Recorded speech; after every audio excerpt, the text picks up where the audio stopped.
Some say that the world is coming to an end. Maybe they're right. For more than a year, everything has been plunged into chaos. The sacred holy empire of Abel, once a symbol of power and stability, has fallen. Broken and fragmented, the nations that were once part of it sought after the empty throne, and now the shadow of an insane war threatens to engulf everything. Oblivious to the conflict, the Order of Nathaniel, founded centuries ago to keep humanity safe from what lurks in the night, continued its restless fight against the dark. Over the ages, the Order waged countless secret wars, always hiding from mankind that the monsters who walked among us, our darkest fairy tales, were still there.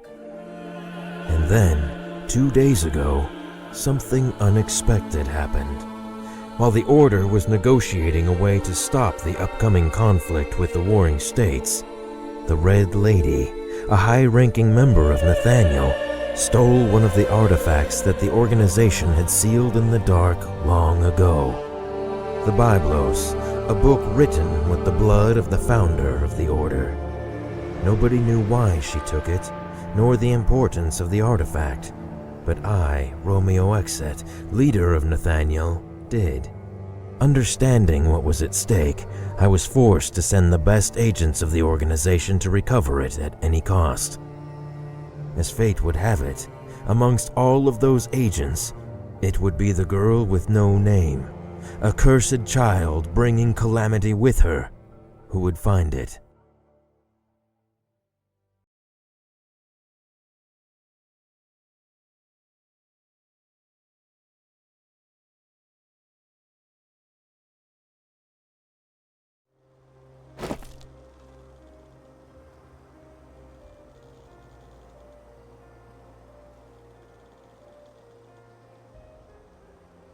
This place is devastated. I didn't think that the war had already come this far. Ignore that nonsense, baby. What mankind does doesn't concern us. Our prey is near, I can tell.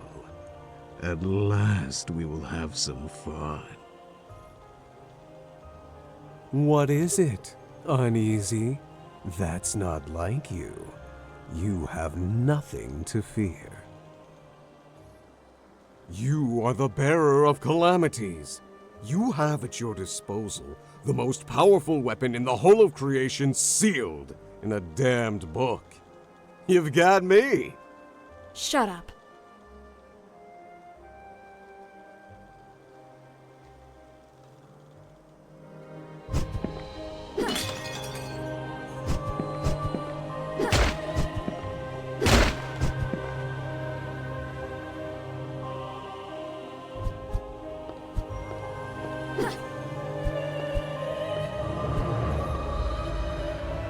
Welcome, Bearer of Calamities.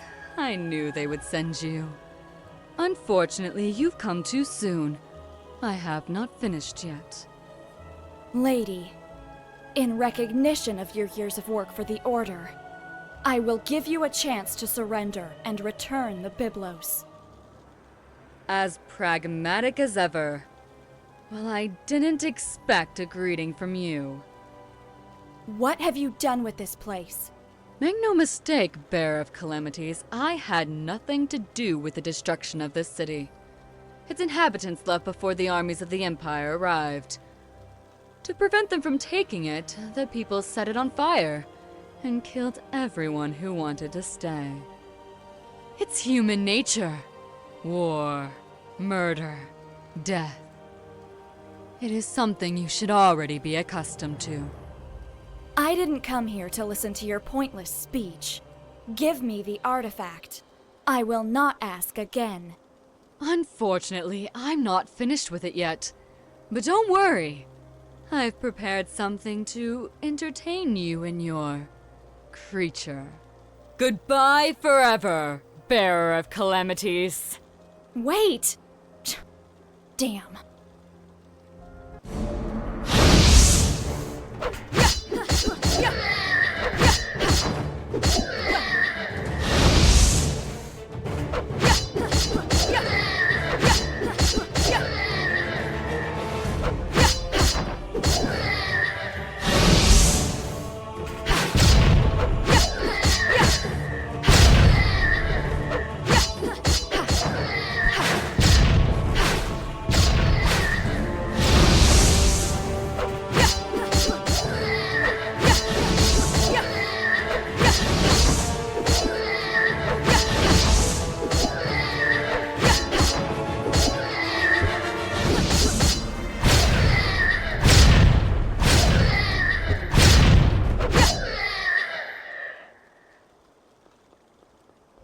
I was surprised that you didn't pounce on that woman. Did you know her? She is one of the people who took care of my indoctrination. After I signed my pact with you. Something like your teacher, eh? Shut up.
one ever told you you're too pushy, my dear.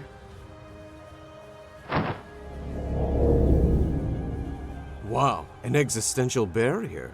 And one of substantial power, if I may say. Suggestions? I sense 3 seals that support the barrier nearby. We must go back and find them if we want to move on. Don't worry. I'll make them visible for you, baby.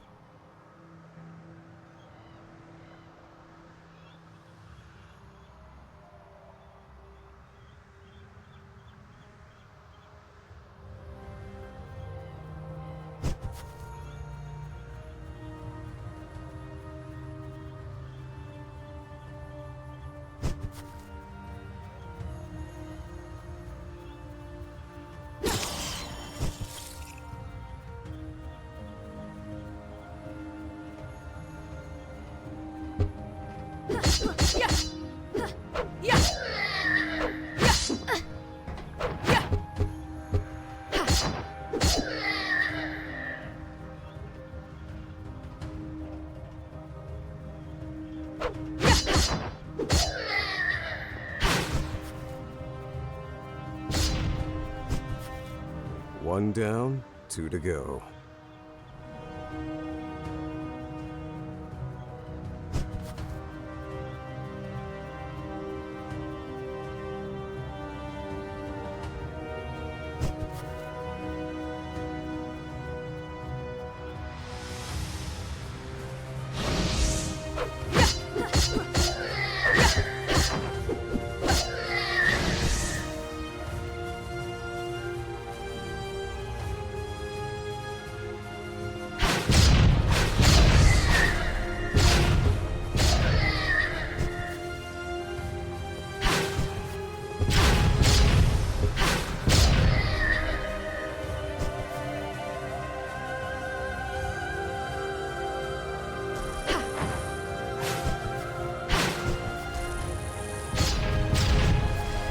Just one more.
The barrier has fallen, baby.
This one seems more fun than the others.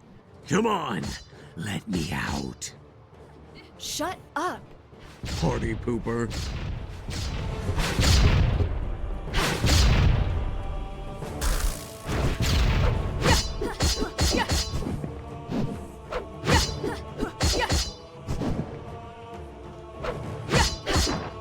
Heaven's wrath!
What is this place? I've never read anything about such ruins here. I don't know, but whatever it is, I feel something ancient.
Lady, I'll admit, I expected to have a little more time, Bearer of Calamities.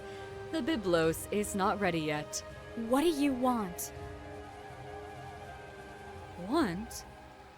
I don't want anything, my dear. I'm just an instrument of salvation. But I don't expect someone like you to understand that. But you, my dear, were a fool for coming here. This whole place was built for only one purpose: to seal the very core of your power. You look frightened, dear. Are you afraid of monsters again? Monsters? Those are no monsters. Let me show you what a real monster is. Ergo. Mons.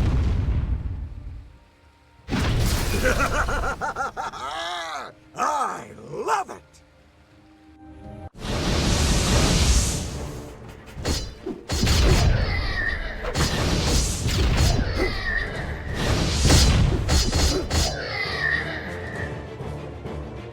Heaven's wrath!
Impressive.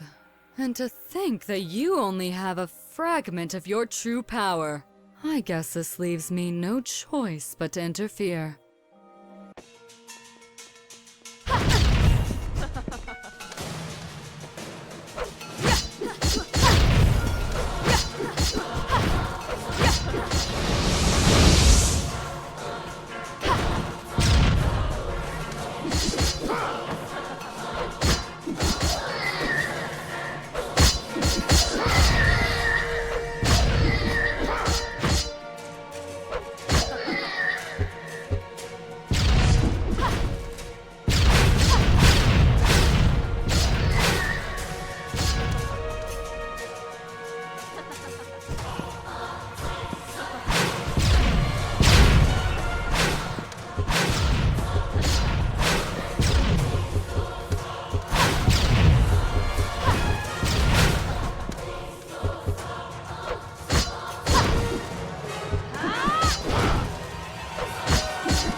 I shouldn't have underestimated the power of the Calamity.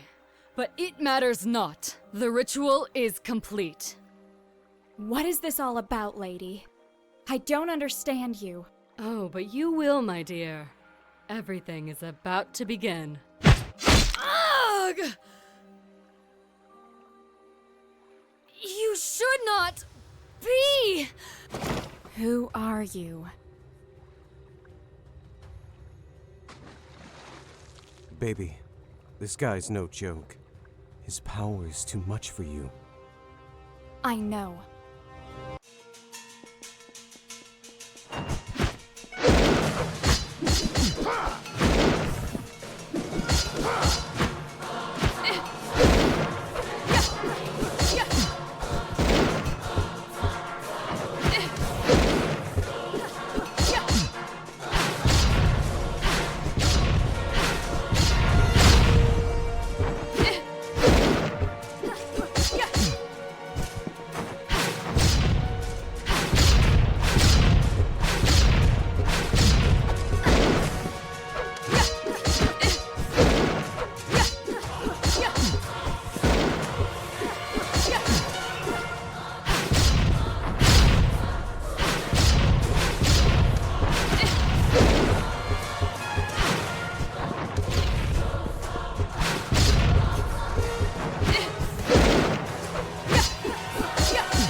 Too late. What? Look out!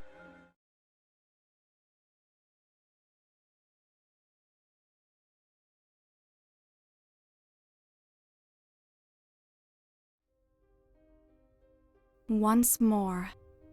The same dream. Always the same. The little girl runs. She runs to escape the horror that haunts her.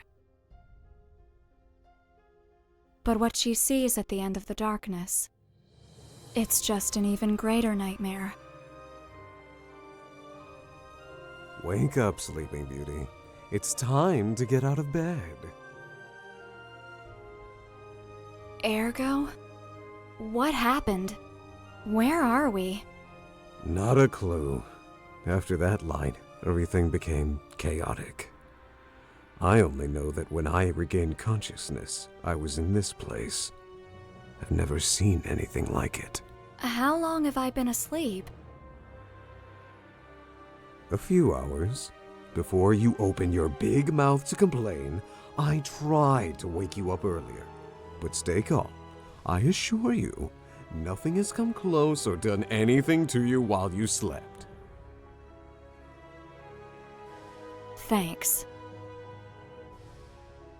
Well, except me. Ugh. So, what's the plan? Are we still looking for your artifact? Or shall we try to find a way out of here? First of all, I think that the most important thing would be to find out where we are and how we got here. Let's collect all the information we can, and later we'll have time to make an appropriate decision. Listen to me, babe. There's another thing that I need you to know. This place is oppressing me, as if it's trying to choke my very essence. My powers, and therefore yours, are greatly limited. And that means? That you're screwed. You'd better be careful. You're worried about me? I don't need that from you. At the time, I didn't want to admit it, but I was calm just because he was there with me.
Look on the bright side.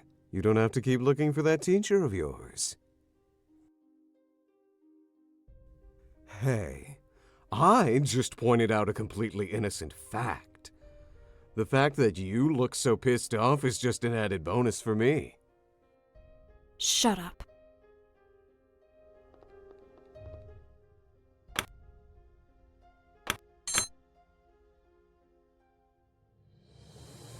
Ergo, what are you? I mean, Nathaniel has studied you for centuries, but none were able to discover too much about your origins. Yes? And what did they say? There were all kinds of theories. Some said that you were a malevolent manifestation of thousands of evil souls. Others theorized that you were a higher demon from another plane of existence. And some people thought that you were a god. And what do you think? I think that maybe you don't know what you are. That sometimes you're simply lost. So, what are you? I am Ergo Mundus, little girl. No more, no less. You really wanted to destroy the world? Make no mistake, little baby. I never tried to destroy it. That's a stupid misconception that you people have about me. I've said it over and over again. My only intention was to sit on the Imperial throne. But why? Because I was told that it was impossible. It was a matter of principle. I would look bad if I merely let it pass, don't you think? Also, I was so bored at the time. I am power, babe. Absolute and unstoppable. Don't forget it. And what about all the people who died in the uprising against you? All the innocents that you killed? I have never killed anyone who didn't fight me. I am a monster, babe, not a murderer. Maybe the ones who decided to follow me did, not me. But they were your followers after all. I never asked them anything. They simply decided to tag along with me, as if I was some kind of savior for those who lurk in the shadows. Can you really blame them? For centuries they were hunted and destroyed. Even then, that was stupid. If they wanted to destroy mankind, they should have simply waited in the dark till humans couldn't find any other enemies than themselves. What do you mean? Look at the world. Can't you feel it? The ultimate war is coming. The Empire has fallen, and many want to take the throne. Millions will die. At the end, mankind is its own worst enemy. Don't you think? I think that sometimes we may be lost. We can hate and destroy, but we can also find our way. There is hope for us, Ergo. If you see the darkness, it's because there's light. Sometimes I think that you really are too nice for this job. That, or you're simply an idiot. Why did you take my name away? I did not. I mean, not because I wanted to. It is something that happens with all the people who sign a pact with me. My essence consumes something from you to link yourself with my power. It takes away a part of your existence. Other people forgot your name because, well, it's like that part of you never existed to begin with. And you? Do you know it? My name? Oh, maybe. Could you tell me what it is? No. How did you end up sealed in that book? I mean, I've heard the whole story more than once, but I always wanted to hear it directly from you. Oh, come on. For real? What do you want to know that? It's an old story. I won't force you, but I am really curious. Centuries ago, soon after I appeared in the world, I fought against the Empire due to a little misunderstanding. When I was about to win, my body, my real form, was temporally shattered in a fight against the greatest agents of Nathaniel, the Empire, and the Church led by Elenii Grimoire. But it was pretty obvious for them that I couldn't be really destroyed. Ellie understood that it was just a matter of time until I would reform myself in a new body, and created a countermeasure against me. She put a part of me inside of this book, an ancient artifact full of seals made of her own blood, and tricked my spirit to go there. I was pretty confused in that moment, so I really fell for it. When I understood what was happening, my soul was already fused with this vessel, and her seals limited my power. And voila! I had become a book. Fun story? Thanks for telling me. Why do you work with Nathaniel? I mean, we are the ones who sealed you. Well, when I became a book, my movement and powers were quite restricted. Nathaniel could not destroy me. Even in this form, they never found a way to finish me for real. Especially because no one knows if I could simply reclaim my old body again. So, they decided to lock me down. During that time, the only one who visited me was Ellie, which made my confinement bearable. One day, when I was really bored, she came to me with a proposal. If I agreed to loan my powers to Nathaniel, I would be able to go back to the world, helping the organization to destroy things that could be a menace for everyone. That manipulative woman. I couldn't say no to her. You know very well the rest of the story. A catalyst was needed to use my powers, a human medium that could supervise my actions. For that reason, the first bearer of calamities was born, someone that would be able to use me, bonding with my essence. At least, that way I would be able to loosen up from time to time.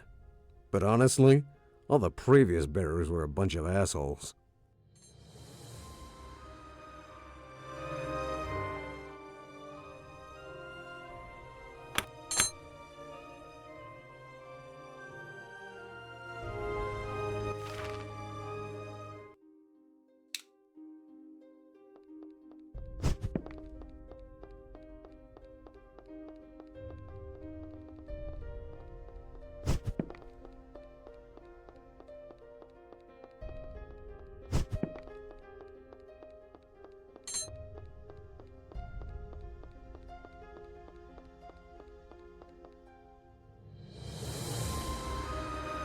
Did you see that?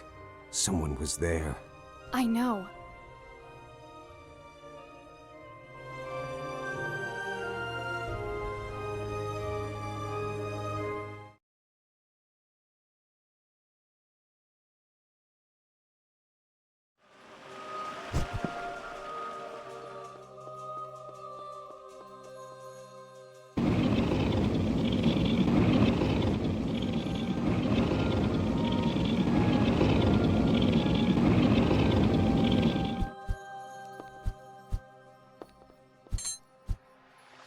What?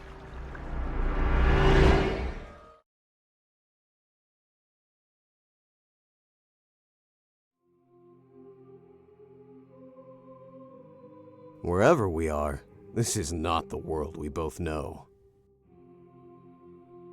Go back. This place is not safe. You? What the hell are you doing here? Not the time or place to talk. Go back from where you came. I will wait for you there. Ergo? You know what that thing was? Let's go back, baby. Answer me. There is something I need to check. Let's go back.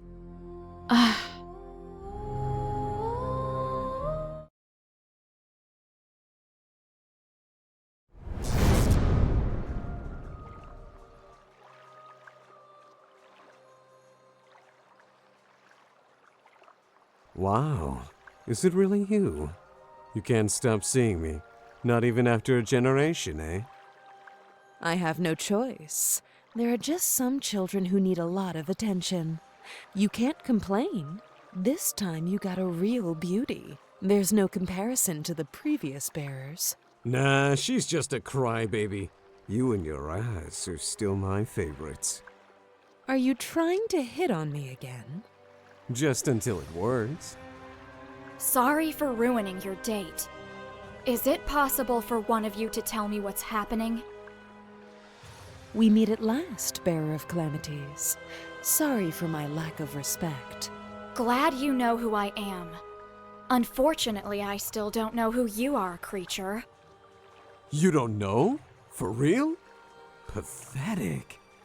The whole of mankind owes everything to this woman. This creature, as you call her, is who, against all odds, managed to deceive and seal the most powerful monster which has ever walked the world. You won't say it was you, right, little book? You are Elianai Grimoire, the founder of Nathaniel, the first amongst the great saints. You're the woman who sealed Ergo in the Book of the Void. Well, more or less. I'm happy to meet you. Forgive my rudeness. I didn't anticipate anything good from one of Ergo's acquaintances. I can't blame you for that. Also, my appearance is not exactly reassuring. Are you dead? I am as alive as you, but my body is in stasis due to some problems in the past.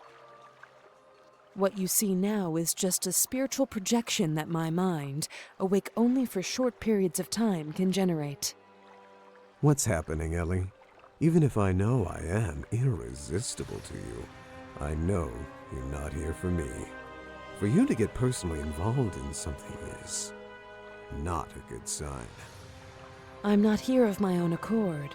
Something called me, and I'm not alone. Just as you are, there are things gathering in this tower. Entities with real power.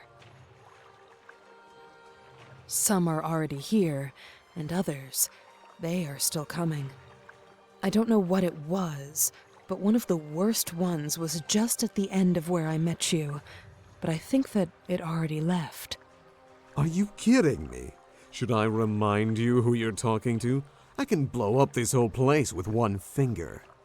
I can feel how weak you are, Ergo. It's useless to hide it from me. I've never seen you like this. In your current condition, I'm not even convinced you're going to be fine. Or if she will, for that matter. My lady, you don't need to worry about me. I have a mission to accomplish entrusted to me by the Supreme Inquisitor. Bearer, I know the artifact you're looking for very well. It's a book written by my sister with her own blood. I can assure you, it's not our priority now. I still don't understand the scope of what's happening and where we are. I tried to reach some of these entities, but without success. It seems that access to them is somehow closed. There are different seals somehow linked with fragments of their essence. Maybe if we could obtain some of them. But What's happening? I am unsure. Sorry. I don't think I can sustain this form much longer. Ellie! You should... Sorry. Wait! Don't worry. She will be fine. She's a tough one. We will see her again soon. For sure. Okay, let's go. Let's meet those things. That sounds nice.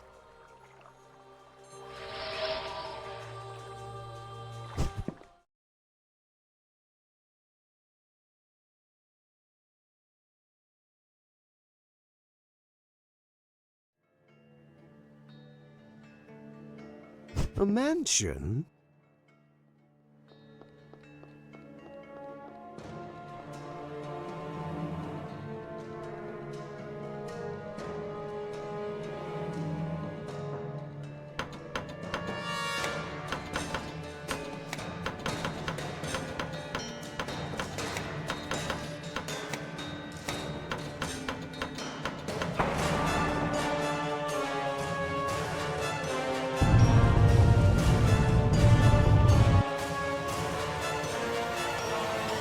at all those puppets. They seem almost alive. Yeah, this looks like a haunted house. I hope that they move and attack us or something. That would be so cool. Ugh.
Solomon Magitech.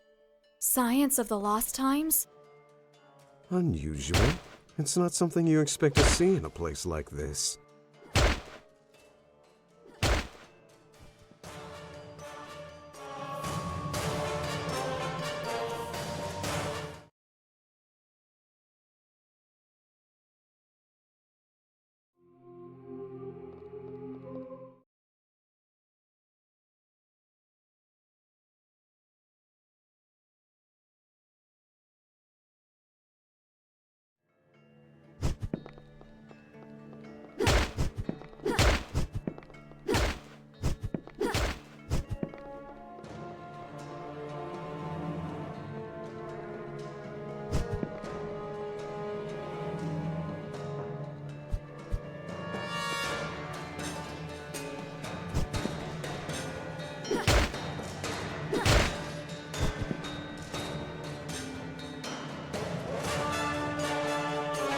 Magical golems from Solomon? Yeah, this mansion is full of surprises.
You see? Living evil puppets! Hell yeah! Oh, shut up!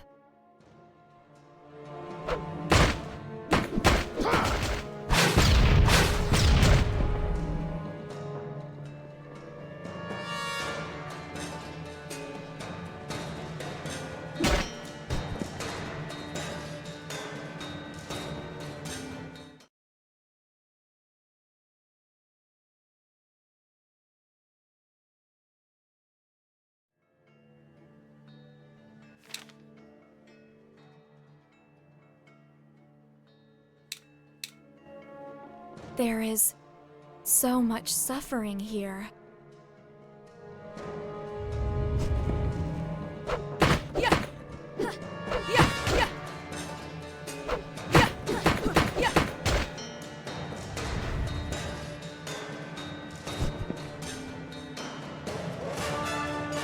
The entity linked to this place is a psycho.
This formula, it emanates a different energy from the rest of this place.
They say that 1 in every 1,000 people is special, and 1 in every million, an unparalleled genius.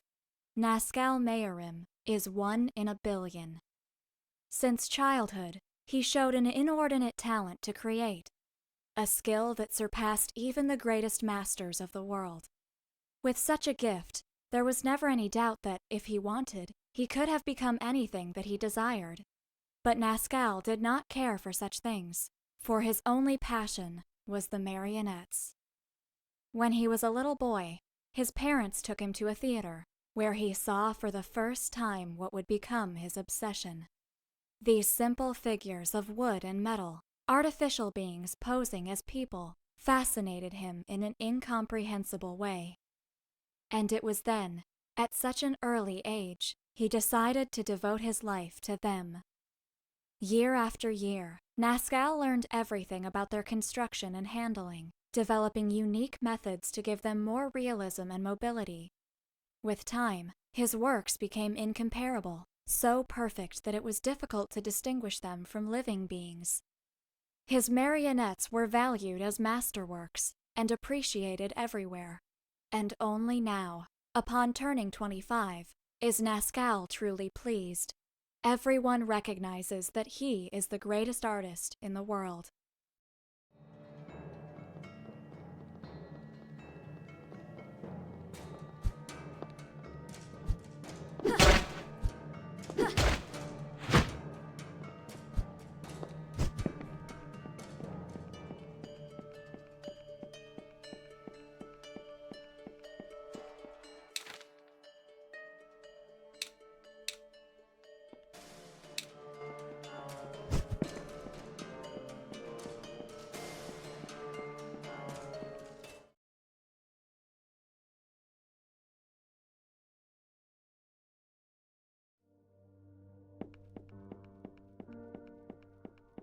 Death traps? This is our best date ever!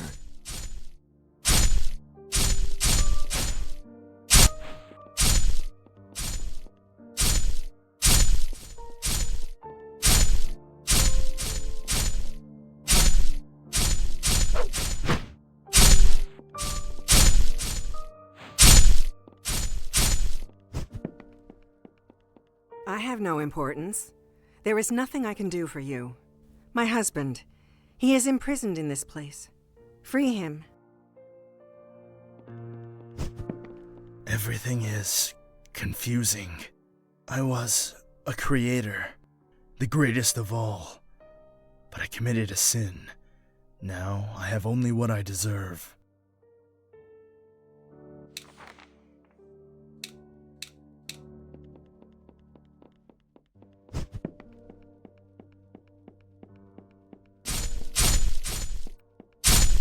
I'm just a merchant, and if I had a name, I do not remember it now. Open this door, and I promise you that I'll know how to thank you. The secrets, the passages, they echo in my head like screams. Stop them! Make them stop!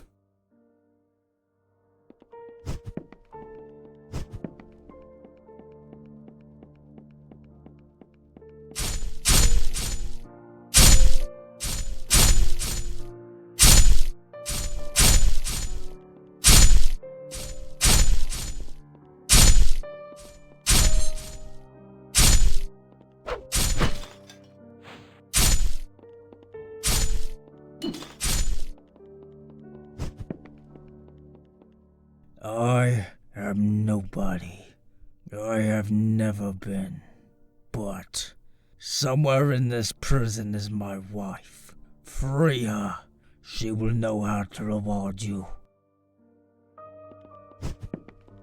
I am the one who devours everything. The one who stands over creation itself. I am the power.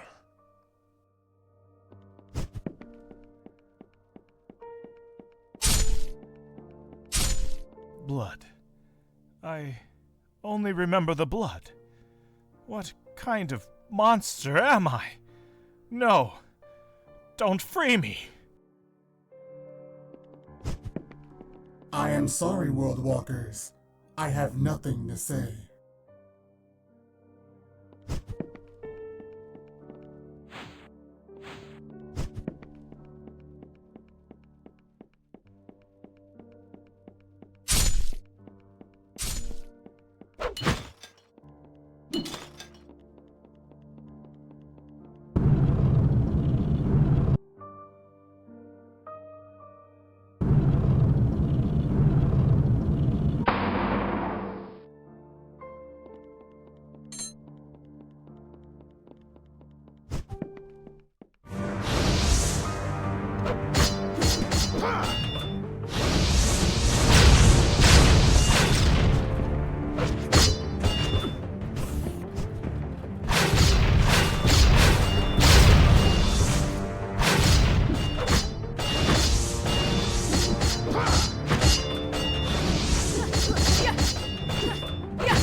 So you really do have the ability to move between rooms in Arcane. They're definitely different from the rest. You're the entity that we saw before in the central room. Correct. But it would be better if you don't ask silly questions like who I am or what I'm doing here. I can't answer what I don't know. You're different from the other shadows.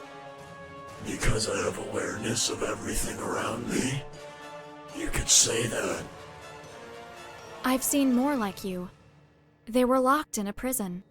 I tried to talk to them, but they were not lucid. Nor will they ever be as long as they're there. For many of them, that's not where they belong. In their correct rooms, they would be more lucid, as you say. So I just need to free them? You can't release them. It would be impossible for you. The tower won't allow it. They're too entrenched in their memories. And you think that some bars will be a huge impediment? Idiot. What imprisons them may seem to be metal bars easy for you to bend and destroy, but I assure you, it's much more than that. Each place is a whole existence by itself. It's the very concept of a prison which contains them. So there's no way? I didn't say that. I said it was impossible for you. But why are you interested? Do you have some relationship with any of them? A few seem to have relevant information for us. Interesting. I think I'll help you with this. It may be worth contemplating what will happen. Can you do it? Every gate has an exit. Every prison a way out. Just as there are doors, there are also keys in the tower. I can open them. Here's one. It will open any door, but only one. Like I said, there are more in Arcane. You only need to find them. But it would be better if you were both very careful when choosing which prisoners to release. Not all of them tell the truth. Not everyone deserves to be imprisoned. Not everyone deserves to be freed. Choose well. It will bring consequences. And even if you find all the keys, in the end, one door will remain locked. Now go. I'm done talking.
They say that 1 in every 1,000 people is special, and 1 in every million, an unparalleled genius.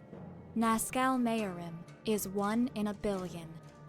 Since childhood, he showed an inordinate talent to create, a skill that surpassed even the greatest masters of the world. With such a gift, there was never any doubt that, if he wanted, he could have become anything that he desired.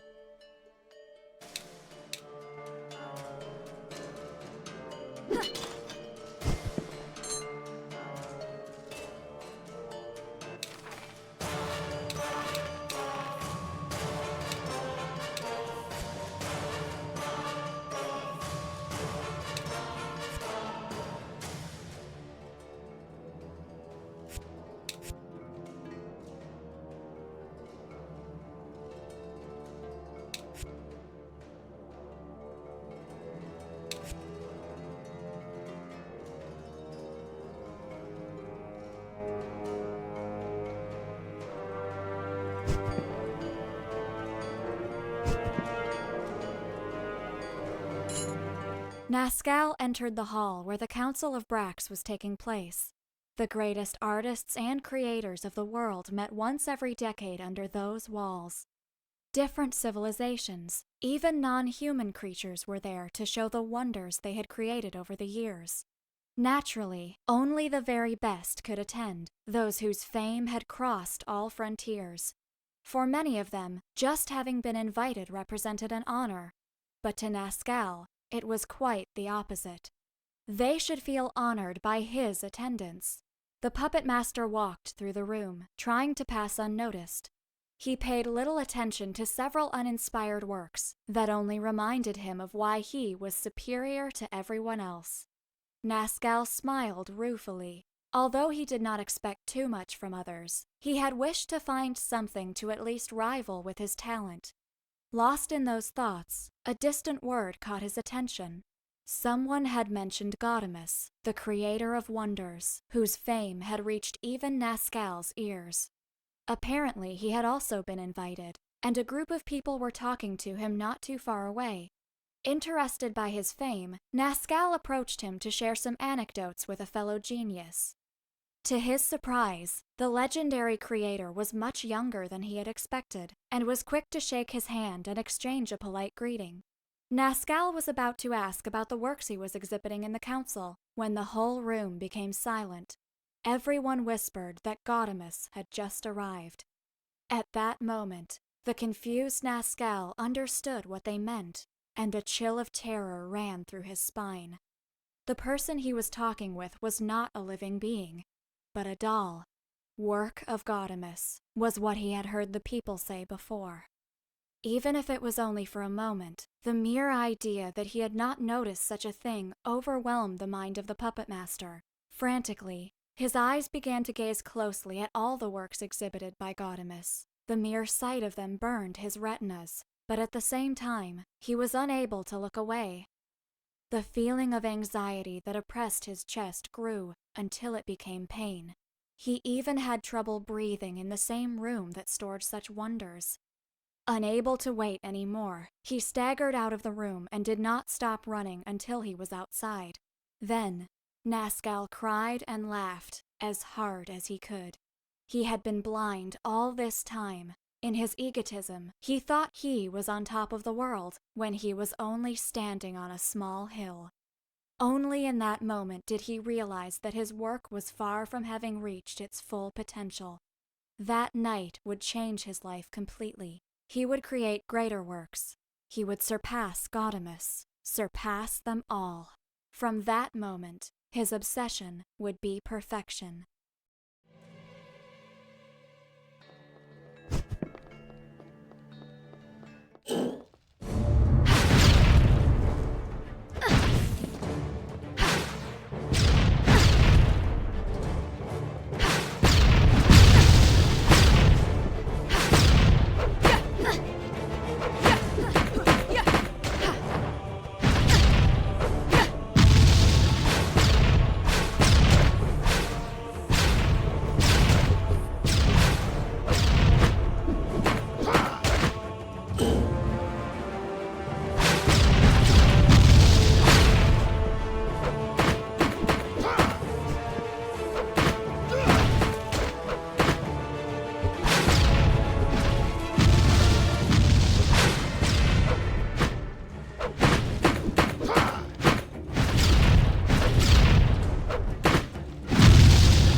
Nascal suddenly awoke.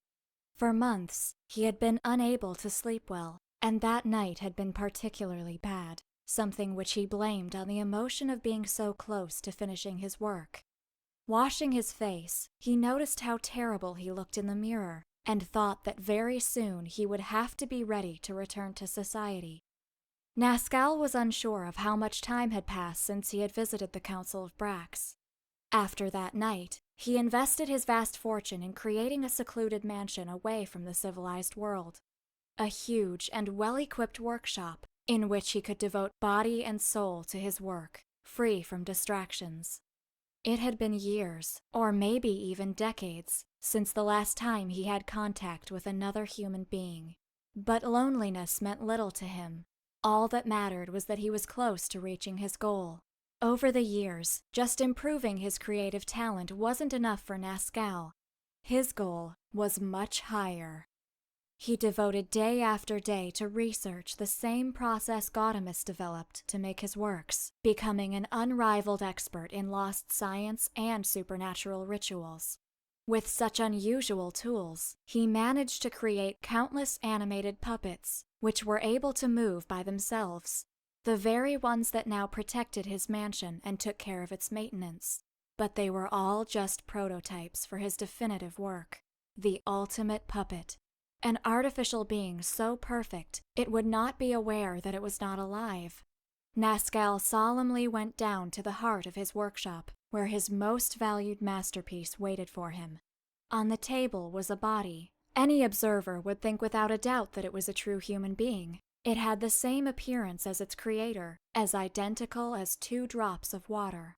The master puppeteer smiled. In his next encounter with Gaudemus, it would be his marionette that greeted him. An ironic joke that only he would be able to understand. After reviewing the status of the project for hours, Nascal determined that it was only a matter of days until it was finished. Only a few pieces were missing, which should be stored in his secondary workshop. With unusual anxiety, he walked to the north wing in search of them. It had been a long time since he had visited that area of the mansion, and he was not even really sure of why he stopped going there. Upon entering the room, the master puppeteer was struck by the terrible state of the place. He didn't remember having forsaken it for so long. Without giving it too much thought, Nascal walked to where the pieces were stored, but he saw something in his way which puzzled him. There, sitting in the workshop, was a corpse, holding the parts Nascal had come for. His flesh, rotted and dried, was in pretty bad shape, suggesting that it had been in that place for a long time. Surprised, Nascal approached to examine the body, but before he could do so, the Puppetmaster became completely paralyzed with terror. Because, despite being worn and wasted, there was no doubt. The corpse had exactly the same face as him.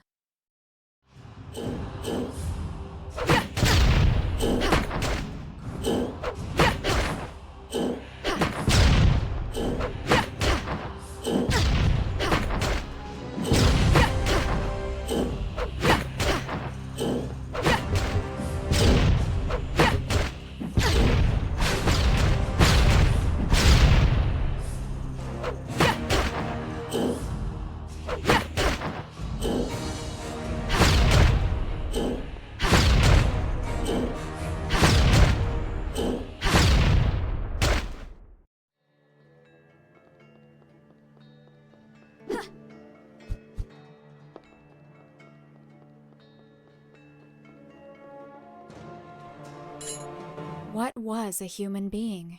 What exactly was he? Nascal didn't know for how long, years perhaps. He had asked the same questions without finding an answer. Was the dead body in the workshop the real Nascal? But if it was, why did it hold the parts needed to complete the project?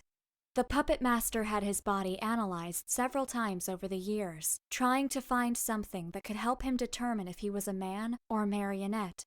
In his research, Nascal severed some of his limbs, replacing them with metal implants, an irony that even he could see. Desperate, he began to consider using other humans as guinea pigs for research. However, after all of his sacrifices, he was still not even one step closer to finding the truth. But what if none of that mattered? People, puppets, what if there had never been any difference from the start?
Everything is confusing. I was...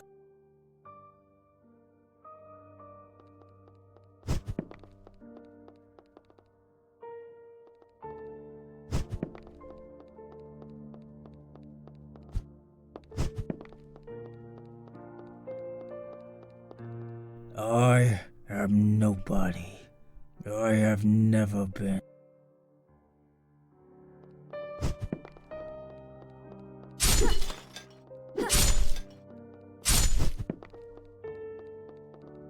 Blood. I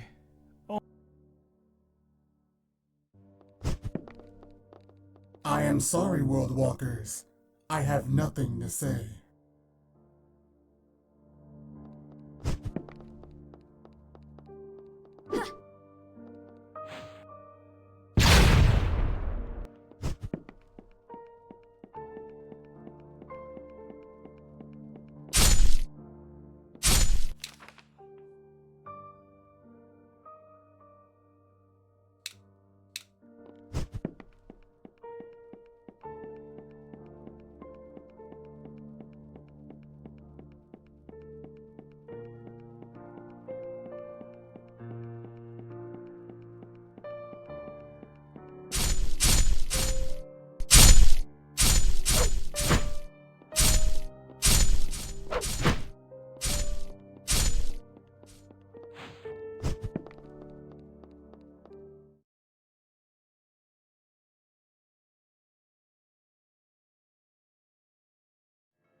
So you freed me after all.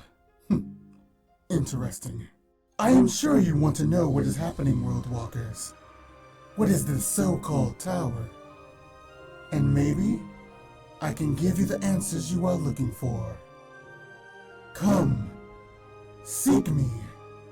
Find where I really belong in this place. Then, you will obtain the knowledge you are looking for. I will be waiting in the darkest corridor of a holy place. Come to me.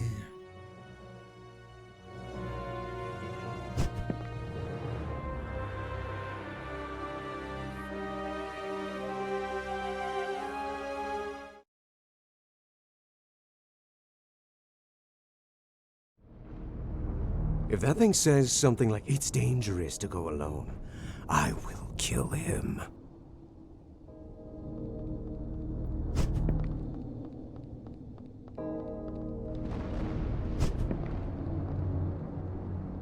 Welcome to this, my humble room. My name is Velez. It is a pleasure for me to meet such distinguished guests. A monster without fate and a young lady who has lost everything. Calm down, you have nothing to fear. I'm not an enemy. Though I suppose I would not consider myself an ally either. I am neither a memory nor a guest of the tower. You could say I'm a simple intermediary. He speaks the truth, baby. I feel no hostility from him. In fact, I don't feel anything from him at all. I know, but I can't help being uneasy.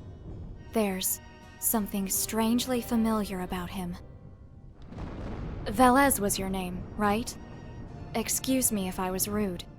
The truth is that it's been a difficult day. Do not worry, my dear. Under the circumstances, it's logical that you are confused. You're not the only one here who feels this way. If you mean the tower, it has many names, but I think that it would be appropriate to call it Arcane, a place where the real world and the dream are part of the same side of the coin. The chamber, as I told you before, is Labyrinthos, my humble home. Me? I'm just a mere intermediary between guests and the world. I am not allowed to interfere. That is what the rules of the existence dictate. I won't help you, nor will I stand in your way. If you are here, you were chosen. You, a monster without fate, and the one who has lost everything, you can choose. Choose what? Your eyes ask, even when your lips have not yet moved. Everything. There are no limits. Such is my task. You can obtain everything or nothing, as long as you exchange it for something of equal value. Of course, they, the same as you, are moving too. Many of them are also invited to Labyrinthos.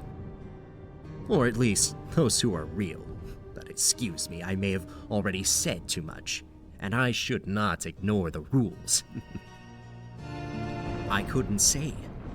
There are rules, and my limits are inside this room. I can only say that this is an old story that is about to end, a tale that is just waiting for all the actors in the play to be placed where they belong. If what you seek is something material, I have for you a long list of artifacts that perhaps you may find interesting. In return, unless you have something more interesting, I'll be happy to use as currency the fragments of existence of those that you have destroyed.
Bearer of calamities, I felt your presence. Lord Romeo? Exxet, are you kidding, babe? The damn Supreme Inquisitor here? Shut up! I am outside the building. Our forces, our armies, Nathaniel, the Inquisition, they are all here. I used all my power to create this gap that allows us to communicate, but it is unstable. We must be brief. My lord, lady, she's dead. And the artifact is still missing. But it's just a matter of time before I... Silence. What is happening is much more serious than you think. Far more than any of us ever thought. Just one person predicted it. And now we're too late. The whole world is in chaos. Many of the rules of reality are breaking. And this place is the source of everything. I'm sorry, my lord. I don't understand. The book you had to recover, the Biblos, was a collection of prophecies made by Harel Grimoire. They described certain conditions that would cause the end of the world. The object itself was unimportant. What mattered was the content. According to her omens, when a certain number of unique entities were reunited, they would bring about the end of all existence. For centuries, we have called these creatures the Messengers of the End, a suitable name for those who are considered the harbingers of the world's destruction. However, we never exactly understood all the intricacies of the prophecy, nor were able to locate all of the messengers. Until now. My lord? They are coming, bearer of calamities. Many are already here. This place is attracting the messengers to its core. We don't know how or why, but these creatures are meeting here for the first time. But we cannot enter. The tower is not in the same reality I am, where any of us are. Before me, there are only ruins and desolation. But you are already inside, which only means one thing. You are the last resort we have. You are my weapon, the darkness that devours darkness, my instrument of destruction. Find them, annihilate them, all of them, or the world will not see many more sunrises.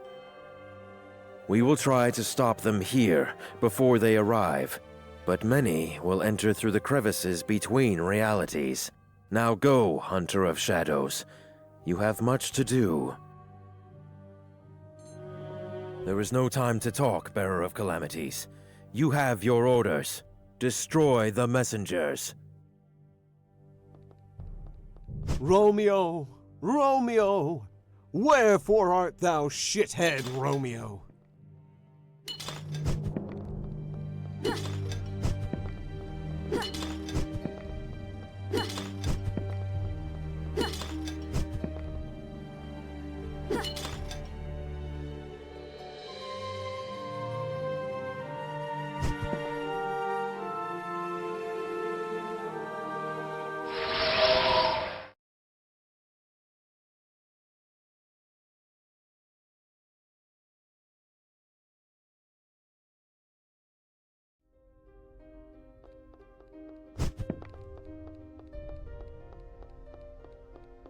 I must thank you for what you did for me. I was confused when I was locked in that place. Once upon a time, my name was Gaudemus, but it's probably more appropriate to say that I am just the memory of him, created by Nascal. In a part of his mind, I committed the sin of surpassing him, and I needed to be punished for that. There is little I can do as a reward, but let me at least share with you the part of Nascal that is in me. Vaguely, the consciousness of the being that was once Nascal awakened. He looked at the world through the hundreds of eyes that were his terminals, independent puppets connected to his senses. The entity had witnessed the passage of time with a perspective that only immortality could grant, and was satisfied with the outcome. The only thing that he came to regret was the death of Gaudemus, who passed away before he could see how his legend was surpassed. However, in the end, that didn't really matter either.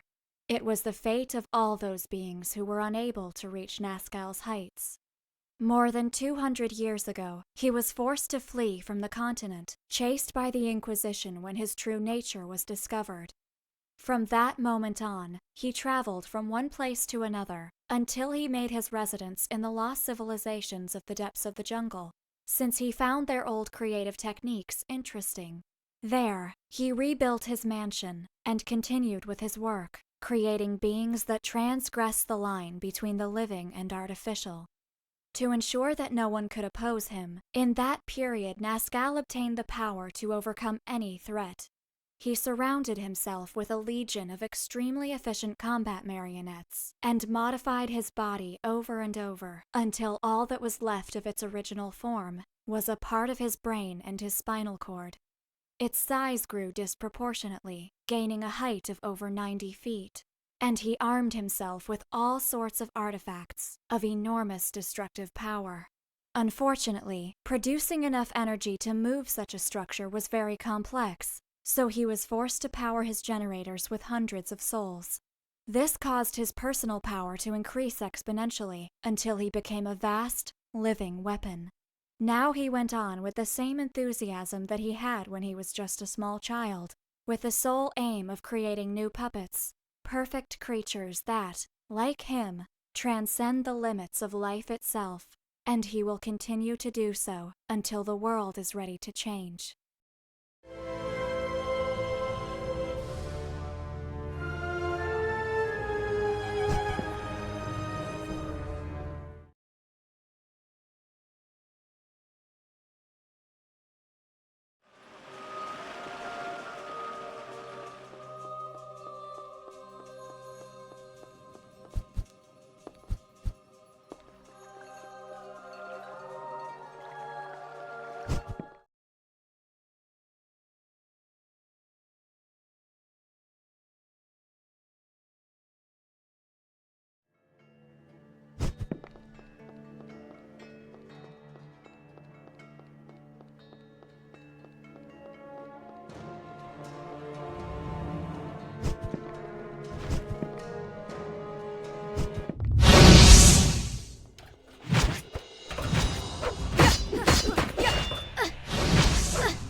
This place. This is part of the messenger. Everything here resonates with his fragments of memories. We can use it to reach him. Yes, but we will need at least 3 to summon him. 2 more. 1 more.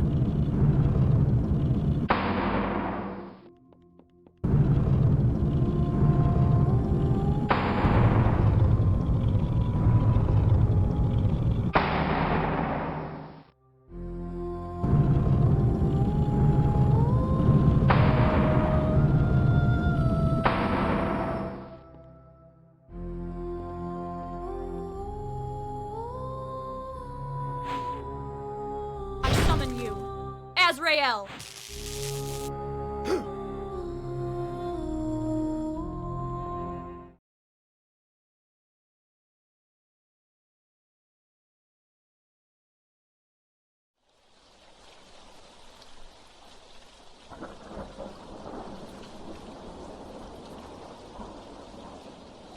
You shouldn't be here. This is my core. Nascal the Puppetmaster, come out. Don't hide in the shadows. Go away. If you won't, I will destroy you. Answer me. What is your intention coming to the tower? I did not come. I was brought here. I heard a voice whispering in my head. I saw a light, and then I was here. I have seen your memories. The things that you've done. The lives you've destroyed. Everything. You lost yourself and became a monster. Wrong. I never lost myself. That was all for the art. And what about all the things that you have destroyed coming here? And even before that, we are all sinners looking for an answer, Hunter of Shadows. The only difference is the reasons. Come out. Let's put an end to this. I will. You will be wonderful marionettes.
Everything is for the art. Come, my beautiful creations.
Everything is for the art.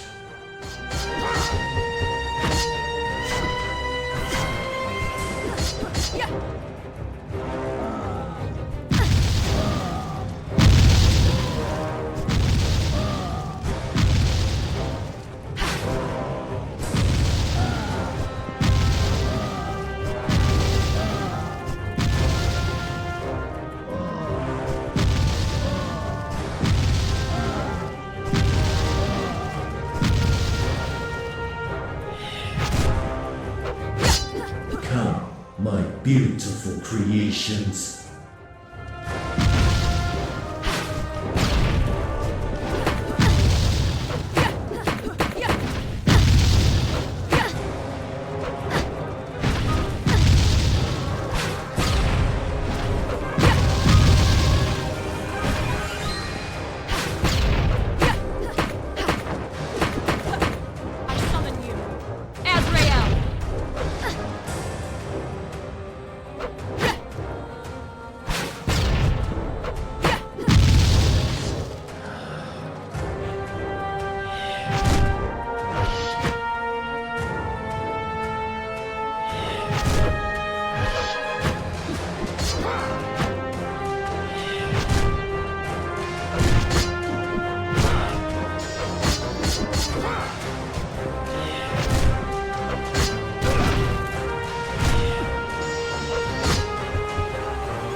Everything is for the art.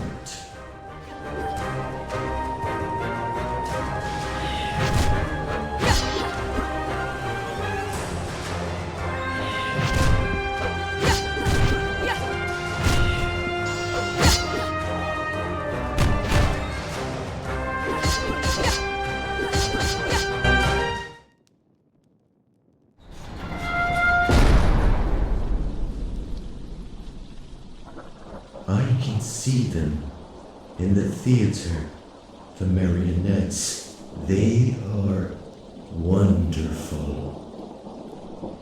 Huh? This power? Baby, what's happening?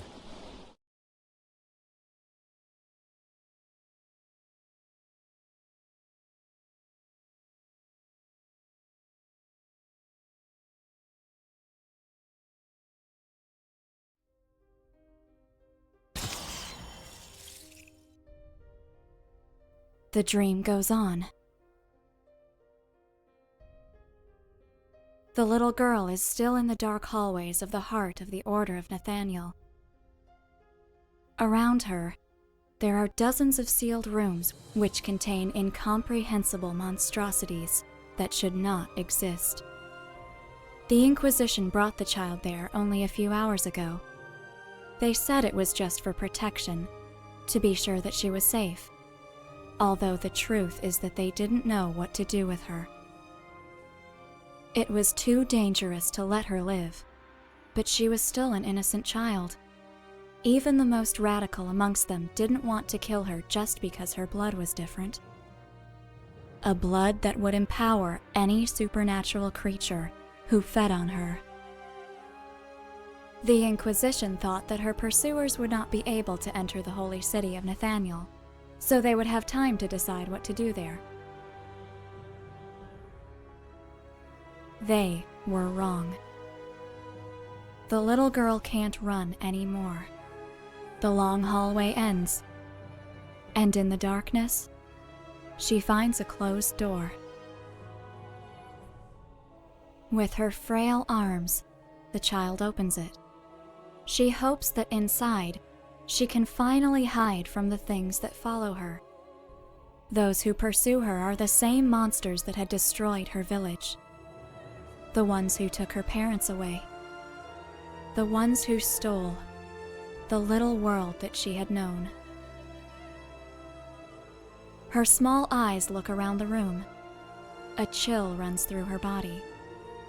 It seems that no one has been there for a long time. But it is not empty. In the center, there is a book. And somehow, looking at it, she feels even colder than before. Ergo? What happened? I'm not sure. For a legendary godlike entity, you know very little. I was near omnipotent, baby, not omniscient. Knowing too much always spoils the fun. My guess is that the core was linked to that entity. After we destroyed him, it couldn't hold itself together and collapsed. Following that, we reappeared in this place. I don't know why it lost consciousness. There's something else I want to tell you, little girl. That power, the one you felt there, it's mine. What do you mean? After kicking the ass of that guy, something came to me.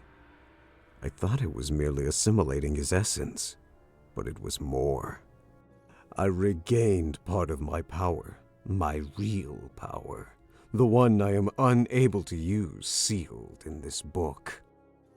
Why are you telling me this? Honestly, I'm not very sure. I guess I just wanted to play fair with you. Or maybe I just wanted to freak you out a little. In any case, it is true. And the plan is? You don't need to ask. We'll stick to our original goal. I can't complain. This is becoming much more fun than I thought it could be.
Welcome back, Bearer of Calamities.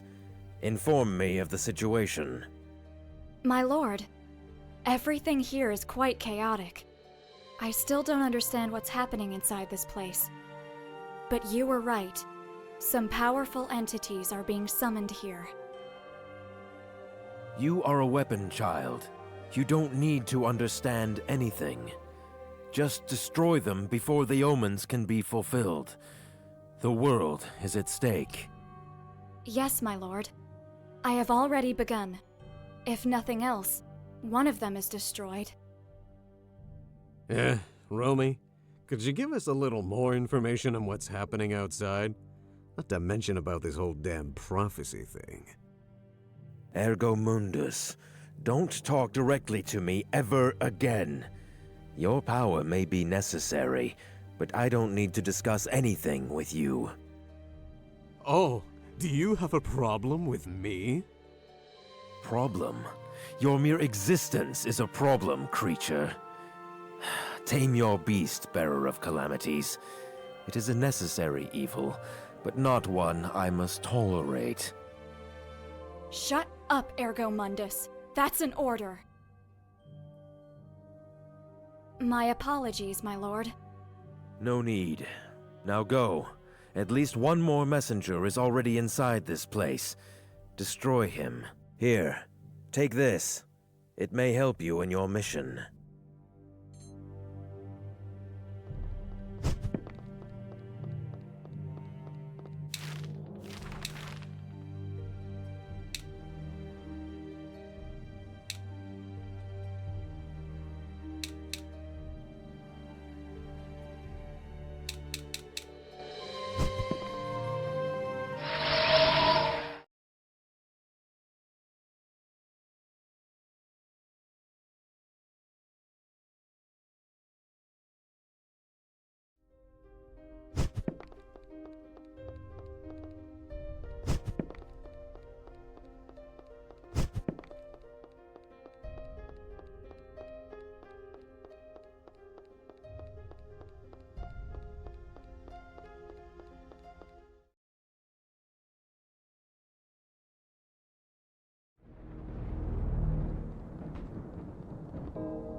Do you hate Romeo Exxet? It's not hate. I mean, that guy is freaking powerful himself. Probably the most powerful human being I've met since Elenai, and I respect that. But there is something in him that I despise. That attitude. He behaves as if he is some kind of savior who can't ever be wrong. Too similar to you? I'm not human, baby. I am what I am. But that guy, I told you, there's something in him that I can't stand. But what about you? It looks like you are his biggest fan. He and Lady were the only ones who treated me like a normal girl. He has no qualms calling me his weapon, his instrument, but he was nice to me. That's just because he's not afraid of me. It's another way to prove that he's better than everyone else. Oh, someday, I wish I could have a chance to kick his ass. That is something that's not gonna happen. A book can dream.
Yeah, so they locked me up in this book.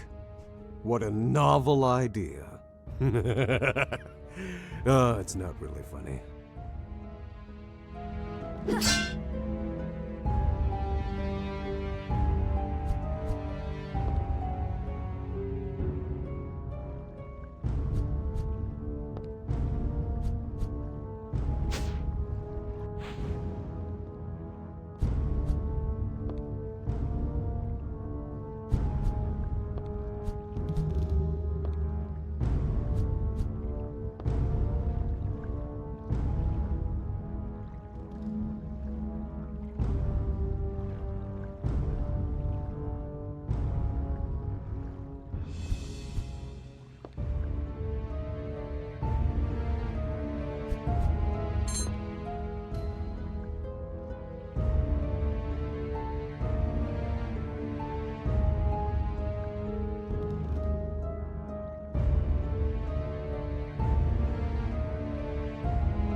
And an ancient brood mother to boot. Back in the day, I wanted some as pets, but I never had the time to look for them. Sadly, I believe you.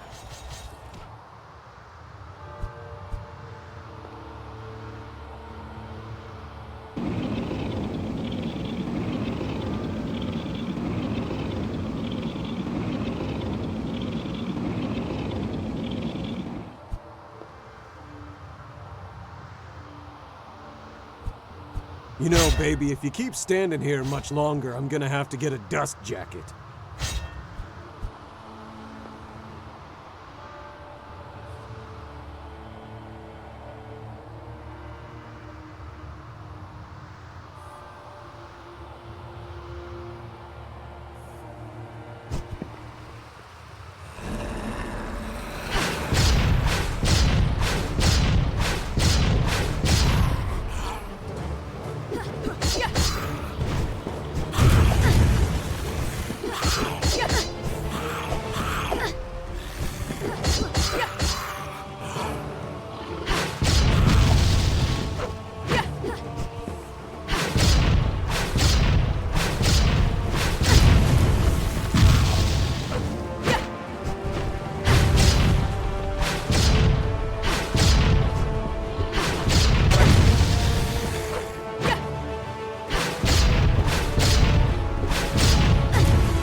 Those statues. Lady Ellie and I? She sure is popular. Wow, was that a joke? Shut up.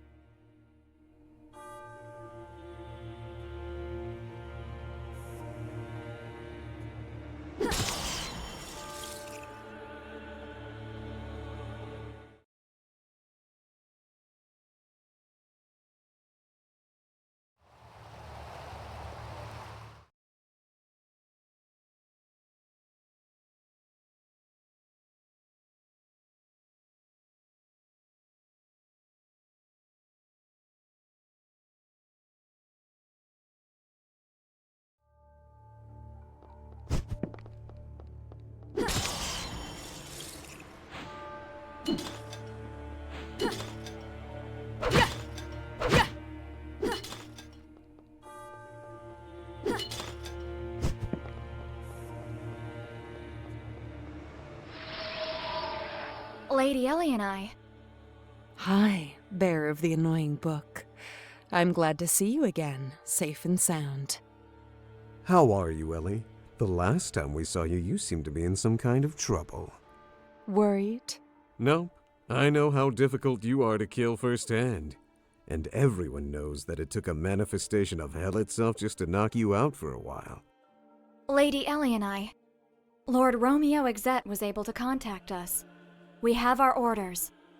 All our forces are outside, while we need to destroy certain creatures. Little Romeo is involved too. This is as serious as I thought.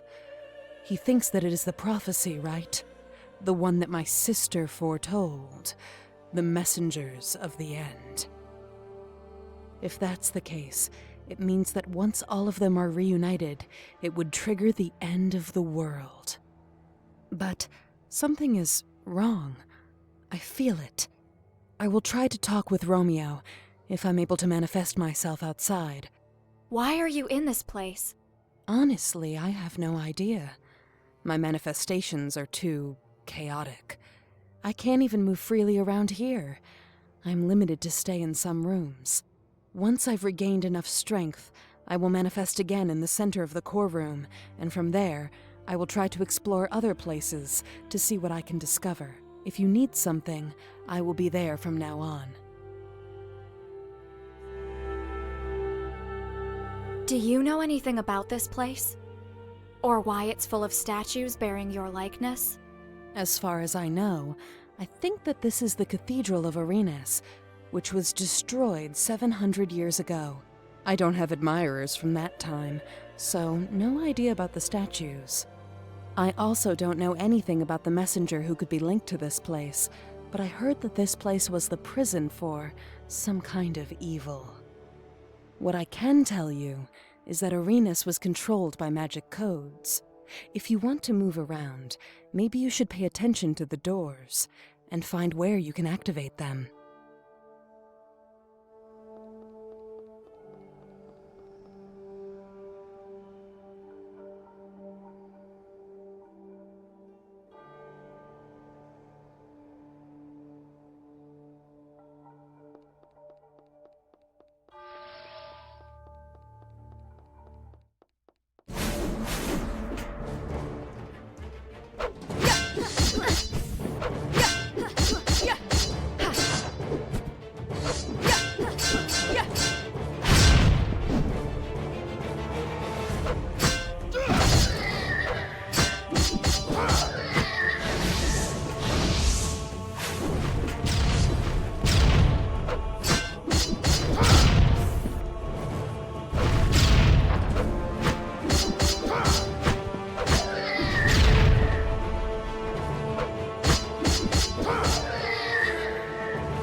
People say everything that inhabits the world has a destined fate long before it exists. If that's true, there was a reason why Ramatech UI Del Lux would never know the relaxed life that was meant for him as the eldest child of a noble family of the highest rank. He was just 4 years old when he was sent by his father to the Cathedral of Erynnes. For centuries, the ancient building received the firstborn children of some of the most important bloodlines, unique lineages endowed with exceptional qualities. The cathedral was not an academy, nor anything similar. Its inhabitants could never leave the premises. Once there, those great doors would never let them leave. The children, and of course Ramatech, would take a long time to understand the reason they were held there. Erynnes was unique, perhaps the most important place in the world. It was a cathedral in name only. No worship took place there. It was a prison for a creature that none of them could understand.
Magitech felt as captive as the thing the inhabitants of Erynnes were guarding.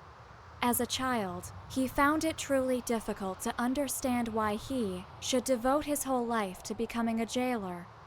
He cared little that the prisoner, which they called the Entity, could bring about the end of the world.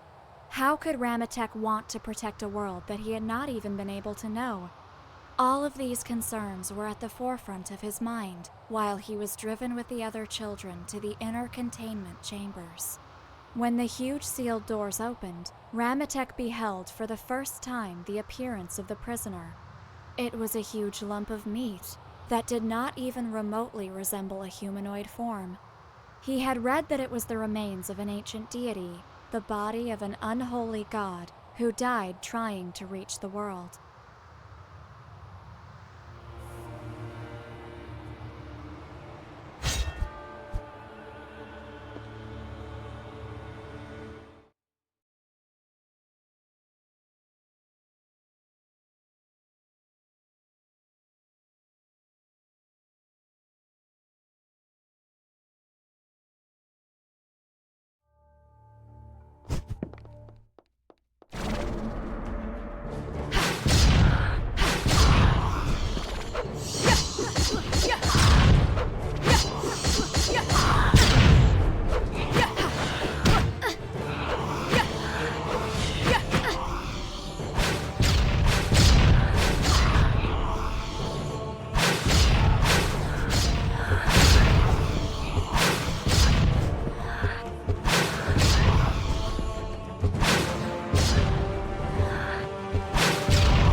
Hey, baby! Just a reminder, the view from back here's great! No buts about it!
Another strong impact shook the central structure of the cathedral.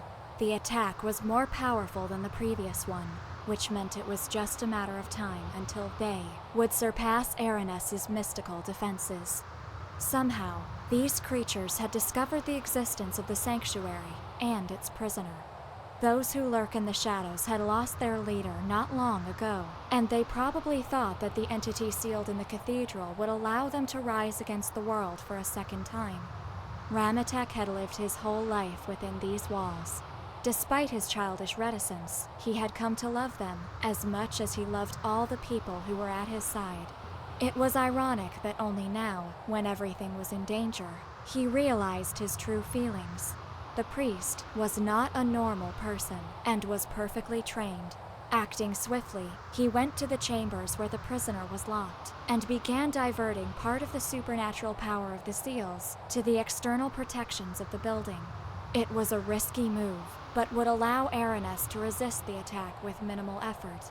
Just an instant before the system was activated, a huge explosion destroyed the entire cathedral, causing the whole place to come down, crushing Magitech and everything around him.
summon you, Azrael!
Azrael!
Terrified, Magitech tried to move, but his body was trapped by debris. Above him, the bloody meat mass of the prisoner, impaled by some broken columns, writhed and twisted, tearing its flesh. The blood of the creature began to spout from its wounds, and Magitech could only watch helplessly as it slipped between the fallen stones towards him. After a few seconds that felt like a lifetime, the blood spilled over his face and ran down his forehead to reach the corners of his eyes. Blinded, the priest screamed in pure horror until everything fell silent. When he opened his eyes, the world was not the same anymore. In an instant, the rocks that blocked his body became ashes, and the dark form of the priest rose between them. What stood there was no longer a person, not even a mortal being. Magitech looked at what was left of the prisoner. None of the priests of Erynnes ever understood the truth. That was not a god, only discarded remains. Confused, the priest went to the door, exterminating both the attackers and all the survivors on his way. For him, none of them were people anymore. He saw only blots on the move. Baby? There's something I have to tell you. There's a library card in the back of me, and I'm long overdue. Just shut up, please.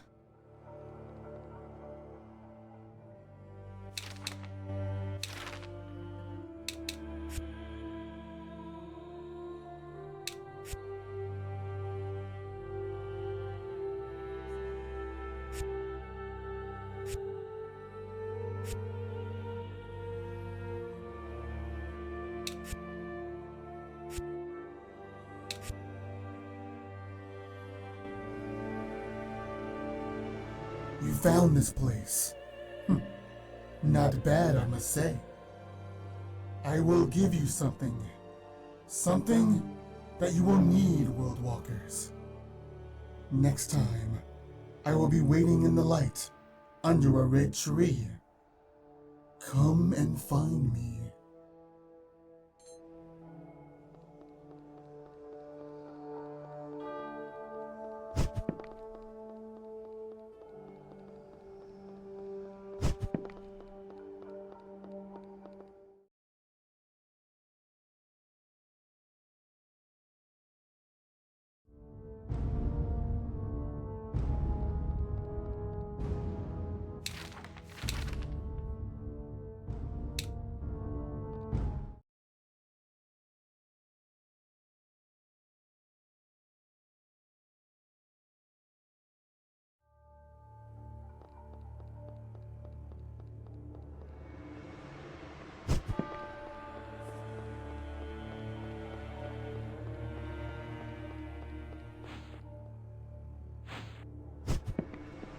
That's a Nexus Guardian, babe. Keepers of primordial supernatural cores. I wonder what it could be protecting.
That's a Nexus Guardian, babe.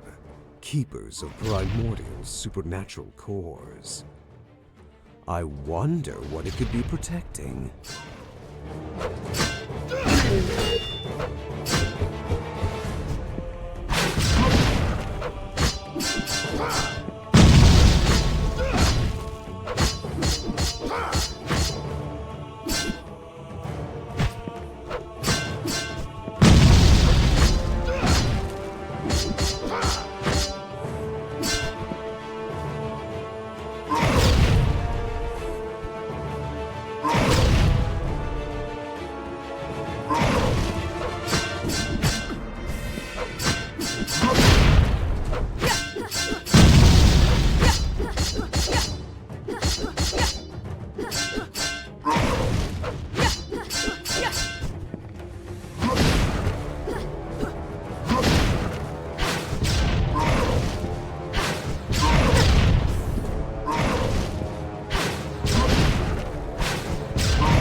Babe, the Guardian, he had something different. I noticed it when I absorbed its existence. A magic formula codex. very primitive, but linked to the seals of this place. Add the formula to our magic. With any luck, it'll resonate with the seals in this place. Maybe we'll be able to activate them now.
It had been 10 years since Magitech left Erynnes, after what he considered his awakening. With some melancholy, the Dark Priest stared at the ruins around him. His eyes perceived everything as only he could. An environment in which the material and the spiritual world formed a swirling chaos. That abomination was something that Magitech had learned to hate, and its mere vision upset him so much that with a slight fit of rage, he destroyed what remained of the central chamber of the cathedral. While fragments of the walls fell around him and turned to ashes, the priest wondered again how he could have been so blind his whole life. Like 1,000 times in the past, he silently thanked his God for blessing him, for opening his eyes to the truth. Existence was a sin. The whole creation must disappear. That absolute truth, which only he understood, had become his gospel, an intrinsic part of his own nature. The world, in its folly, would consider him insane and would try to stop him, but they could not. Nothing could. Someday, he would awaken the only God. Someday, the whole existence would come to an end. That was his destiny.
That seal.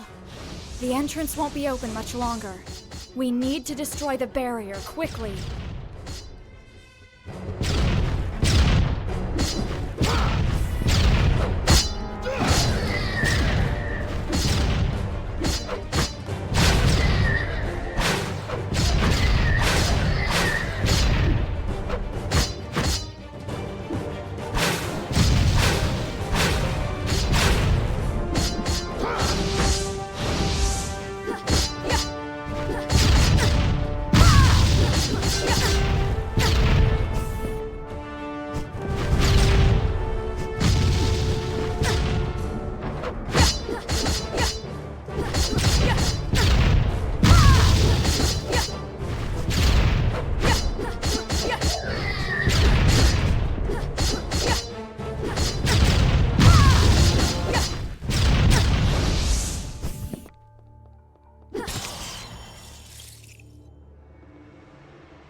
Two more.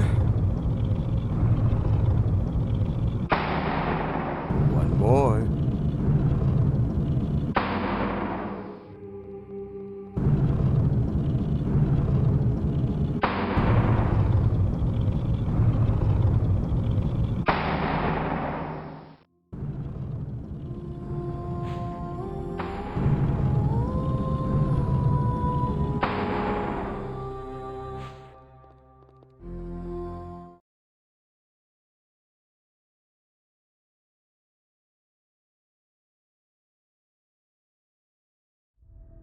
Babe. I know. It's him again. It's too late for Magitech. I have already destroyed it. You won't be able to reclaim it now. So you can talk after all. Who are you? Are you one of the messengers? You are the ones who call me that, but yes, I suppose that you could say that I am one of them. Are you the one behind all of this? The one who brought us to the tower? Maybe you really don't know anything. Maybe you are just another pawn. But even then, it doesn't matter. You must be stopped. Your world won't be saved. You monster. Enough. We don't have time. This place won't hold itself much longer without Ramatech around. You leave her out of this. I'm sorry. I know that you want the cool guy spot in this drama. You even brought your own attire. Nice coat, by the way. But the role is already taken. Dark Messiah, I'm afraid that letting her out won't be possible. You really don't know who you are messing with, boy. Let's end this. Your story. Azrael!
This place, it can't hold itself together anymore.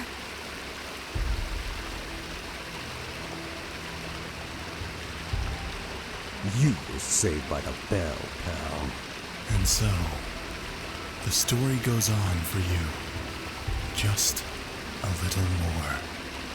Girl, you should wonder if you really want to become an instrument of salvation. What?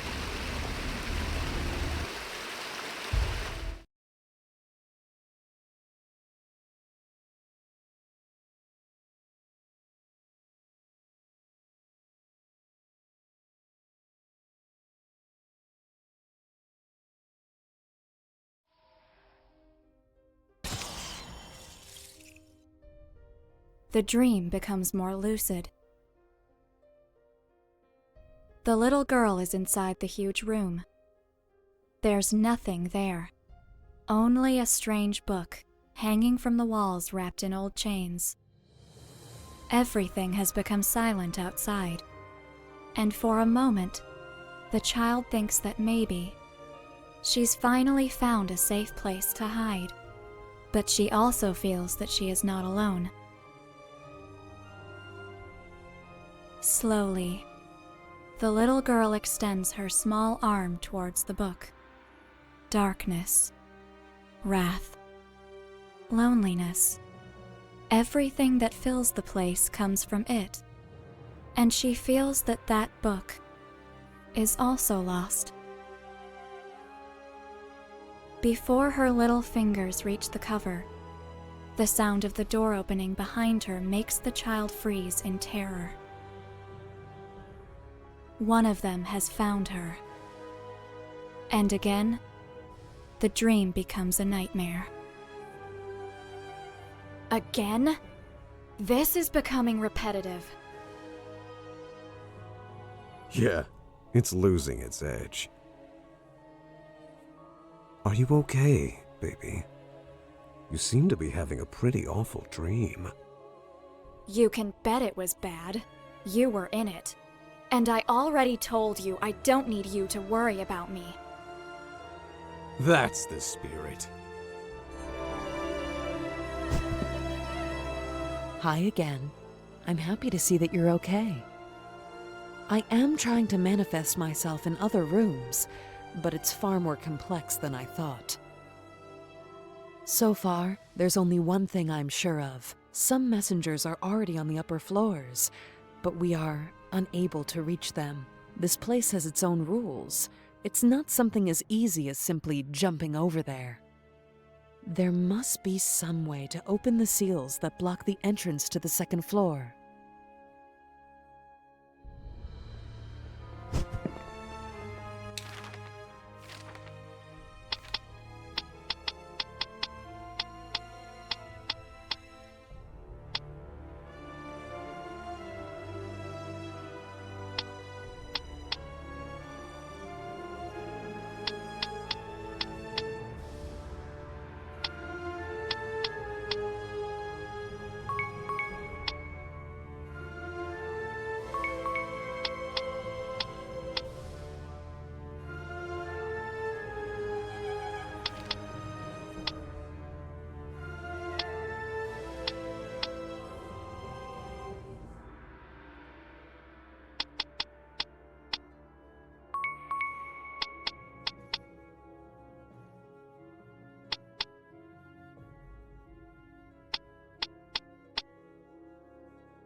What is your relationship with Ellie and I? Jealous? You wish, Ergo. But I was wondering why you treat her so differently from the others. She really is something else. Maybe the only person I respect in the world. She has done some crazy shit. You know why she's like that? Long ago, before even facing me, she sacrificed her own body to destroy an entity which was feeding off of dead gods. You mean the first war in the Shadow? Yeah, and even in that pathetic half-life status she's in now, that crazy woman was able to face me and lure me into a trap. The great Ergo Mundus didn't see it coming. Oh, no. Of course I knew it was a trap. She told me directly. But it was like the throne thing, a matter of principle. I couldn't just ignore the chance to fight the greatest powers in the world, you know. She outwitted you and you lost. Let's call it a technical tie. You lost and ended up sealed in a book. La la la la la la la, I can't hear you. Do you have any idea what the Nameless Messenger wants? No more than you. But that guy is crazy powerful. I feel that he has not showed us all he's got. He's going easy on us. And that really pisses me off. What he said to us. An instrument of salvation.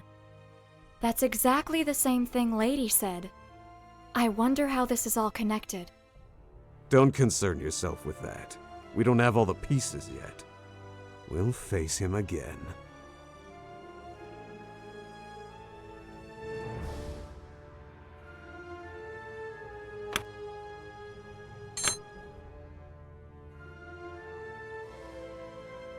I summon you, Azrael!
My lord, a new messenger has been destroyed.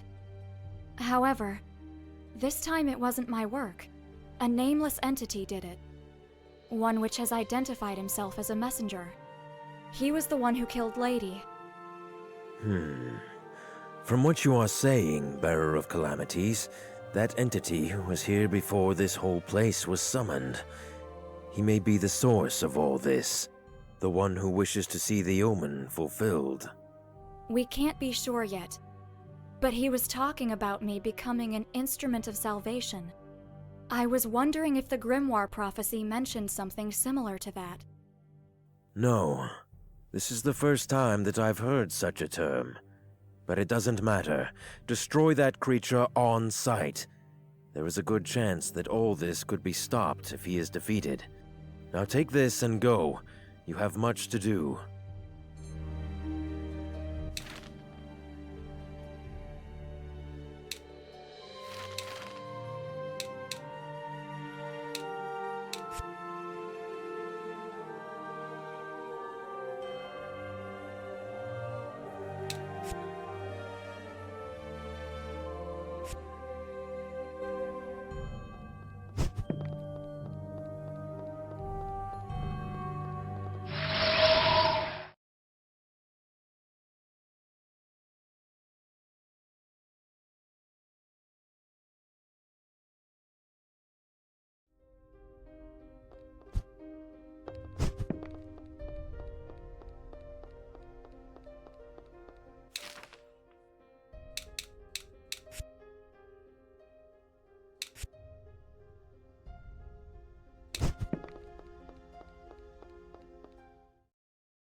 I have no importance. There is nothing I can do for you. My husband, he is imprisoned in this place. Free him.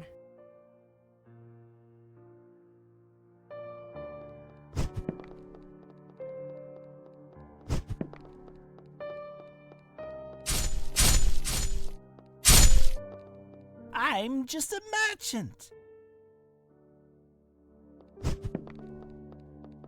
The secrets.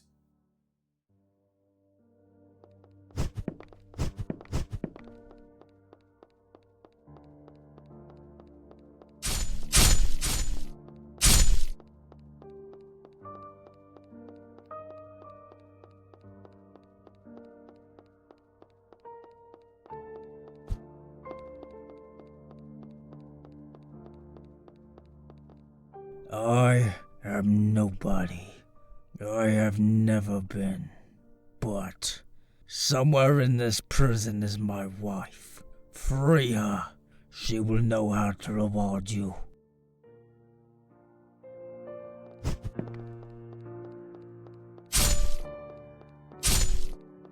Blood.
This formula, it emanates a different energy from the rest of this place.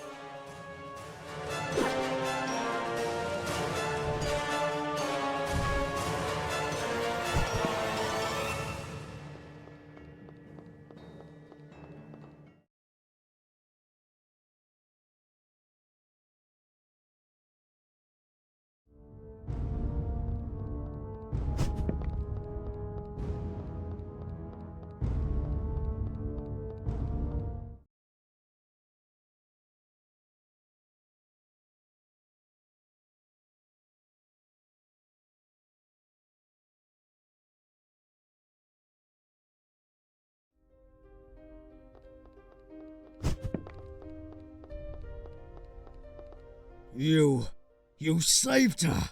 You really did! I will find a way to reward you, believe me.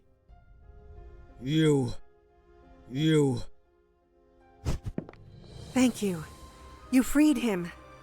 This isn't much, but please, take it. It is my only possession.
My lady, there's something I need to ask you. We just met a strange messenger who talked about me becoming an instrument of salvation, and Lady said something similar about herself. I was wondering if you had heard something like that before? In the past, we used that term to talk about people who performed an immeasurable sacrifice to end the war in the shadow. I myself have been called thus, having forfeited my body to stop the first evil. However, I doubt that this can be the same case. He must be talking about something we can't understand yet. If he is alive, maybe it would be wise to inquire about it when you meet him again. There must be some way to open the seals that block the entrance to the second floor.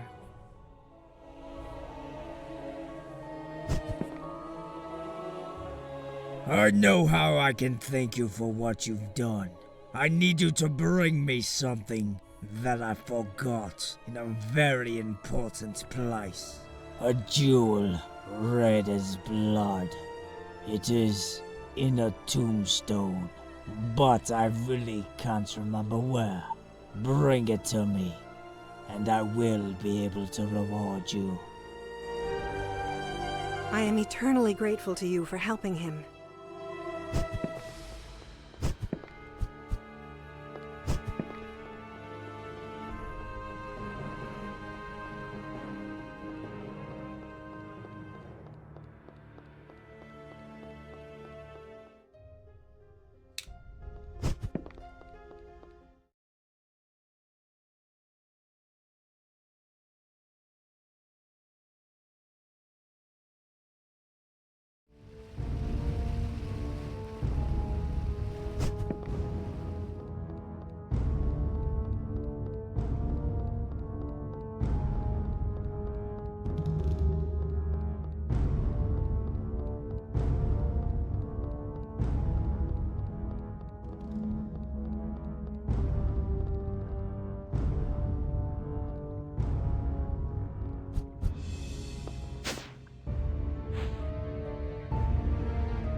Azrael!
I feel something near.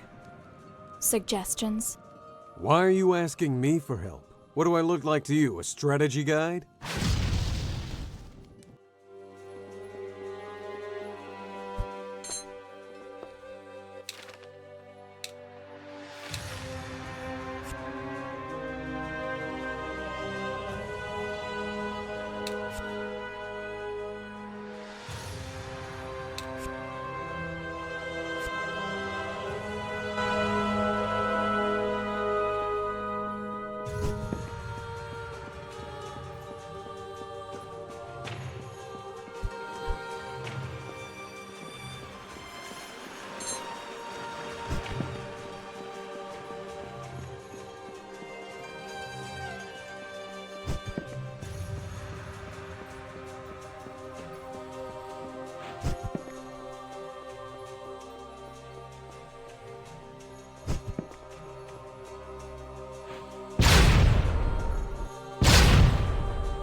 This is getting weirder and weirder. Any idea of where we could be? The ideal place for a picnic? Wonderful help. My pleasure.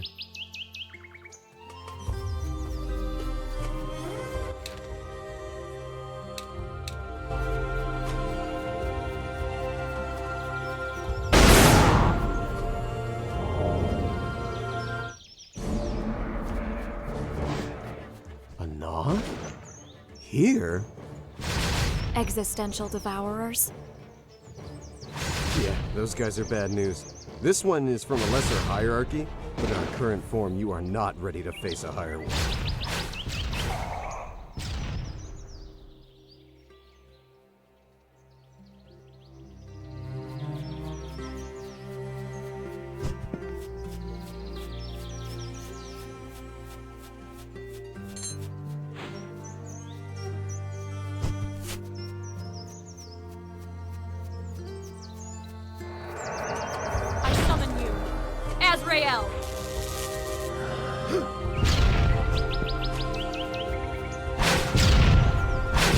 This being, it's pure darkness. It'll be quite resistant to my powers. Yeah, leave the black ones to me and take the white ones for yourself.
This seal.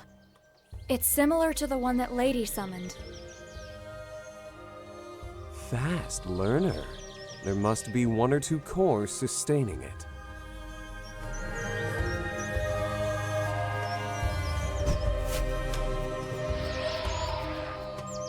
This place is the Folklore.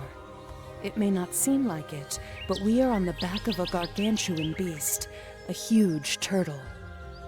Its master is the Dark Child of Light, Jonathan Kappel. He is the current Fairy King, a powerful entity with the form of a little child. The Folklore is inhabited by elementals and ancient spirits, many of which are quite powerful.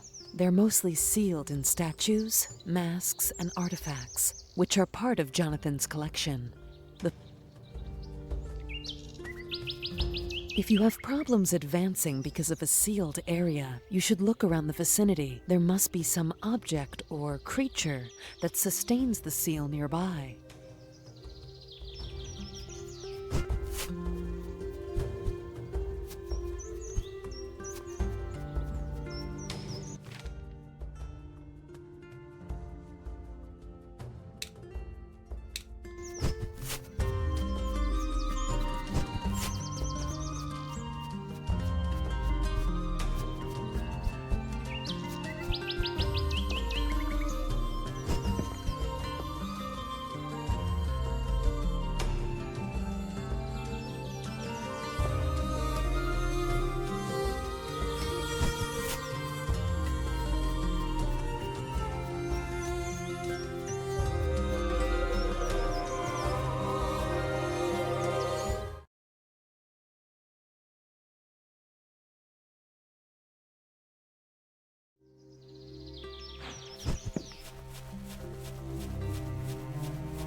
Azrael!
We meet again, Wanderer of Arcane.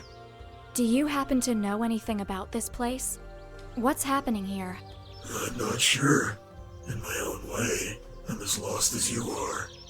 I can only say that this is a place of memories, made of memories. If you look around with care, you may find fragments of the very essence of this place. What do you mean? Let me give you an example. The zodiac seals and the columns of this area have some very special features. Activated by a normal being, they become white and pure, but when activated by a dark entity, they darken. If you combine the seal's colors properly, you may obtain a result that can be very useful for you. To know which color each seal must be, you should check the masks that are beside them. If the mask is telling a lie, you must make the seal dark. Whereas, if it's telling the truth, the seal must be white. There's at least one thing I can assure you. The Mask of Leo is telling the truth.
Little Jonathan Kappel had spent his whole life in his huge mansion without windows. He never lacked anything. He was surrounded by a legion of servants that took care of him with absolute devotion. All of them wore strange masks and acted in a cold and distant way, but took care of him like he was the only thing that mattered in the world. From them, the boy learned the most exquisite manners, and to act like a gentleman of the highest rank. When the young one asked why he was there, his servants always told him that his parents had to go far away, and it was his obligation to wait for them there until they came back. When he learned to read, Jonathan began spending most of his time in the huge library of his house, reading tales and stories that made his imagination fly. He dreamed of fairies, goblins, and fantasy creatures that existed beyond the walls that confined him. But over the years, as he grew older, the mansion seemed to him to grow ever smaller until his home became a prison for him.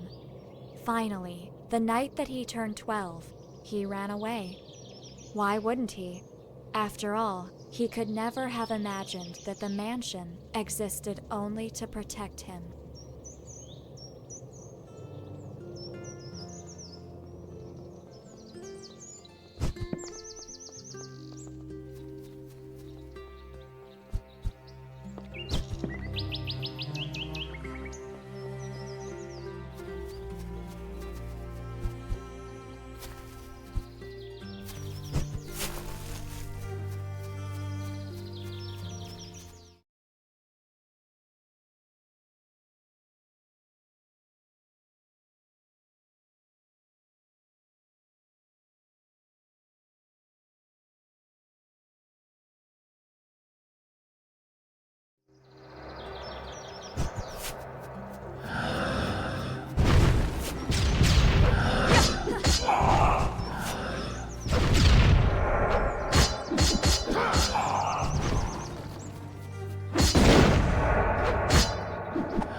Azrael! Shit! You remember what I said to you before about being careful with higher Noth? That's a queen!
Jonathan couldn't believe how fascinating the outside world was. Vast green pastures spread between beautiful mountains.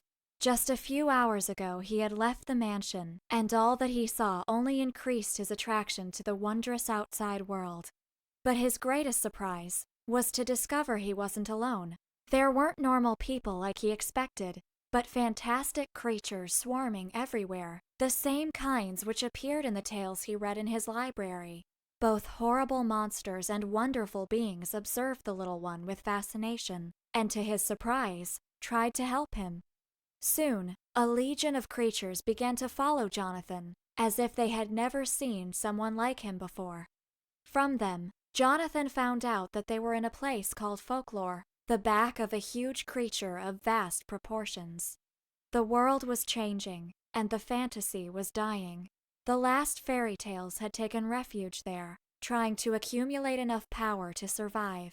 But none of them knew why Jonathan was there. In order to find answers, the creatures advised the child to travel to the heart of the mountain, where the Lord of Fantasy was. Jonathan thought it was a great idea.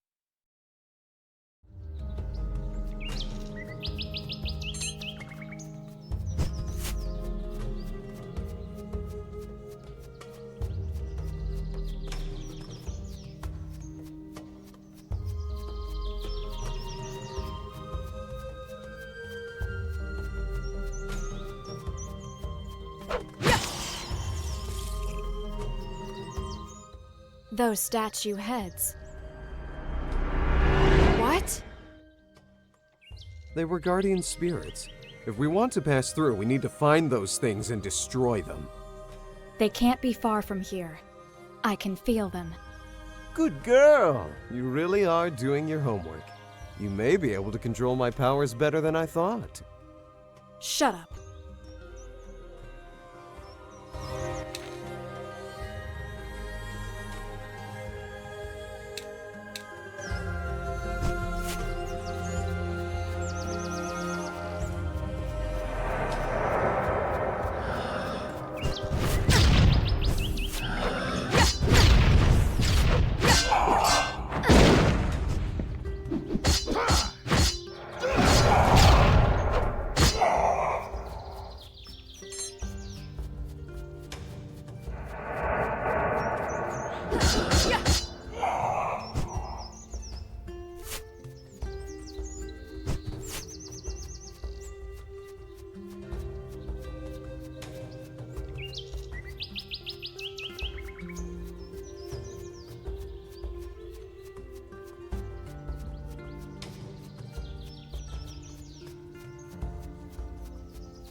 You found me a second time.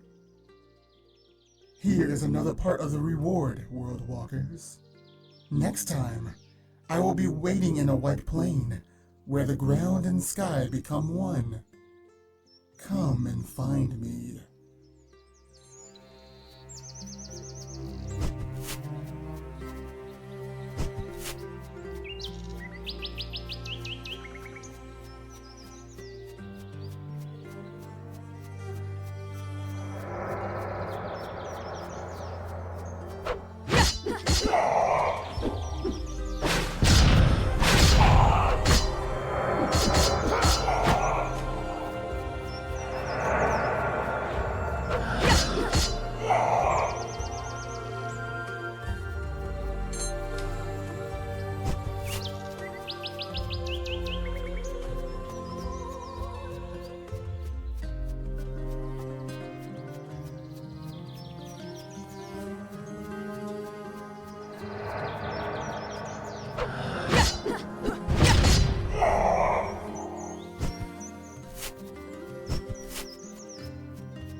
The heart of the mountain was floating in front of him.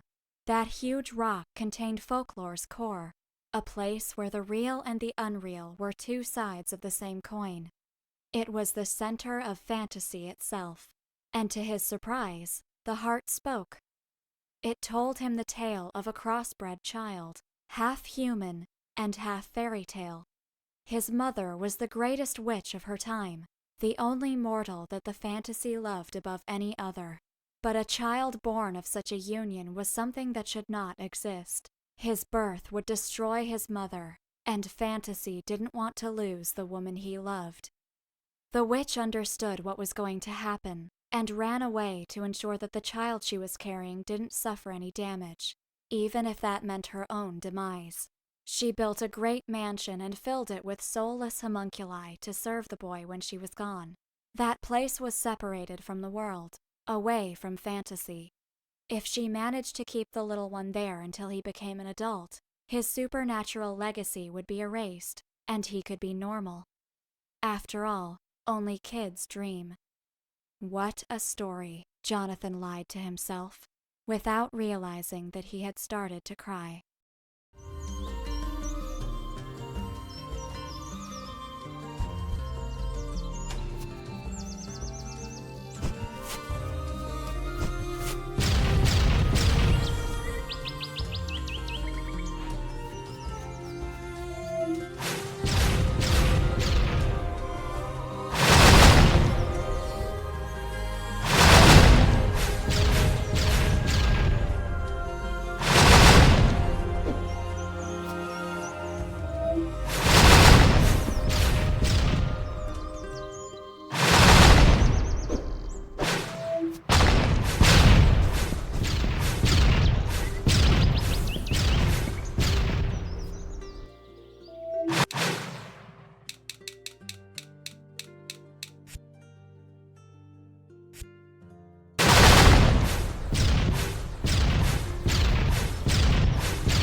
Enemy in the sky, I can launch them twice as high.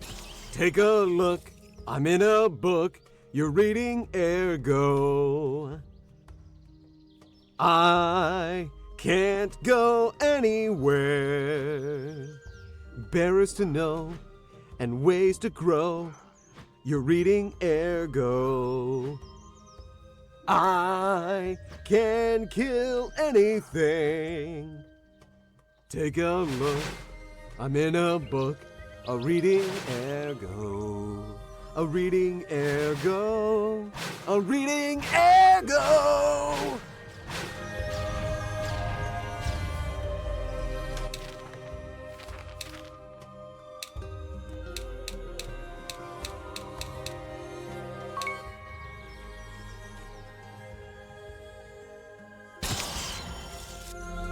How much time had passed? Actually, that didn't matter anymore. The human half of Jonathan allowed him to survive to what was supposed to be the end of the fantasy. In those chaotic days, His father tried to devour him. It was the last thing he did before dying. Perhaps he still hated Jonathan for his mother's death. Or maybe he was just trying to absorb the magic inside of him in order to survive. One way or another, the result was, ironically, the opposite. Jonathan absorbed all of the entity's essence, and now he had more power than he could have ever dreamed of. He became the Lord of Folklore, and thanks to him, all its inhabitants survived. They gave him a new name, the Fairy King.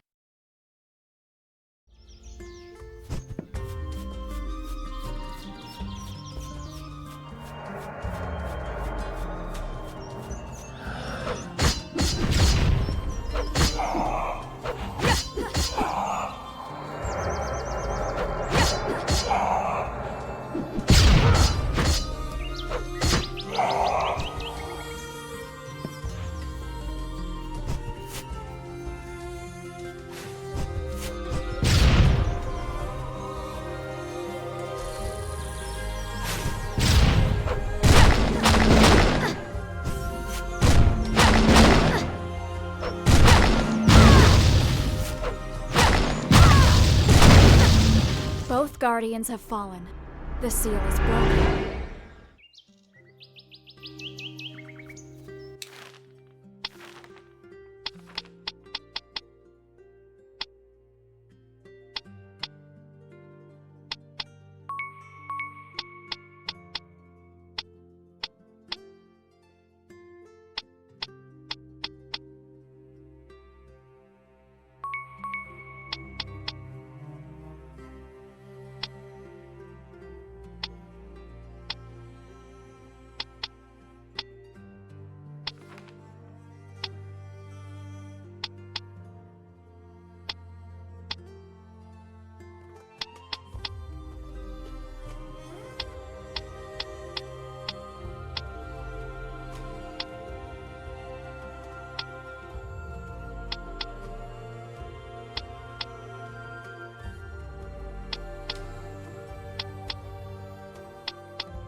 Alarm! Intruders! Heretics! Any idea what the hell those things are? I'm guessing there's some kind of protector totems. They're heavily guarded against magic. We should find a way to climb up there. Let's look around.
Oh my god, that was lame.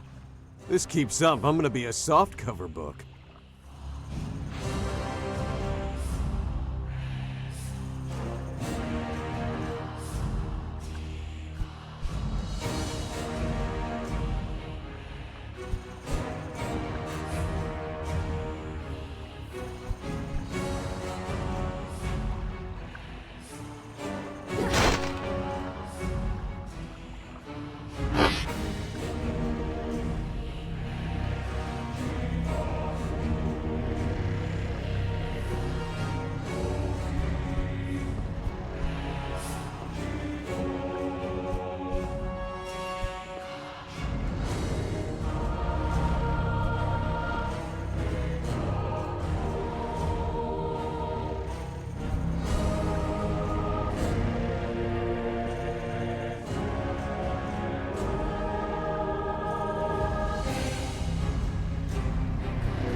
Jonathan floated around, watching the world beneath his feet, and created a cup of tea out of thin air. For him, everything was just a toy, a huge playroom full of pieces to entertain him and mitigate his eternal monotony. As he took the first sip, Jonathan thought it was increasingly difficult to find something funny to distract himself with lately. He had tried dozens of characters, playing both hero and villain, helping thousands of people and sentencing just as many others to horrible fates. Light, darkness, weren't they just different aspects of the same thing? No matter how much time passed, Jonathan would not change. He wasn't an adult in a child's body, but a child frozen in time, one that would never grow, an aspect of fantasy itself. What should he do now to have fun?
The secrets, the passages, they echo in my head like screams.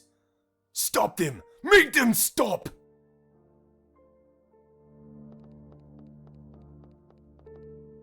I'm just a merchant, and if I had a name, I do not remember it now. Open this door, and I promise you that I'll know how to thank you.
So, you are here at last.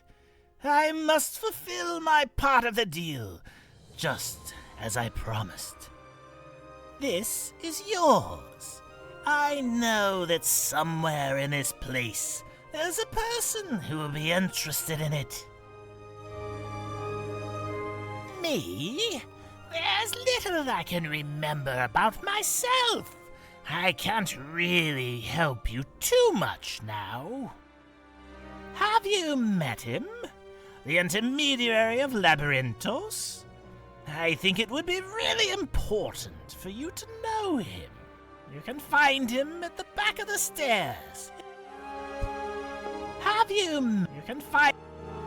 You can find him at...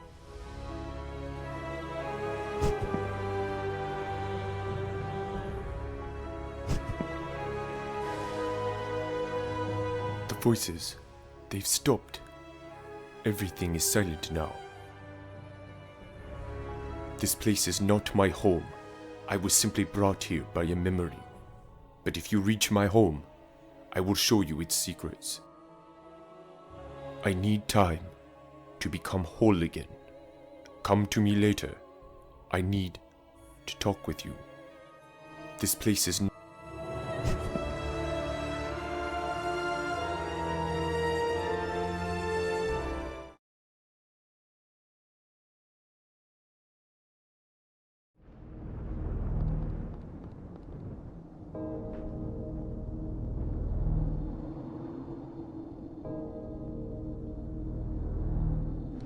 Of course. Or it...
I need time.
Azrael!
2 more. 1 more.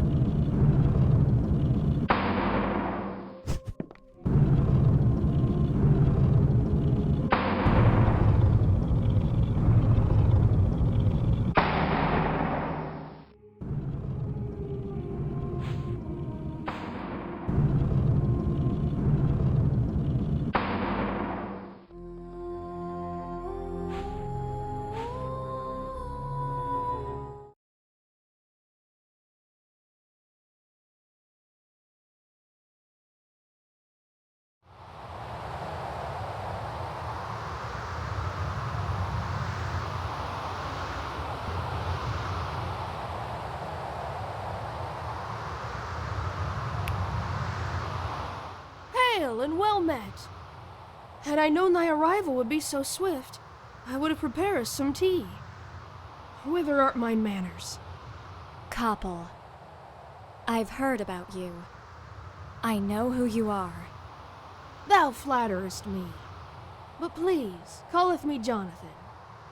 I hath also heard about ye, the legendary Ergo Mundus, and its beauteous nameless owner. Thou art even lovelier than they hath said. Are you behind all of this? You created Arcane? My most humble apologies. I fear thou art mistaken. I have been invited hither, the same as thee. You are one of the most powerful known entities, Jonathan. You expect me to believe you're here by chance? This place hath calleth me. I heard its voice, and hither I am. Get out of here, Jonathan. I have seen part of your life.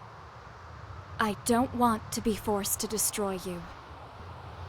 Oh, come on. Are you serious? Thine offer is much appreciated. However, 'tis futile. Not only can thy power not penetrate mine defenses, in truth, I needeth the book thou art carrying. Is this some kind of joke? This place doth offer me power. Power to do what I wish. In exchange, I needeth thee to cease to exist, Sir Ergo. I shall hence obtain the advantage I require to best the others. Verily, some of us art terrifying. What do you mean? It matters not. Alas, milady, I have given thee a chance. Ah, what a joyously festive event awaits! I summon you, Azrael!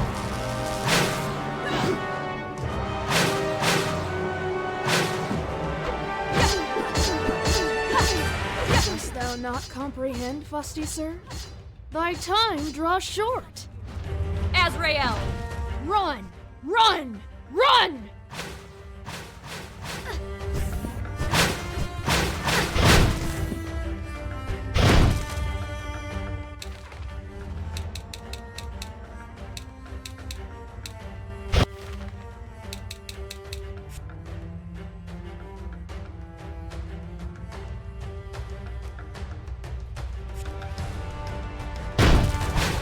About this!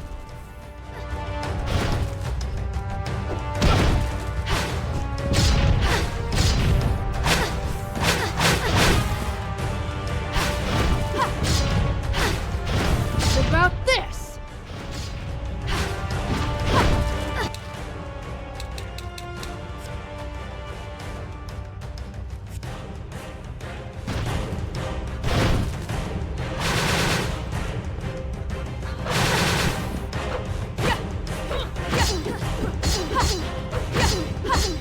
About this!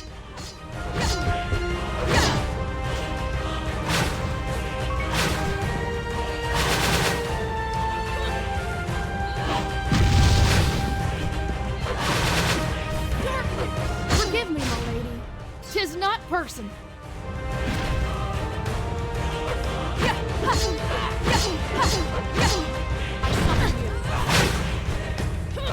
About this!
thyself from mine presence.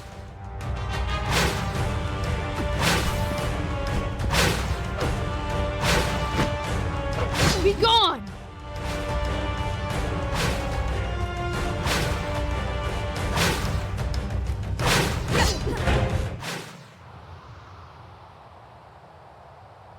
So, I have met my end. 'Tis not at all well met and merry.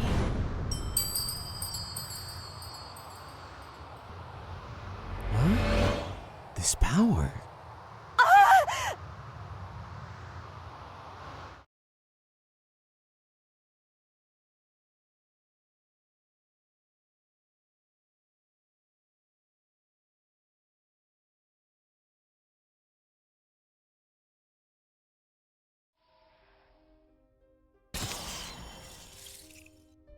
The monster looks at the little girl.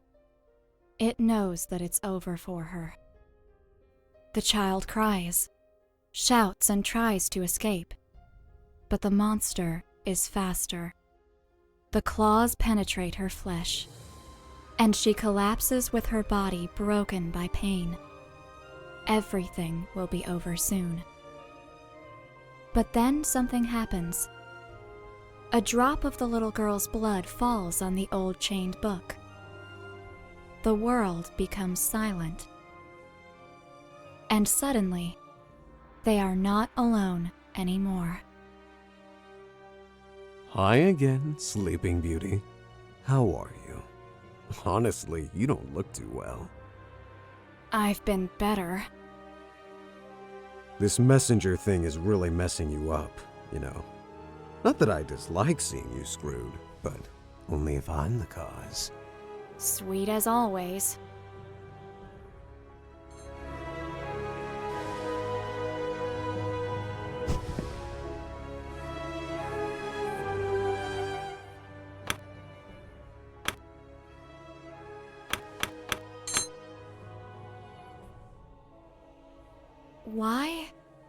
Why did you save me when we met?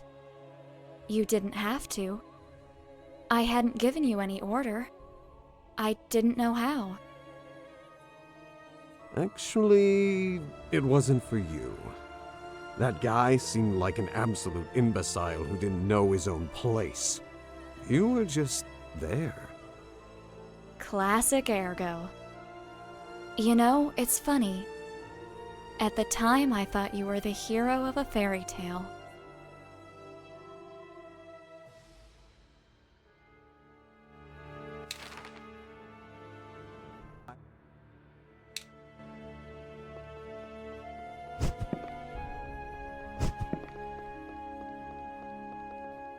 Lady Ellie and I. Another messenger has been defeated by my hand. But there's something that's concerning me. Their destruction is affecting us in a strange way. Somehow, with each one of them that falls, Ergo's seals become weaker and weaker, and my own condition is getting worse. So, it is as I fear.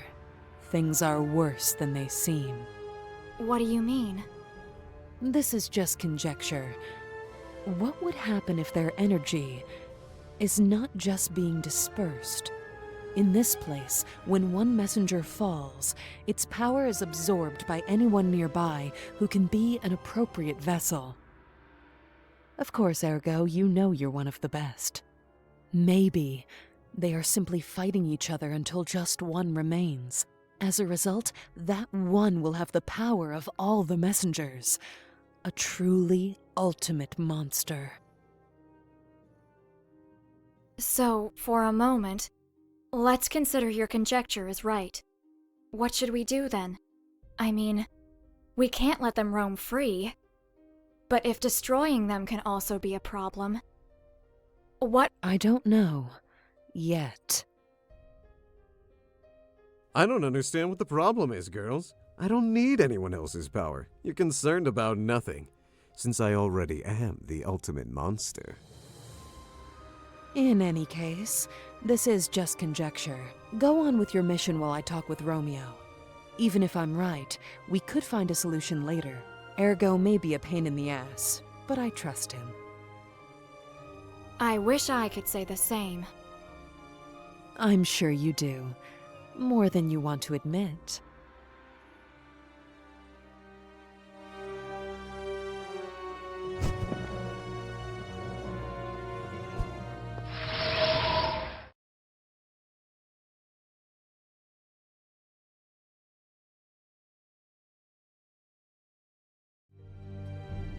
Welcome back, Bearer of Calamities.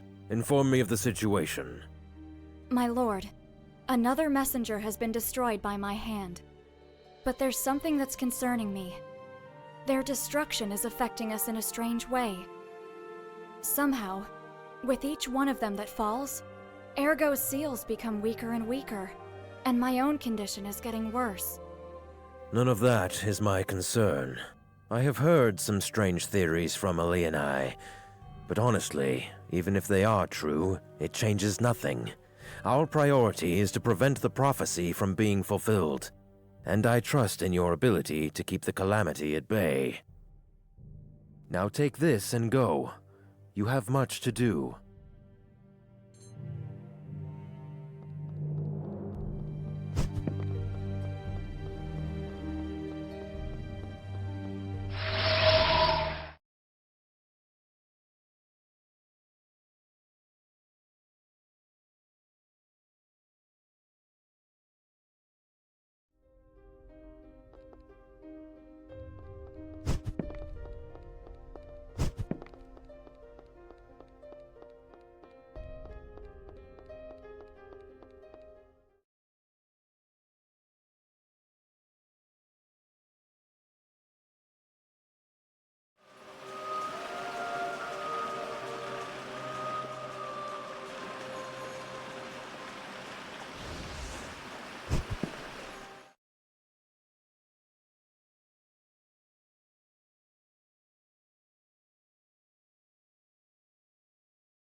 have you met? You can find...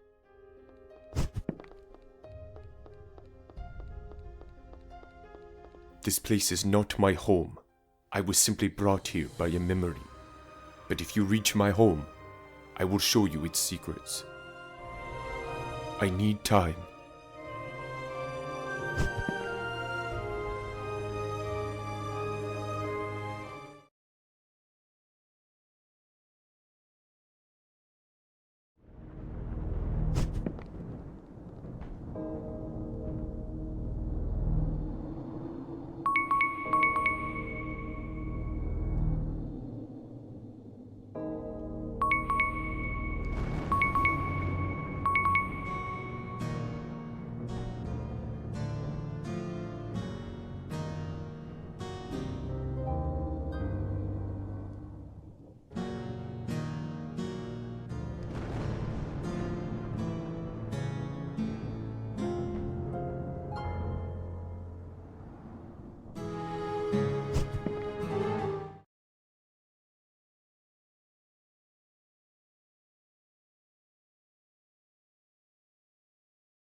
Are you okay? This feeling. It's the same as when we were pulled into this place for the first time. Look around. If this tower is really made of memories, then this land doesn't belong to anyone. But somehow, I'm not calmer for it. I heard your voice in the silence. In the void. It is you who has called me? Again. Who am I? I am life.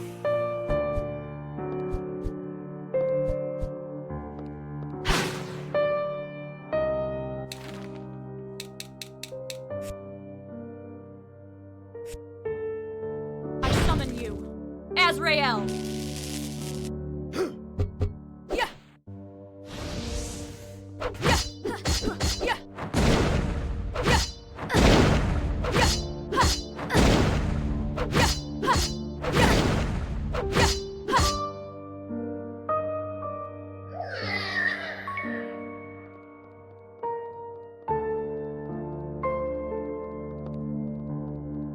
What is happening? I don't understand what's going on.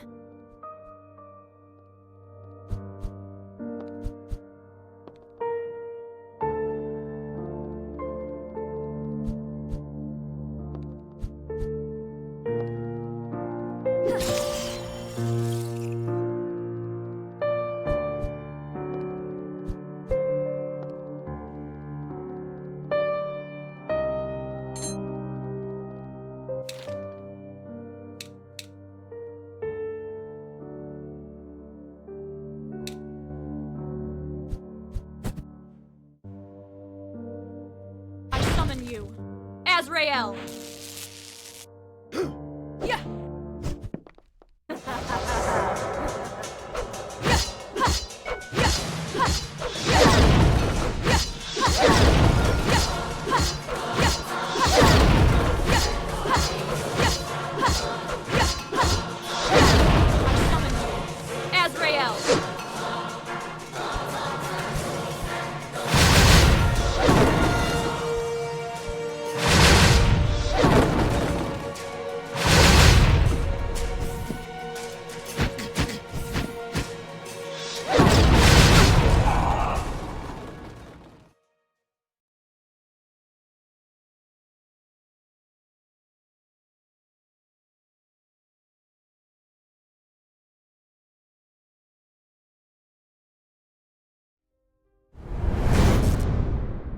What was all that about? Even I can't tell you. Be careful. We are missing something. Anyway, the important thing is that we are on the upper floors. Let's look around here.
So, you finally found a way to open those doors.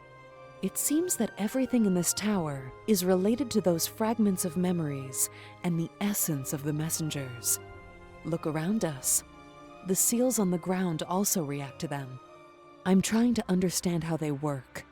Somehow, there's something really familiar about them.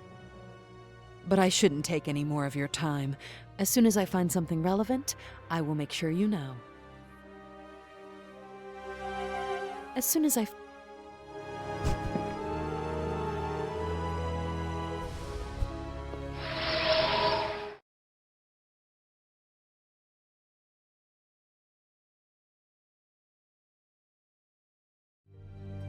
There is no time to talk.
You have come to my world, a place of pathways. Now, let me do something in return for your help. I will tell you some little secrets of the other rooms.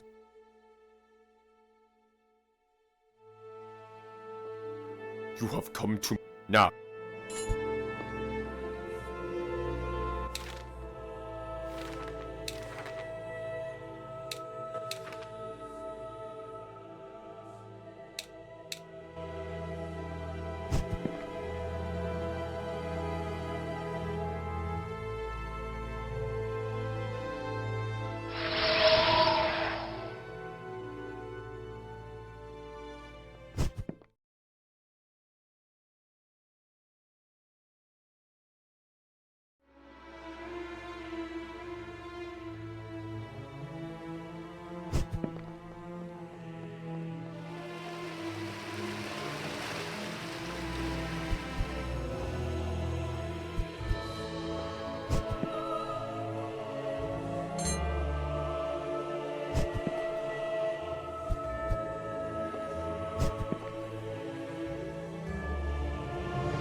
Azrael!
Ugh.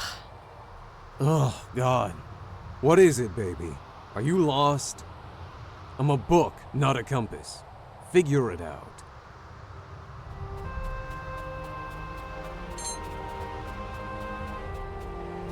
You found me again. Take this. It's a new part. You have almost finished your journey. When next we meet, I will be in a cave near the place where we met for the first time.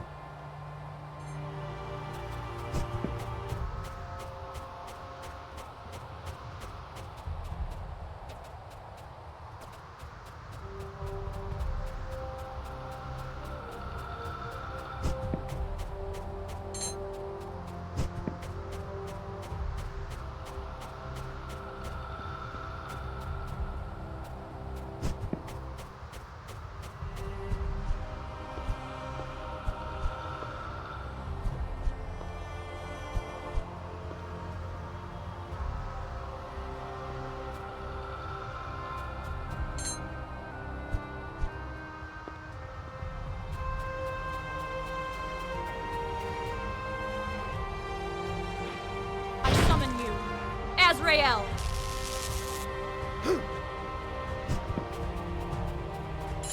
Druaga, the great Imperial Arbiter, was the perfect warrior. He wasn't born with unique powers, but for as long as he could remember, since he was old enough to wield a weapon, Druaga lived for greatness. In his youth, he traveled the world in search of glory, and there is no doubt that he succeeded. He overcame impossible feats, defeated enemies no other man could, and his charisma allowed him to become the greatest Imperial agent of his era. So, when he turned 50 and was selected to become the personal tutor of the young Elijah Giovanni, future Emperor of the world, Druaga felt a mixture of pride and satisfaction. That boy would become his legacy, and even if he could not become as great as the Arbiter himself, a part of Druaga would always live on inside of him. But when he started training Elijah, who would someday occupy the Imperial throne, Druaga understood. The young man would eventually surpass him easily. It was not a question of talent or will. Elijah had real power. Day after day, year after year, the truth was becoming painfully obvious to the old Arbiter. In this world, there were special people, beings endowed with superior skills that shake the very foundations of fate, and Druaga was just a bystander. Elijah would be everything that the Arbiter was not, and do things that he could never do. That idea filled Druaga with satisfaction. He loved the young man as if he were his own son. He was proud of him, but why then was there a part of him that was so upset?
Azrael!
Azrael!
There is a fragment of memory hidden somewhere in this room. Look for it carefully.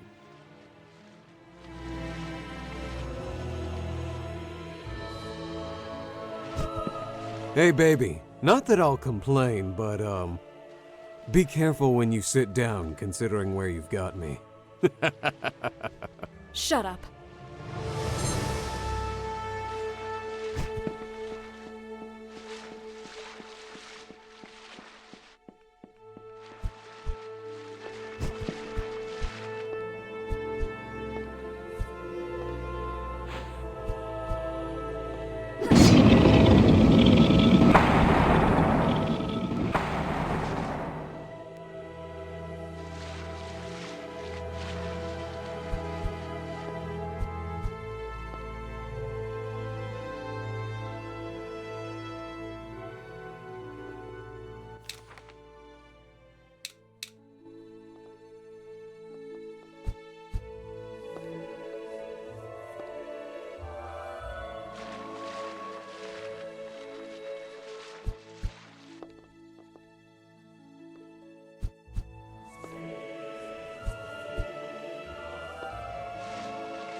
Druaga awoke.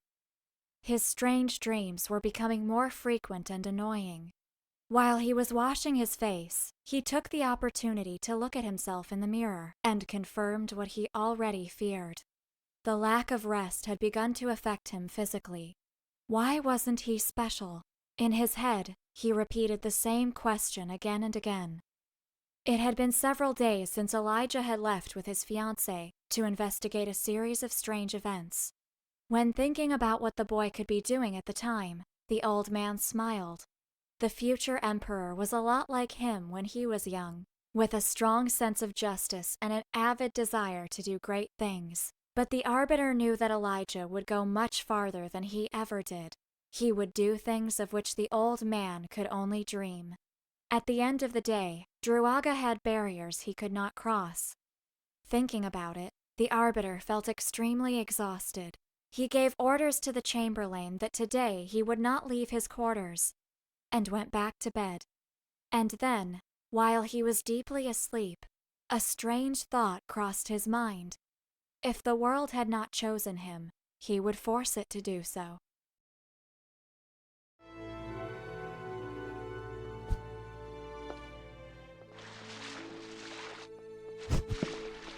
Well done, you found it.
Somewhere in this place, you will find a metal plate with an inscription.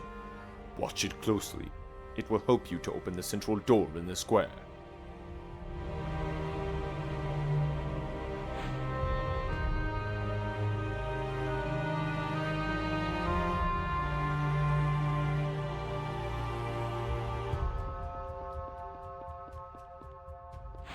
I summon you, Azrael!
The old knight walked slowly through the ruins, towards the heart of the Shrine of Four Seasons. Someone normal would never have been able to arrive there. The place was not real in a traditional way and was protected by ancient guardians. But the Arbiter knew very well what he was doing. In this forgotten temple, entities that in the past were worshipped as gods had erected a mystic system to keep the order of the spiritual world, an order that Druaga was about to destroy. Once he was at the edge of the platform, the Arbiter looked at the bottomless pit that stretched before him. There, in the depths of the earth, laid the supernatural fibers that supported the world. He knew why he had come and what he wanted. Was it really his idea? Or had something dark whispered words to him while he slept? It didn't really matter. The Arbiter jumped into the depths, destroying the supernatural structure that supported the temple. Chaos broke out, and his body shook for one last time as all of that energy went into him.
You, Azrael!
Azrael!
You, Azrael!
He's beyond this door.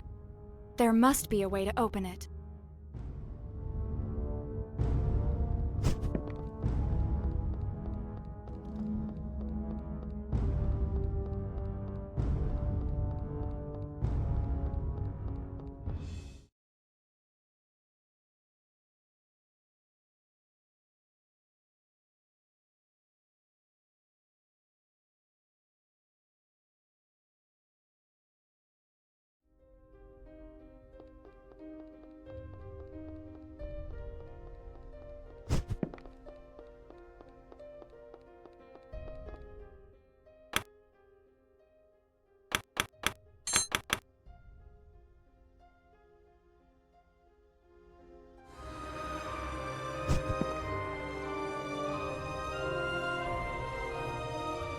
That is it.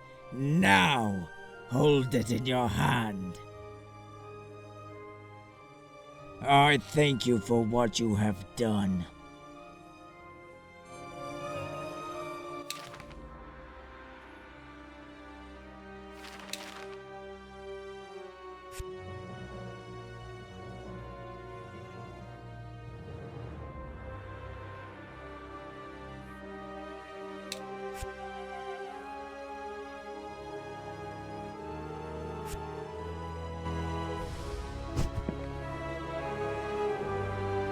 As soon as I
need time.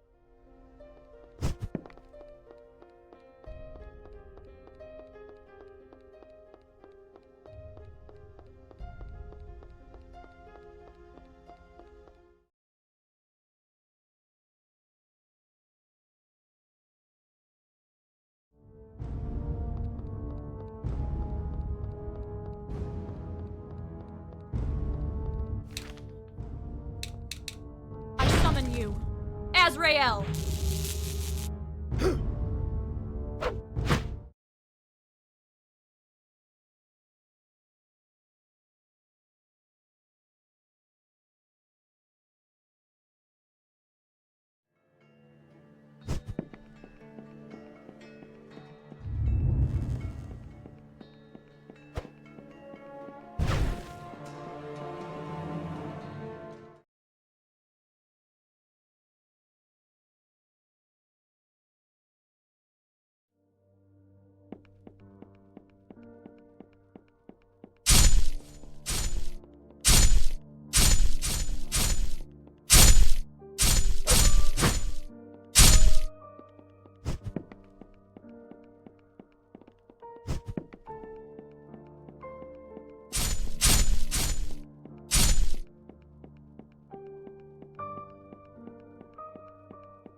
Blood. I only remember the blood. What kind of monster am I? No! Don't free me!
So it is done.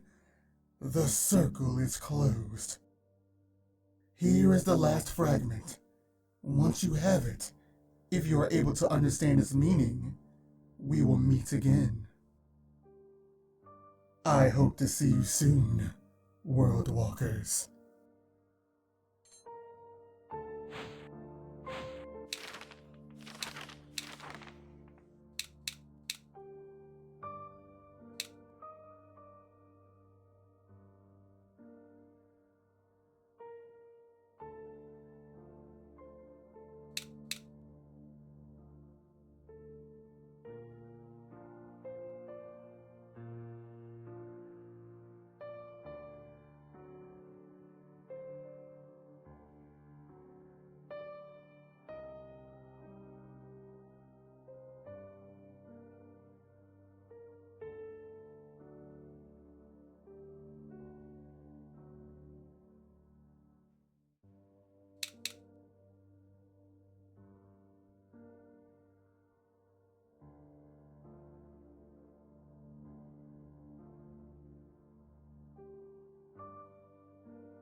This mansion is Nascal's workshop, the messenger known as the Puppetmaster.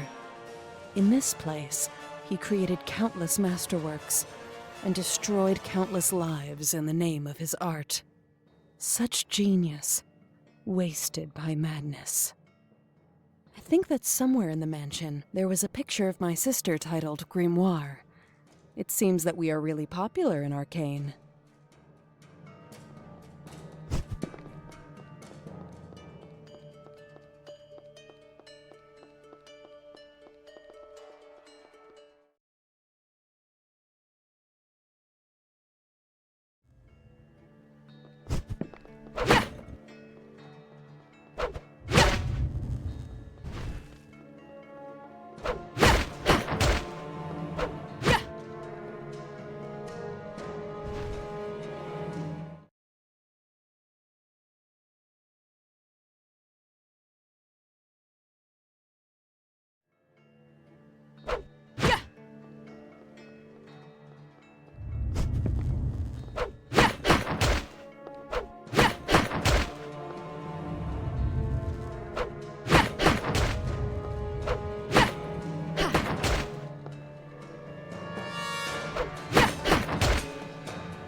The Shrine of the Seasons. This place is a legend, even for me. I don't know about the messenger who's here, but you can bet he's going to be a problem. The shrine will be a challenge not just for your power, but also for your intellect. Pay attention to every detail. I'm sure it will be full of secrets.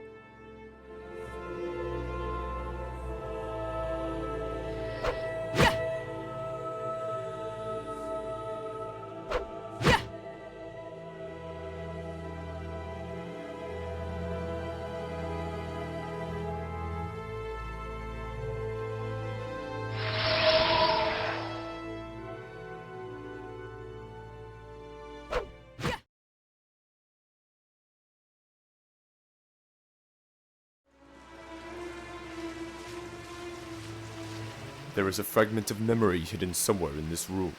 Look for it carefully.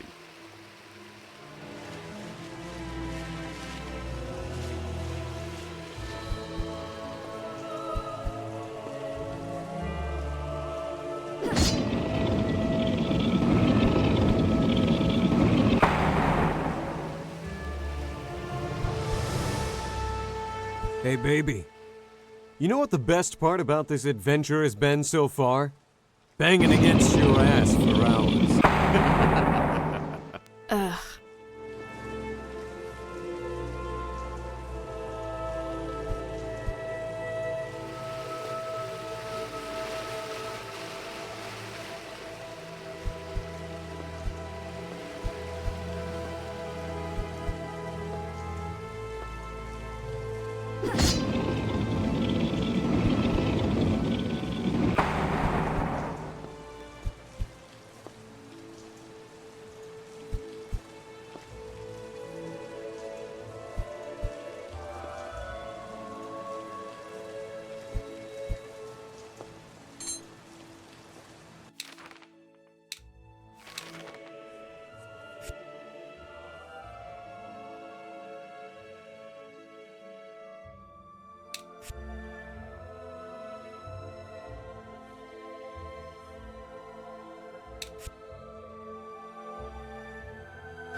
creature that was once the greatest arbiter rose for the first time in all his unholy glory.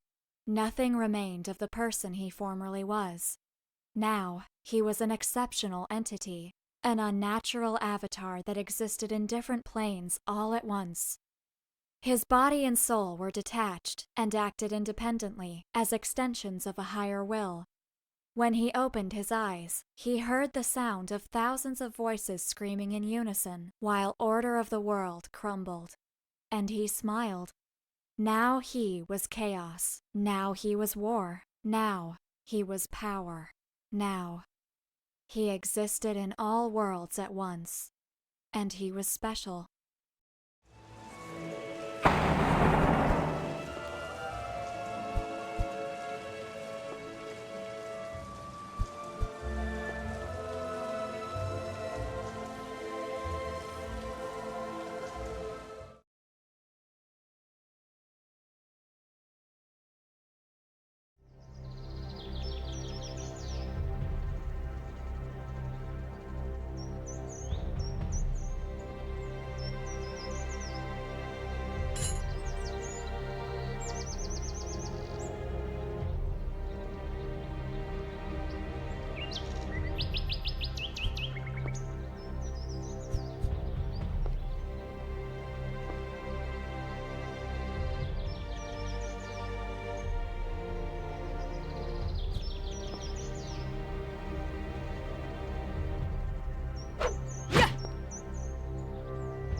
Waiting in the center of the ruins, a part of the mind of Druaga was following closely the remote progress of the intruders who were fighting his servants.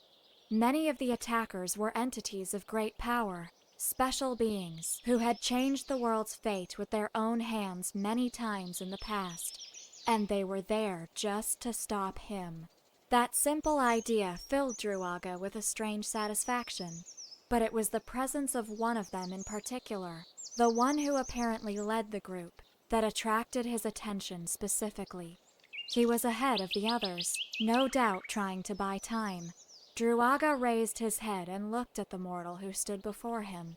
Inside, a part of what he had once been recognized the intruder and stirred, satisfied. This was the moment he had waited for, the instant that made everything worthwhile. A mixture of pride and hatred filled him when he uttered the name of his disciple and saw that Elijah recognized him. To win, to lose, it mattered very little. Druaga was complete.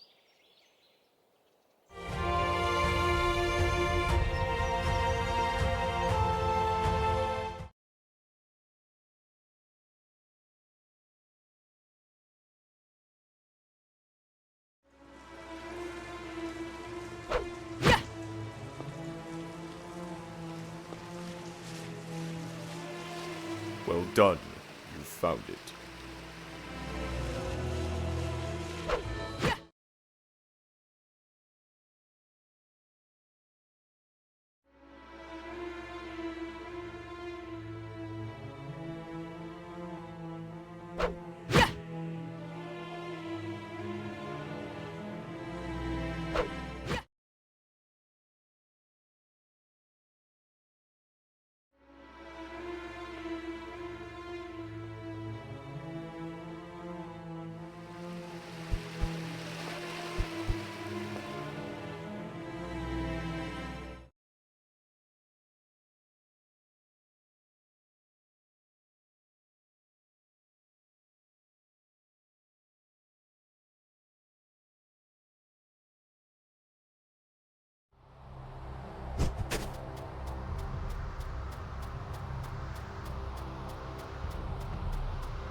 Azrael!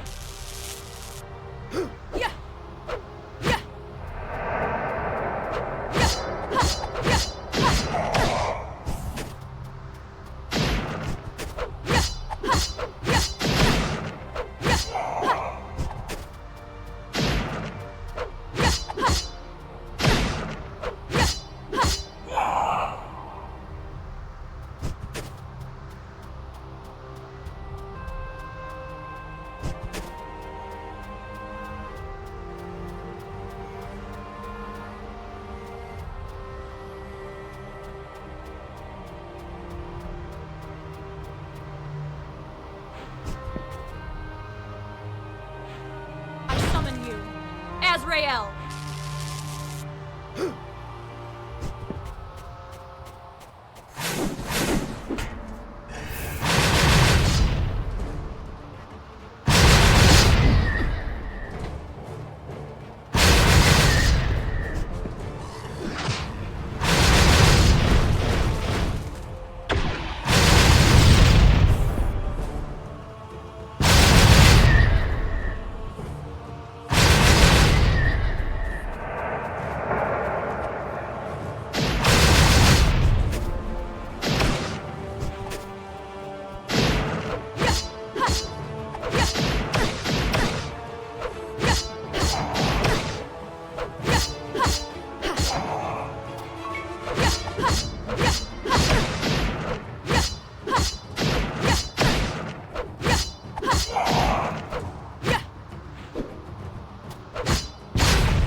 Two more.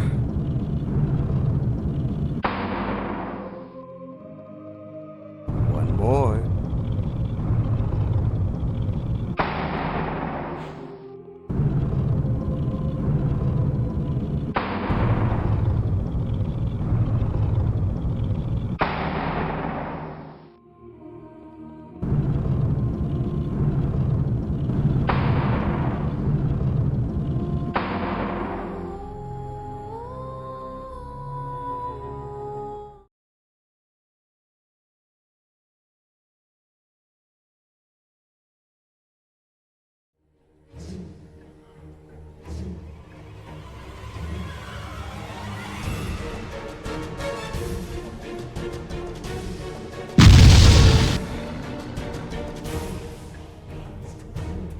And who are you supposed to be?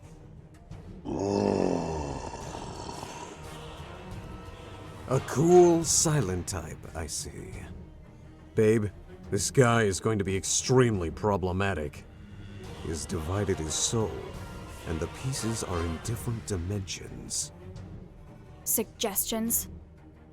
Take care of him here, and give me freedom to move in the spiritual world. Remember, it's vital for us to destroy them at the same time. We need to coordinate ourselves.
Ergo!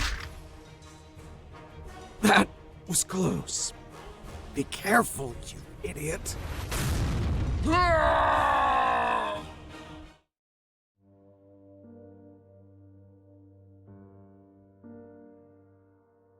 Are you okay? You're worried about me? Get ready. Here comes the power surge.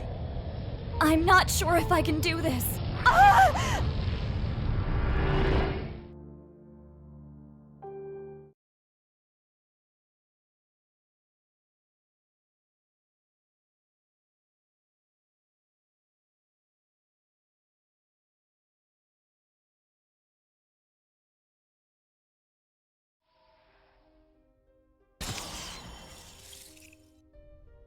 From the darkness comes a man. He looks around the room, paying little attention to either the child or the monster, as if neither of them mattered in the slightest to him. The monster insults the man who came from the darkness. The creature says words that the child doesn't understand, and urges him to run away, unless he wants to end up like her. But the man who came from the darkness laughs, and talks for the first time. In this world of fools, you must be the king of them all. Let the lesson begin, he says with a smile on his face, and pounces on the creature. The room is filled with screams of terror and pain, but this time, they come from the monster. And then, silence again. Hey, babe. Maybe you should stop doing this. You can be someone unique, but you're still human after all. You can't handle any more of my power. If things go on like this, I will be free soon. The seals that contain me in the book won't withstand much more of this. What will happen to me if you're released? You will be erased from existence, like if you never existed to begin with. Only I will be able to remember you. Let's forget all this shit and get out of this damn place. Come on. I'm really tired of this. I really doubt that the world will end. Too many messengers are already destroyed to cause the Grimoire prophecy. We can't risk being wrong. We'll follow Lord Exxet's orders to the very end. All messengers will be destroyed. Why are you so obsessed with this, baby?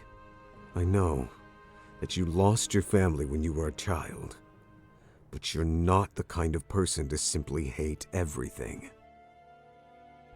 What do you know about me? I have no name. I have nothing. Being a hunter, the bearer of calamities is all I've got. All I am. Without that, what else do I have? Well, you've got me. You are the only partner that I only hate a little. You're just doing this because you're afraid, aren't you? Because you don't know if even Ergo, the almighty legendary monster, would be able to survive if your current form is destroyed. Go to hell, human. Thanks for reminding me of who we are. Bearer of calamities.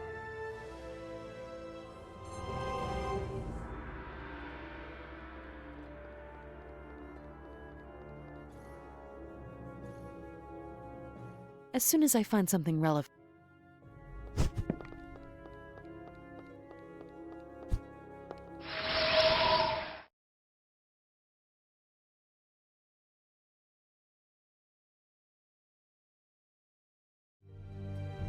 Welcome back, child. Things are getting worse out here, but I'm sure it's not easy for you either. You really don't look well at all. Thank you for your concern, my lord. Another one has been defeated. But I'm afraid that Lady Ellie and I was right. The messengers. They're becoming more powerful with each one that falls. And this is affecting us too. Ellie and I is a problem, child. At first, we thought she could be unstable due to the influence of the tower, but I fear that it is much more than that. What she knows, and her connection with Arcane, is unnatural. We think she is deeply involved with everything that's happening, or even the architect behind Arcane and the Grimoire prophecy. You, Cretan. Is there something wrong with your head? Be quiet this instant, Ergo Mundus. I'm sorry, my lord, but I share Ergo's concern. The First Saint may be an unusual woman, but she's been an ally to us from the beginning. I don't want to believe it either. She is, after all, the founder of our order. But everything she has done so far, even the relationship between Ergo's seals and the tower, could be her plan to regain her lost body. Just be careful with her. We can't be sure of her real intentions. Now take this and go. You are getting closer to the end of this nightmare.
There is no time to...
Hey, baby.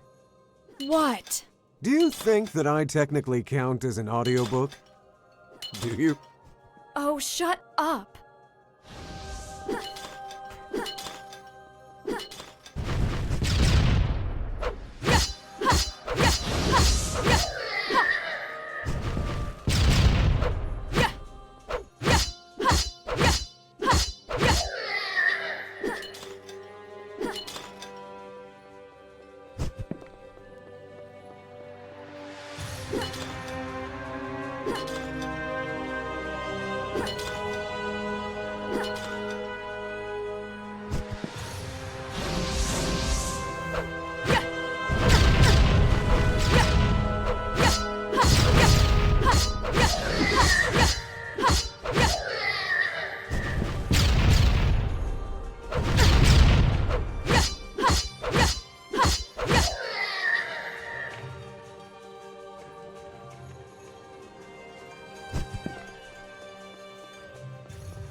Having problems trying to reach the other side of that bridge? I guess you should reactivate the ruin stones to make things easier for you. If you want to do it, you should go back to the entrance of this chamber and go down. It's a little tricky to find the floor, but you should be able to do it. There you'll find something to help you.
The children ran into the darkness. Neither of them looked back. Even if they didn't understand what was happening, both knew that they should not stop running. They were just kids who had the misfortune of being born into war-torn times. The little girl, completely terrified, was trembling, and her older brother held her hand tightly. He would not let it go for anything in the world. Plunged into darkness, both continued to advance through the rubble for what seemed like hours. When they reached the top of the hills, the first rays of sun began to illuminate the dark horizon, showing a nightmarish vision. Everything around them was completely destroyed, and thousands of bodies were scattered as far as the eye could see. And then, for the first time in his life, the boy heard them. The broken cries of thousands of people began to rise from the silence, a terrible and agonizing sound, as if the whole world were shaking with terror. Slowly, countless shadows emerged from the dead bodies, rising on the horizon like a dark tide. Such a demented spectacle would have driven even the sanest men mad, but the boy, Malekith, remained completely calm, gently covering his sister's head to keep her from witnessing such a scene. And there, beyond the darkness formed by all those souls, something was staring back at him.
I can see you.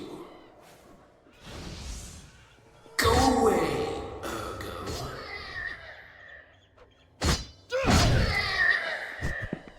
Escape now. Come on. Not him. You can't fight.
impressive, yet fertile.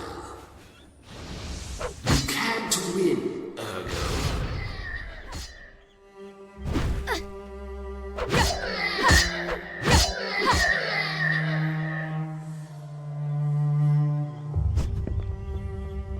As I am fear, darkness, and you will fall.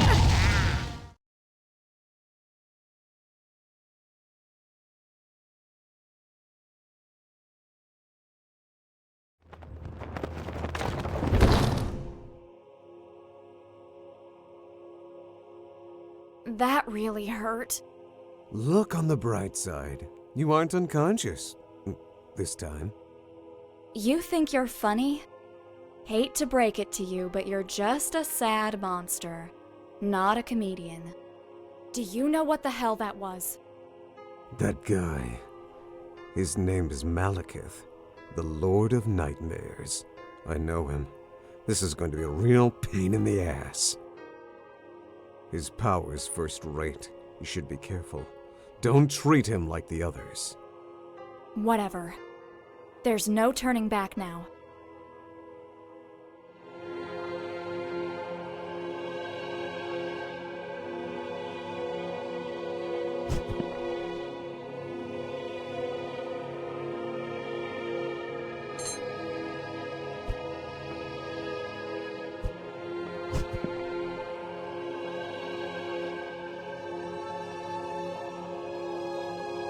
Are we in some kind of sewer?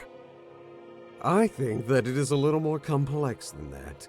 This is the labyrinth that spreads underneath the city, the place where all the waste of the nightmares go. But it doesn't matter. You were right after all. There is no turning back now.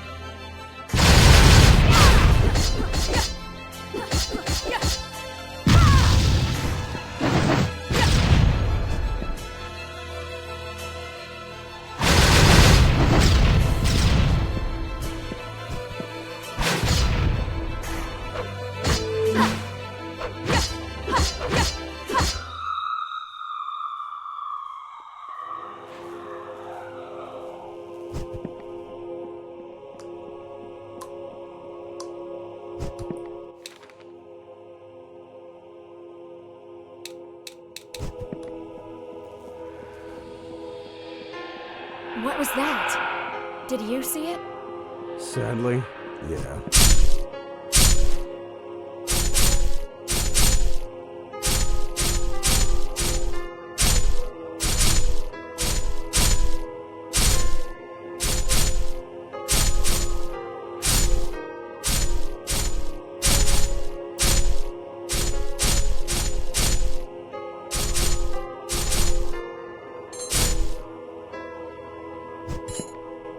Malekith smiled as he walked through the cathedral. The pieces were already perfectly positioned on the board. The only thing left to do was to start the final game. Everything he did over the past many decades was aimed at this moment, and it was about to end. Once outside, he looked at his forces, extending across the horizon.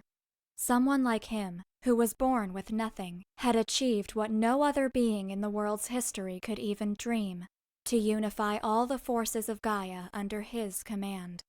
Now he controlled the largest armies on the continent, and even kings and emperors followed his instructions.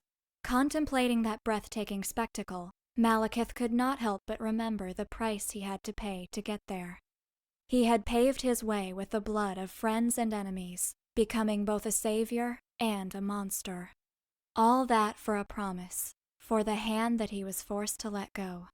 Now the fate of all rested on his shoulders. There was one last battle to win. One battle which would allow him to see the world change. Malekith walked forward, and thousands of troops stepped aside in unison to make way. And so the greatest general of all time advanced towards his destiny.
Azrael!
Run! Go back to the light!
What is that thing?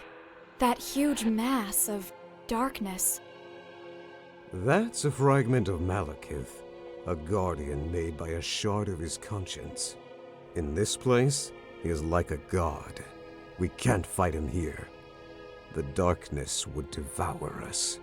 We need to find his real body if we want to stand a chance. And what will happen if it finds us? Let's use the light. We will be safe inside. Or at least I hope so.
Malekith opened his eyes with difficulty.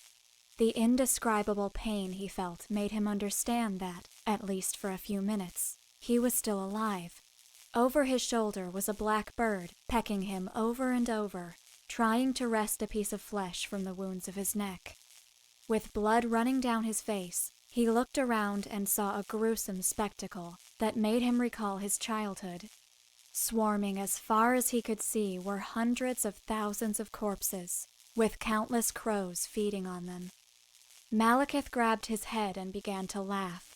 First, the sound came out as a silent whisper from his throat, but soon, his laughter was so loud that the crows around him fled aghast. Finally, he understood. Destiny itself, the same one that reserved for him the greatest role ever in history, had again played its cards in the most ironic way. The child who was born with nothing had gotten everything. He had won the battle that could not be won.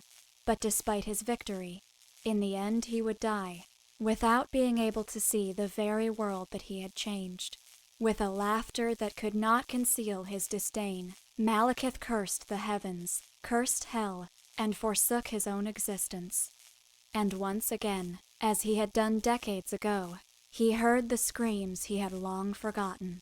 Like when he was a child, Malekith looked directly into the darkness, but this time he did not avert his gaze.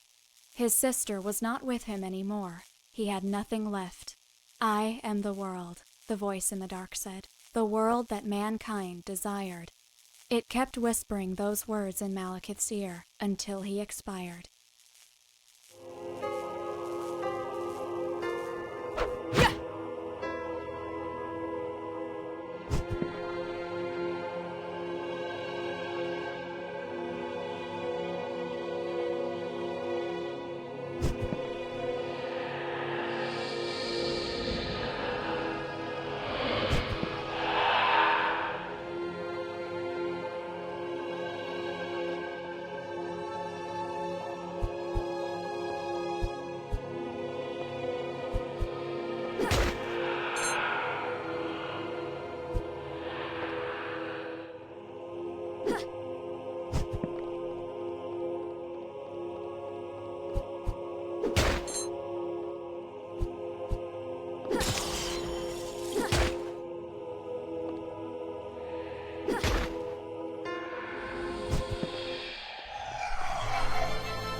I feel something behind this seal.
Shit!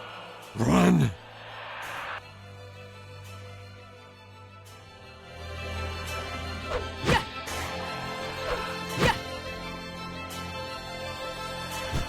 Oh, come on, baby. Is this the fastest you can go? We need to book it. I wish I could simply put a zipper in your mouth.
As soon as I find something.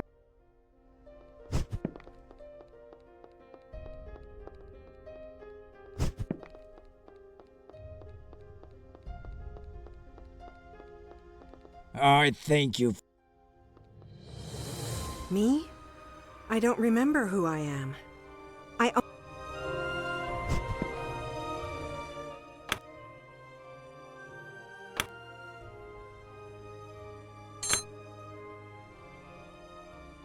You know Malekith? The Lord of Nightmares? More or less. He was one of the people I used to hang out with in the old times. Not exactly a friend, but he was really an interesting fellow. He always babbled about a city of nightmares, a place of dark dreams where he would be a god. If nothing else, he thought big. I respect that. Meeting him here? Well, I can't say that this is the reunion I had in mind.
I can't remember my name, but I know that I was in this place before. In this tower. But it was not a tower then. It was... oh... everything is so confusing. This place is not a real place. This is... something. Someone. Everything is so confusing. You know someone called Valise? I don't, but I know that he has something important written on a piece of paper. I remember something. There's something similar to a key system in this place. They are linked to the symbols in the ground. Once enough of them are unlocked, you shall be able to open some of the sealed doors. Is that helpful to you? If not, I am sorry. I have remembered something else. That hall full of pathways. The central door can only be opened if you have unlocked at least 5 seals. Is that helpful to you? If not, I am sorry. You know someone called Valise? I remember something. There's a door on the last floor. It only brings pain. I know it somehow. It is a trap that calls for you, but you should not go inside, or this place will win. You know someone. This place. The door on the last floor. Blood. I don't want this! The door's open! You know someone... I remember something. Is that... I think that there's something hidden under the Zodiac Temple. But I don't know what the Zodiac Temple is. Why do I know that? I have seen a red woman walking around in a dream. Am I crazy? Blood. You know someone. The door on the left. This. The door.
In that moment, all the crows rushed towards him, wrapping his body as if they were going to devour it.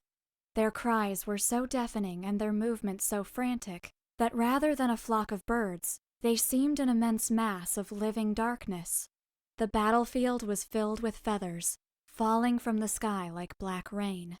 Anything they touched changed, as if they were opening a door to a world full of shadows. And then, out from the flock, came something darker than any abyss. With a gesture, the bird spread across his back, taking the form of 2 huge black wings that covered the sky. Malekith looked at the heavens and opened his arms. What was left of him was not even a mortal creature anymore.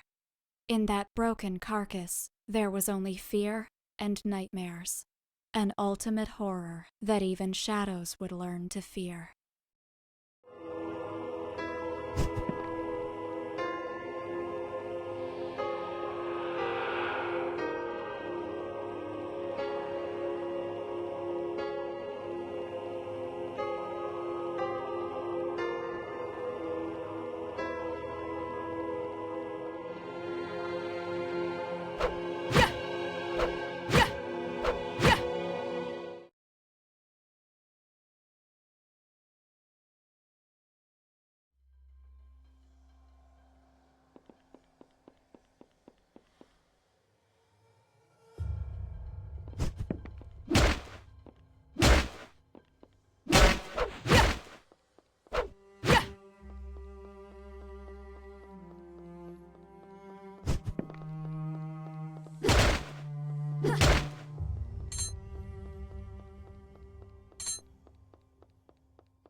You, Azrael! The Prince of Crows toyed with his fingers in the air. Each of his gestures drew dark, twisted shapes. With a mixture of boredom and disgust, he rose from his throne and walked down the silent hall towards the large balcony. Around him were hundreds of living nightmares, who bowed and retreated from their master's way. Malekith watched the horizon. Before him was the city of Graven, a majestic and unlimited metropolis like no other in the whole world. Built on a nexus between the darkest dreams and reality, every night it was visited by hundreds of thousands of dreamers. People who, without realizing it, had become its residents. Over the course of 7 centuries, Graven had grown to become the largest core of dark power of the Wake, the City of Nightmares. Malekith insinuated something like a faint smile. All that laid before him were his absolute domains. They were part of him, feeding his powers, and making him the greatest of the Lords of Nightmares. Soon he would manifest Graven on Gaia, extending his influence into the real world. Soon, he would be a god made of dreams and darkness.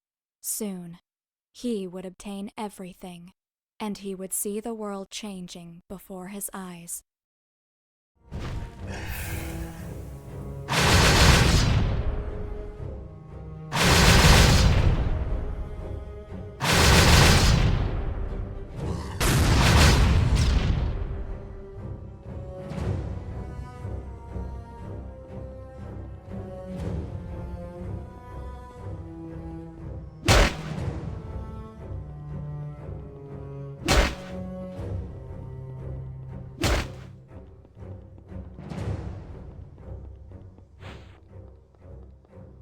You, Azrael!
He's here.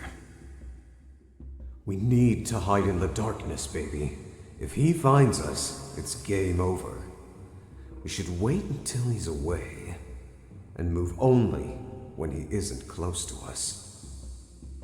How can we beat him? You can't win here. We are inside his nightmares, his world. In this place, he is a god. He could rival me, even when I was in top condition. We need to find his core, if you want to stand a chance. I can feel you.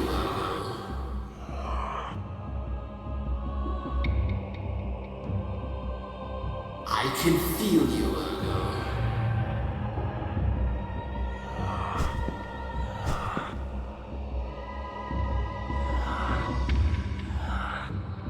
It will be over soon.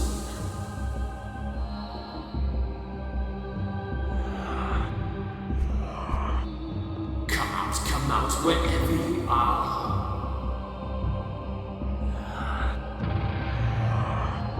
It will be over soon.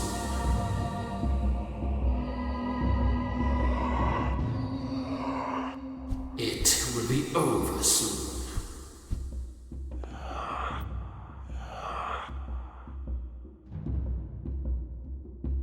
It will be over soon.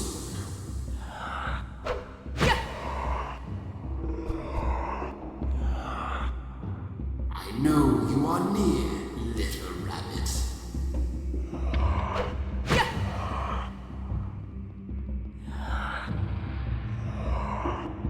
Come out wherever you are.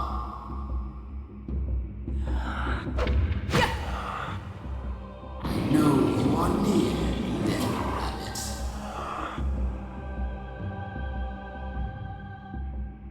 I can feel you, Ergo.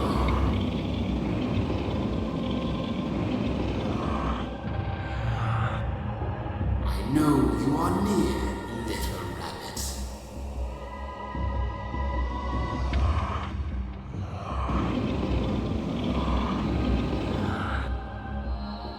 Come out wherever you are.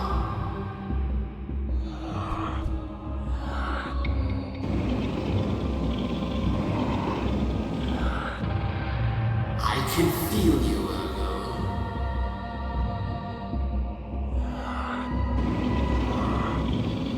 I can feel you, Ergo.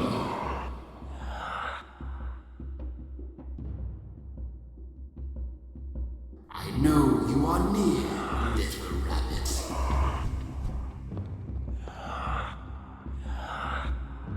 Come out wherever you are.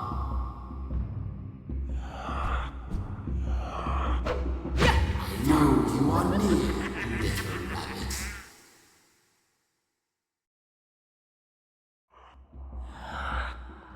It will be over soon.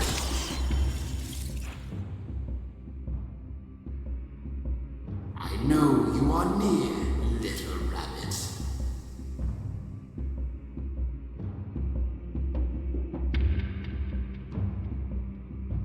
I can feel you, Ergo. Found you.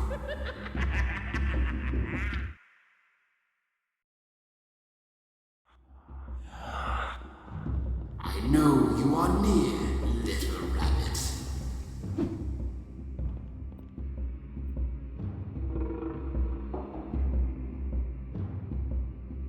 It will be over soon.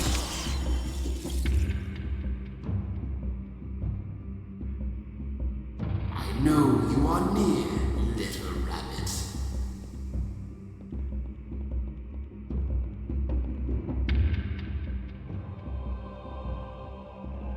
I can feel you, Ergo.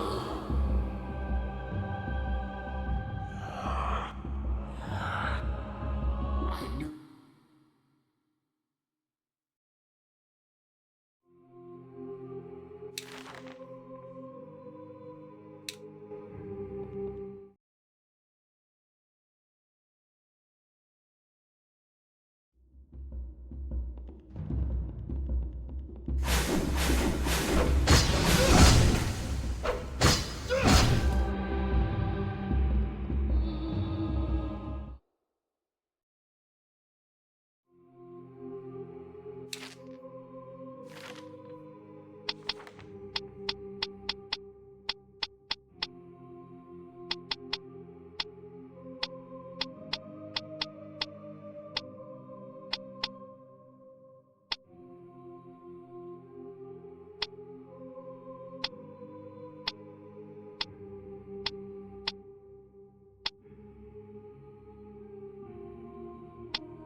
2 more. 1 more.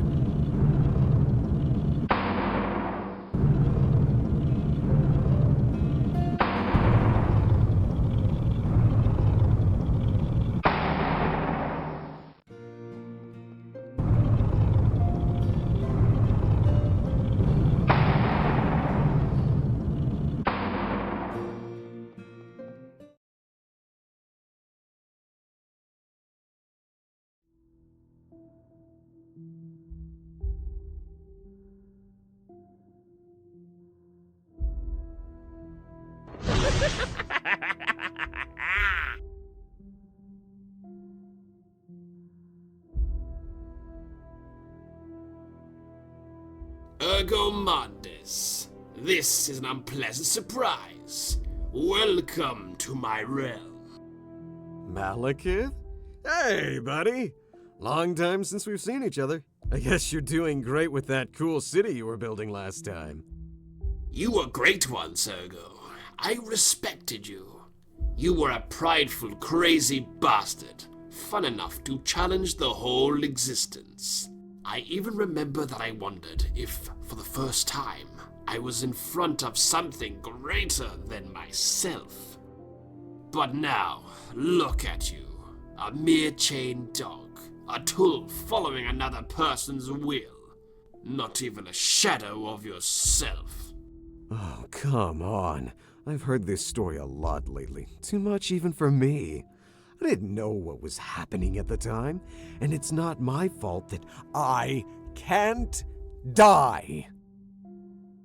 Ergo, there are times in which death is a much more appropriate ending for a story. Stop this charade. Don't talk like you're better than him. You're just a monster that feeds on others' fears. Oh, the owner protects its pet. You think that you are better than me? That I don't know your story, what you fear, the voices that you hear when you close your eyes? Shut up. Fine, I didn't mean to mess with your mistress. You know the rules of this place, don't you? Winner takes all. So, have you come to kill me? More or less. It's kind of complicated. But I guess you should be used to that sort of thing. After all, you are a big evil bastard yourself. Honestly, I thought that you would be out there, killing the rest of the club. I won't. I hate it when others try to tell me what I should do. Even to obtain power. I am fear, Ergo. I am the shadow that lurks in everyone's mind. I am nightmare itself. I don't need more power. I'm beginning to get tired of all this talking. How about we start going wild? You mean something like a you kill me or I kill you type of scenario? No, old friend. This will not even be a fight. It'll be a one-sided annihilation. You are so damn right. I summon you, Azrael. Gabriel, give me life.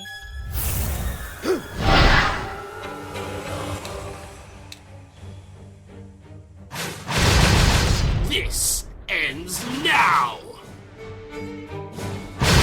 This ends now!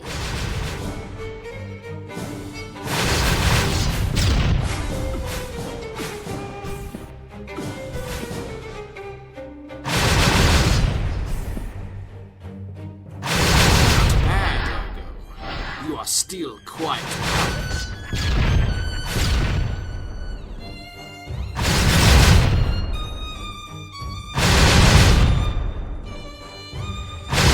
Enough games.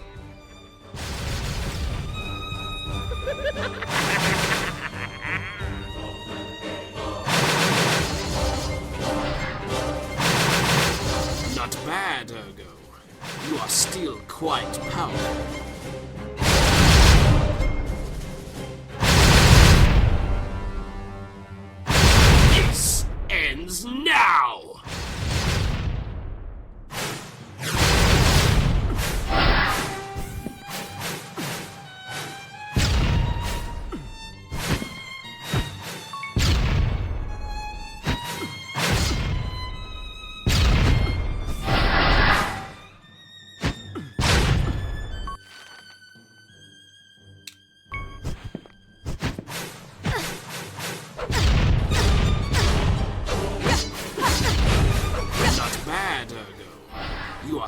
feel quite powerful.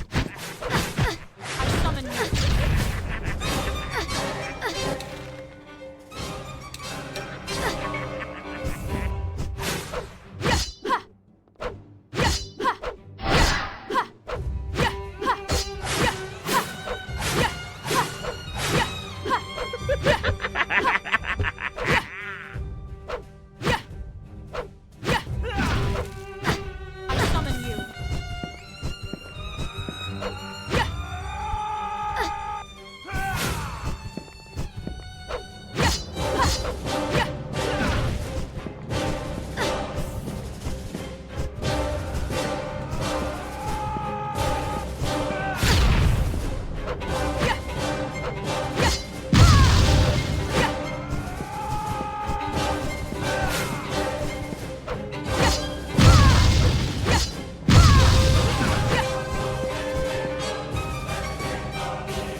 Impressive, old friend.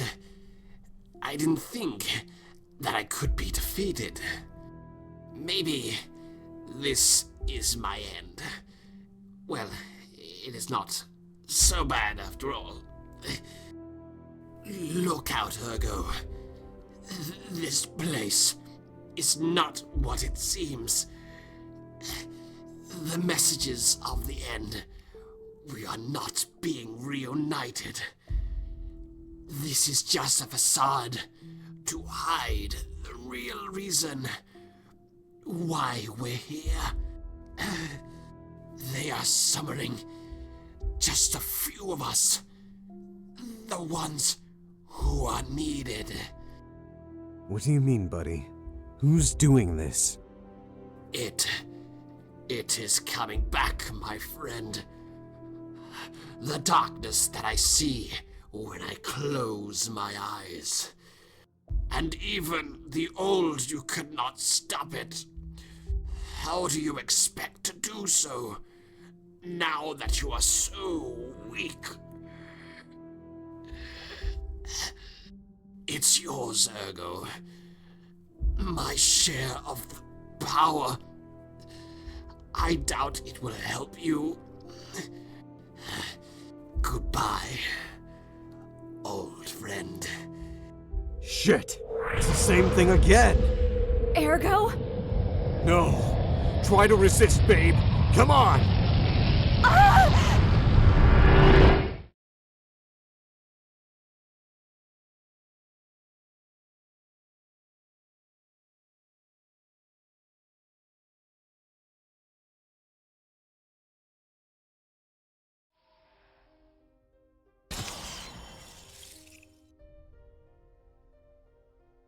In the middle of a pool of blood, the man stands like a shadow, a dreadful entity of nightmares.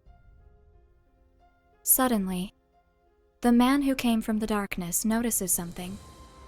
The child, completely terrified, is clinging to him with all the strength that her tiny arms allow. For other people, the man would have been much scarier than any monster. But for the child, he was her savior. "And who are you, little baby?" he asks. And then, I always awake. Everything was devoured by him, but he gave her something much more important. Hi. No funny comment this time? No need. I think we said all that could be said to each other before. Ergo. I'm sorry. The things that I said to you last time. You were really worried about me, weren't you?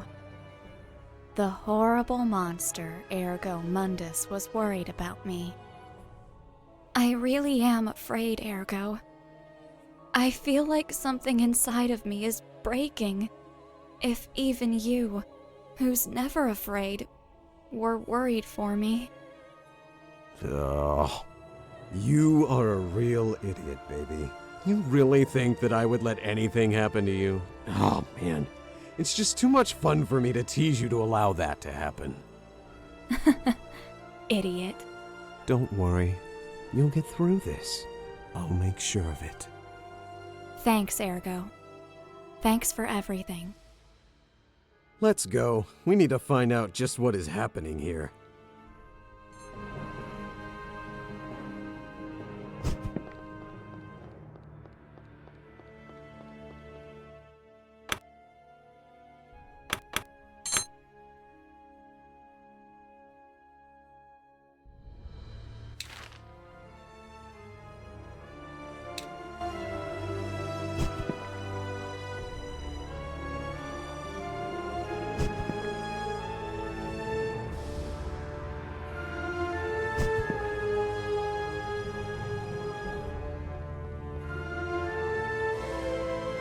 As soon as I find some...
I am the one who devours everything.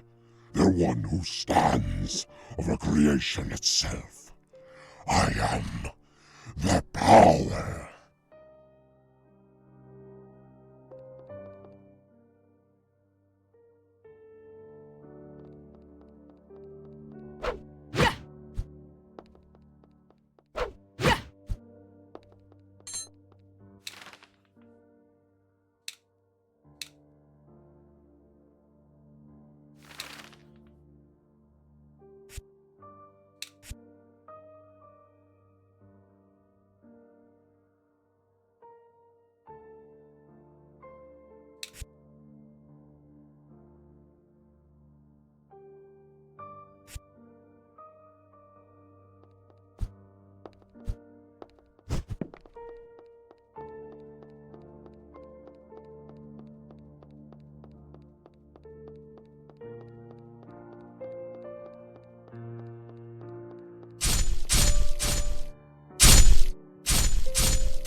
Welcome back, my child.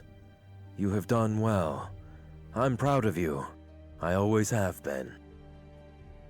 Thank you, my lord. You have always carried the weight of a sin you didn't commit. Something that was imposed on you by chance. But here you are now. Your work is almost done. There is only one thing left for you to do. We know who the last messenger is. We always knew the creature which stands on top of Arcane, the one destined to rule the tower and destroy the world. That calamity was here from the very beginning. He is the final enemy that you must face, the last thing you will have to destroy. My lord, what are you asking of me? I am asking you to save us all. I am asking you to destroy the ultimate monster that could annihilate the world. You are not a child anymore. You know what I mean. Open the door to the last floor. Do what must be done. You know what he's asking, don't you? Go to the last.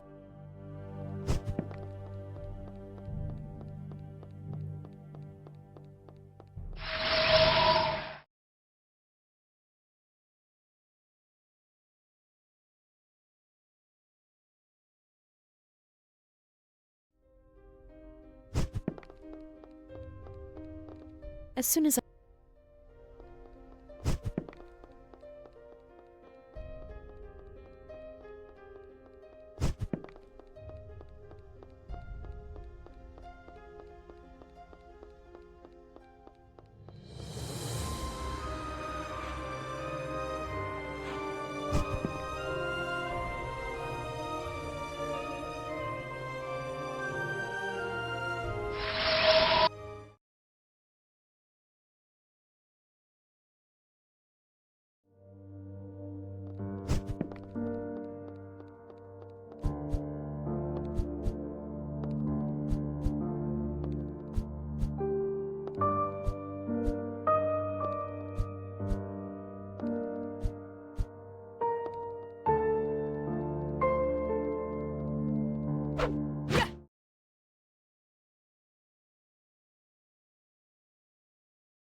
What was that thing?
This place, it's different from the others. I can feel it. No strange world around us. No fragments of memory this time.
Ergo?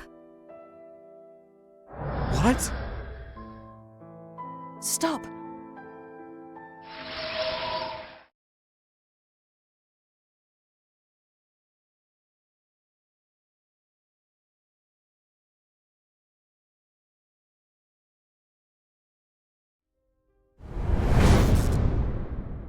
Both of you, never go back to that room. Do you understand me? What was that? Just do what I say. My power is almost depleted, and I can't take you out again. If you go in there, there will be no happy ending for either of you.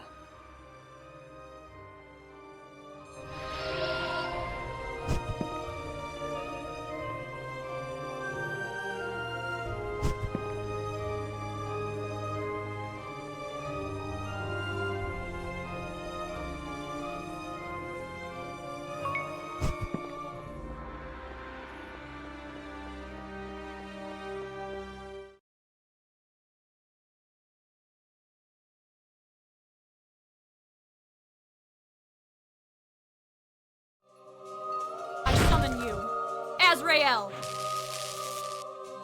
Gabriel, give me life.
summon you, Azrael. I summon you.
As soon as I...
This feeling. What's happening? Finally. Who are you? You don't recognize me, little girl? After all the time that we've spent together, I am Ergo Mundus. I am free. Ergo? I'm not there anymore. What you hold is just a small vessel with a remnant of my power. The seals are almost broken. I can manifest myself without that book. Do you prefer me with this face? So it's me. It was me all along. I am what the prophecy talked about. I am the end of your world. Don't joke around, Ergo. It's not too late. We can still fix the seals. Do you honestly believe that I would go back to that dusty old book? I don't know if you're delusional or simply an idiot. It's time for me to go.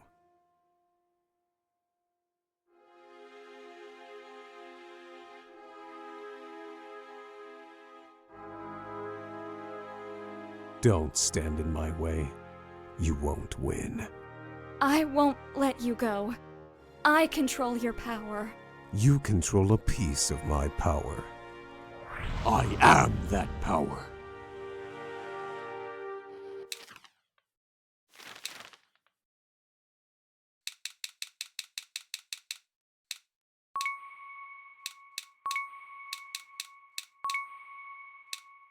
I summon you, Azrael!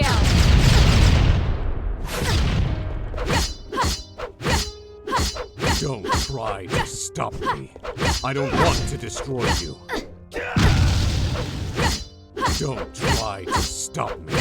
I don't want to destroy you. I'm becoming tired of this. I am Ergo Mundus. I summon you, Azrael! I'm getting tired of this.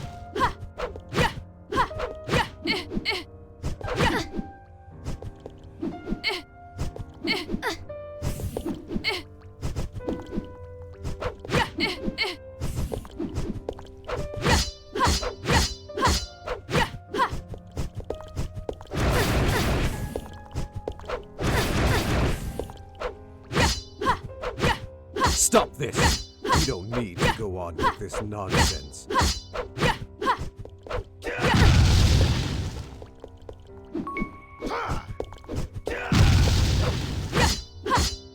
I summon you. Don't try to stop me. I don't want to destroy you.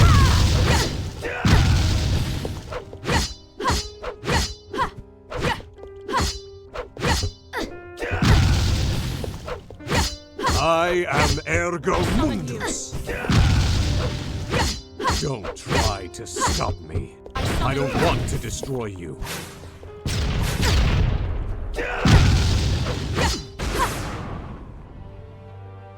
This is not enough. Power. I need more power! Stop!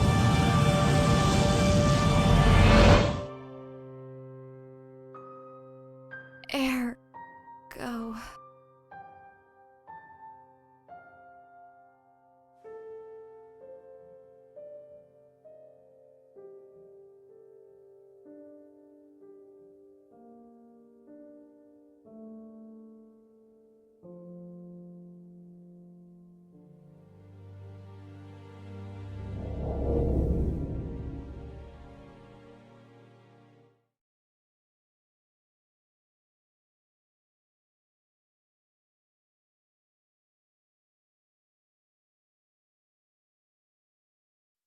I am finally free.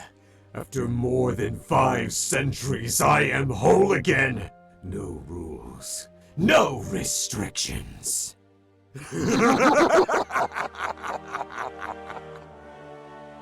What have you done? I was wrong about you. All this time, I was so blind. You are just a monster. We will fight you. The world will rise against you. Yes, you will. And you will lose.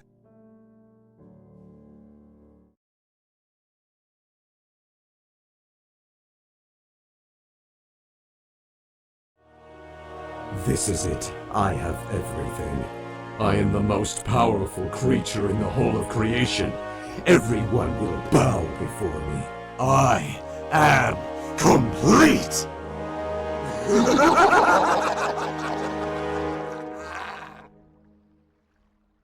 But then, why do I feel so empty?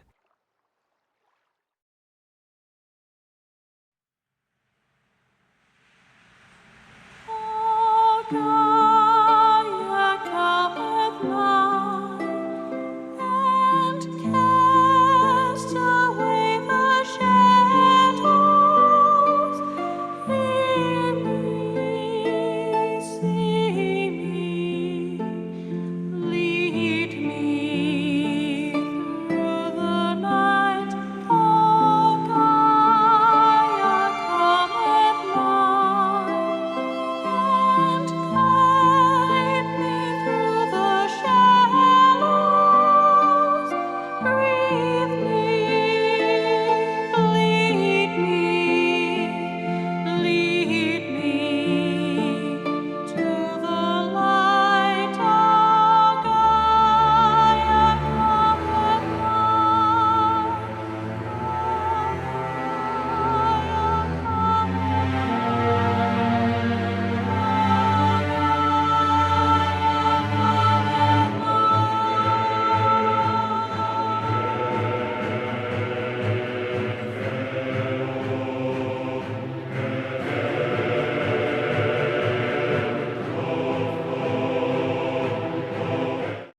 As soon as I...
Azrael!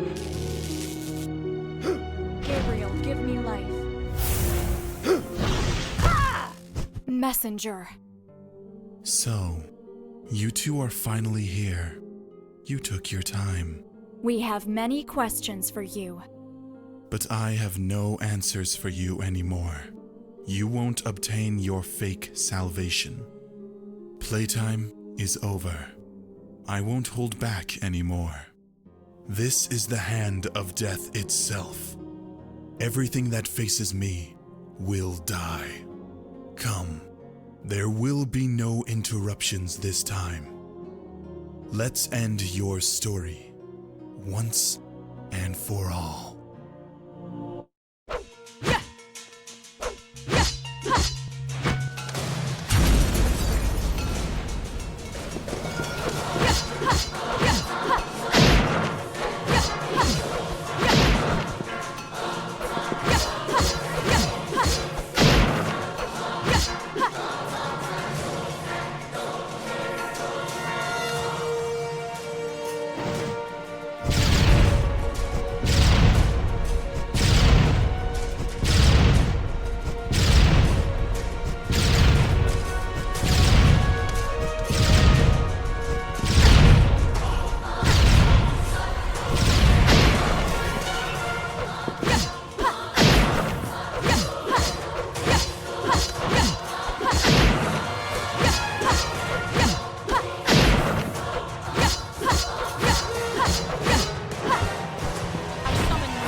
That was a close one.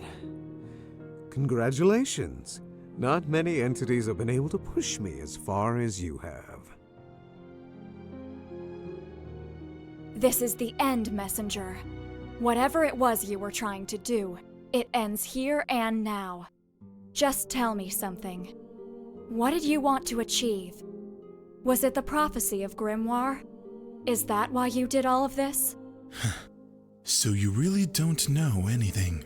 I'm sorry, but I'm afraid that you are mistaken. Your prophecy is a mere legend, and I am not the one who is behind what is happening here. I was just trying to stop it. Then who? Nathaniel, your own order. Honestly, couldn't you have thought of a better lie? Believe what you want, but it's the truth. This whole place, Arcane as you call it, is part of an ancient sentient being which was sealed ages ago.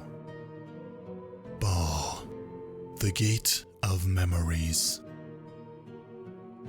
7 centuries ago, mankind and those like me who dwell in the darkness fought together against it in a desperate attempt to save us all. Months ago, Romeo Exxet rebuilt this place and prepared it to hold a unique ritual. He needed many components to make it possible, but thanks to your order, he obtained them all. How do you know all of this? I, who was among those who fought Baal in the past, was attacked by your order. A part of myself was necessary to undo the seal. Nathaniel failed to destroy me, but during the fight, the one you called Lady was able to escape with some of my blood. They needed Elianize too, but since it was impossible for them to obtain it, the Order used her sister's blood, which was inside the Biblos. I guessed what could be happening, but I arrived too late to stop the summoning ritual, and like both of you, I ended up trapped inside this labyrinth of memories. But don't be mistaken. I am just an uninvited guest in this story. Everything has been orchestrated just for you two. All this time I was trying to reach the foundation of Arcane to stop Baal before he could awaken. I merely destroyed the other messengers to prevent you from becoming too powerful. At first, I thought that you were cooperating with him all along, but it seems that you and Ergo were just unwitting pawns in his plan. Very important ones, I think. Nonsense. If what you're saying is true, tell me why Lord Romeo Exxet, the Supreme Inquisitor, would do such a thing. I am not the one you should ask. So I must believe you were trying to help? Not all who live in the darkness are the monsters you have been told about. Many of us lived among humanity for a long time, hidden among you. However, it doesn't matter if you're human or a creature of darkness. If no one does anything, we are all doomed. You have already said too much, creature.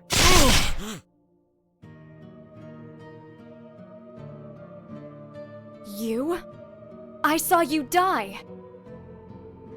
I am sorry, child. Everything is much more complex than you think. Right now, I need to take this. See you around. Damn! What is going on? We both know that there's only one person who can answer you now.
How is he?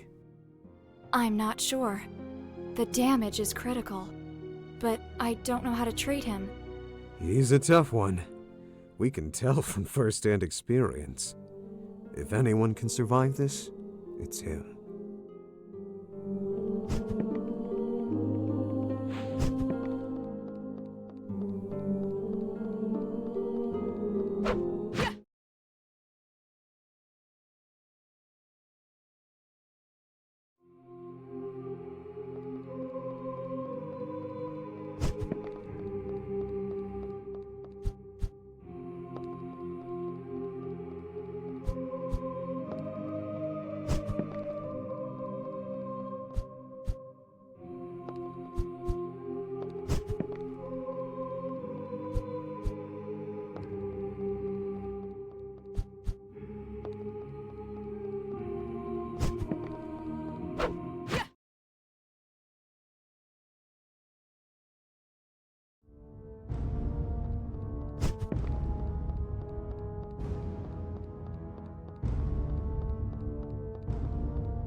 Romeo was behind all of this? If that's true, everything makes sense. My blood was one of the things that were used to seal Baal, and was necessary to awaken it. That book, the Biblos, it was not important, only the blood that my sister used to write the prophecy, as a proxy of my own. That's why I was summoned here, and why I am linked with this place. But why? I know him. I watched him as he grew up. I can't believe it yet. I need to talk with Romeo. I guess both of us need answers. Go to him.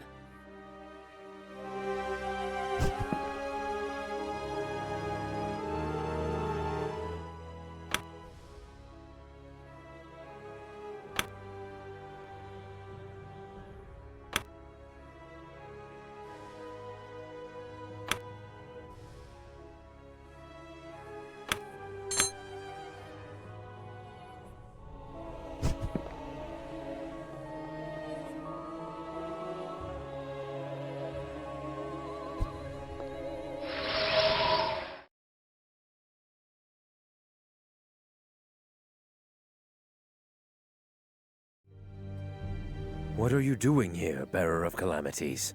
You know your orders.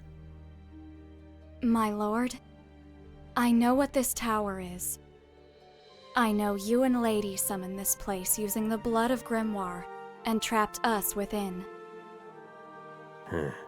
Impressive. I would ask how you were able to discover this, but I suppose such a question is irrelevant. You don't deny it? Why should I? I don't have anything that I should be ashamed of. Besides, you already know everything, don't you? I know many things, yes. But there's one thing I don't know yet. Something that I really need to ask you. Why? It was for the world. It always was.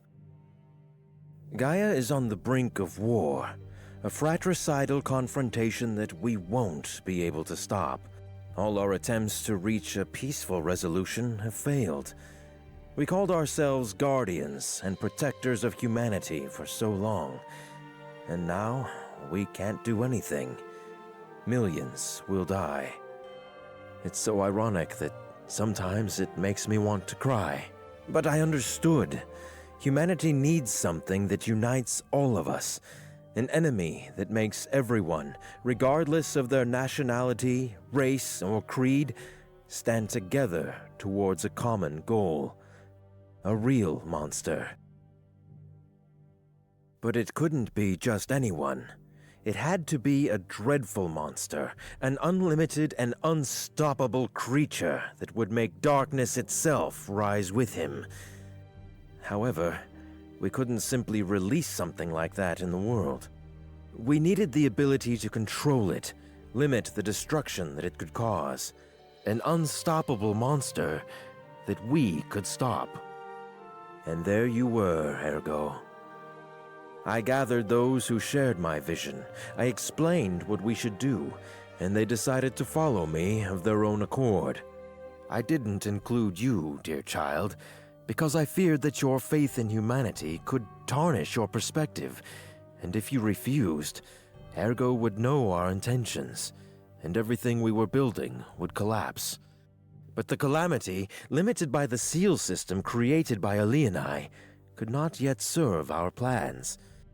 Everything was orchestrated behind Nathaniel, using the myth of Harael Grimoire's prophecy to hide our intentions. I chose Lady to be your successor, the last bearer of calamities, something she was delighted to do if she could free you from the weight of Ergo's curse. The Byblos, written with the blood of Alienai's sister, was all we needed to invoke Arcane and partially awaken what was slumbering inside. In the past, this place was used to seal the greatest evil, one that surpassed all others. Even you, Ergo, are nothing more than a fragmented shadow which emerged after its fall. Baal, the gate of hell, an entity born from the darkness that is hidden in the core of humanity and nourished by the essence of dead gods. In the past, it tried to manifest in the world and was about to engulf everything. The cost was higher than anyone would have thought, but finally, diminished and weakened, Baal was sealed forever. It is arcane. All that you have found in your path are but shadows of those it has touched, scattered fragments of its power that you had to claim, so that you could recover all your strength, breaking Alienai's seals and replacing them with stronger and easier to handle chains. That's what you've been doing, absorbing fragments of Baal's power to become the ultimate monster, our monster. Unfortunately, there have been complications. Somehow, one of the real messengers discovered our plan and came to stop us, and even Alienai herself was invoked by our ritual and became an impediment. But in the end, all is ready. Now you know everything. What has begun can't be stopped. You need to finish the ritual, and therefore create hope for humanity. If you don't listen to me, the whole world will descend into a war you cannot even dream. And all that pain, death, and destruction will lead to the return of Baal. Now leave this room, climb to the top of the tower, and do what you know you should do.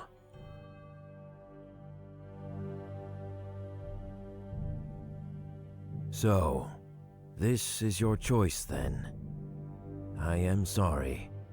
You will be a necessary sacrifice, one of many. Lady, take the book and complete the ritual. Yes, my lord. Hello, little girl. Did you miss me? Lady. I'm sorry, child. I really am sorry. I truly tried to spare you from this. But sometimes fate can make us do things that we don't want to do. I'm glad that you're alive. You shouldn't be. I have all the power that the Byblos has absorbed from Ergo. I am far more powerful than you now. I'm the bearer of calamities.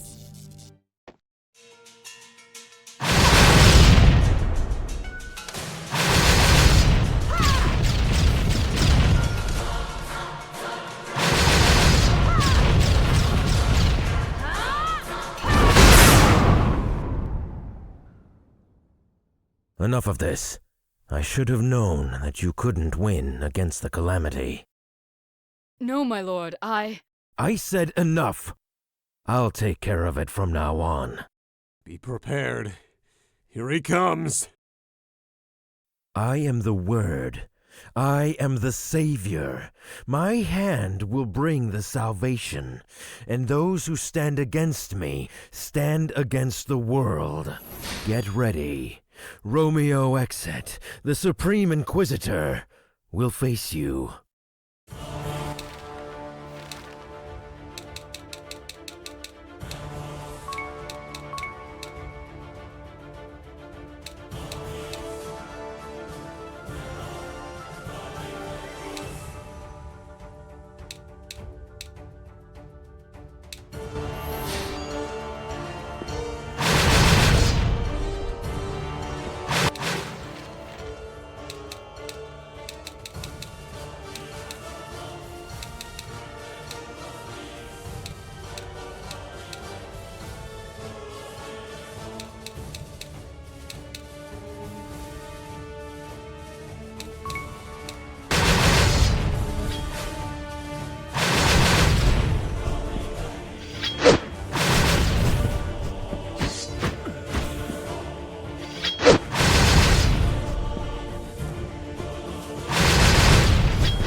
The lights!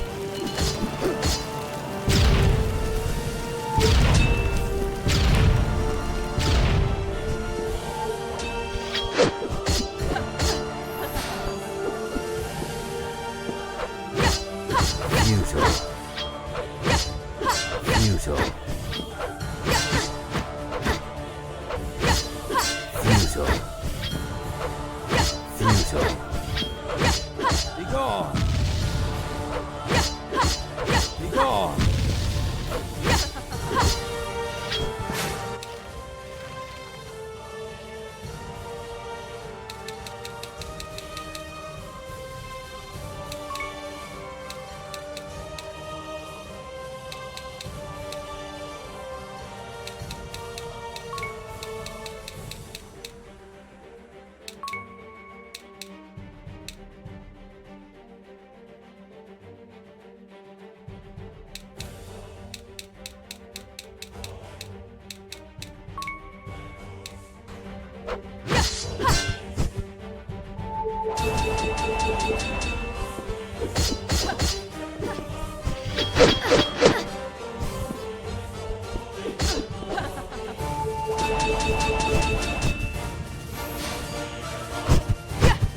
Here with the lights!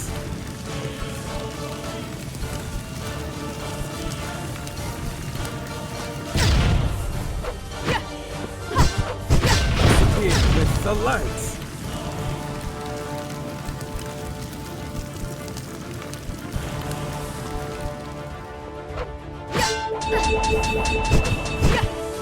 I summon you, Azrael!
lights!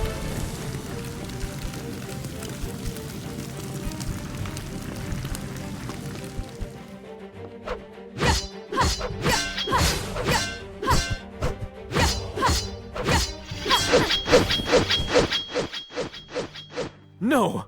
Impossible! I cannot fall. If I do, mankind falls with me. My lord, no. Romeo, I may just be a child, but I believe that salvation can't be born from lies. It can't be forced that way. If even a monster, as you call Ergo, is able to change, people can too. We need to believe in them and fight for that. Foolish child. It is already too late. If you don't go up and complete the ritual, it will awaken. In the depths of Arcane, under this place, the door of Baal will open. Everything will end. You still don't understand then. There is always hope. Goodbye.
What could Romeo be thinking?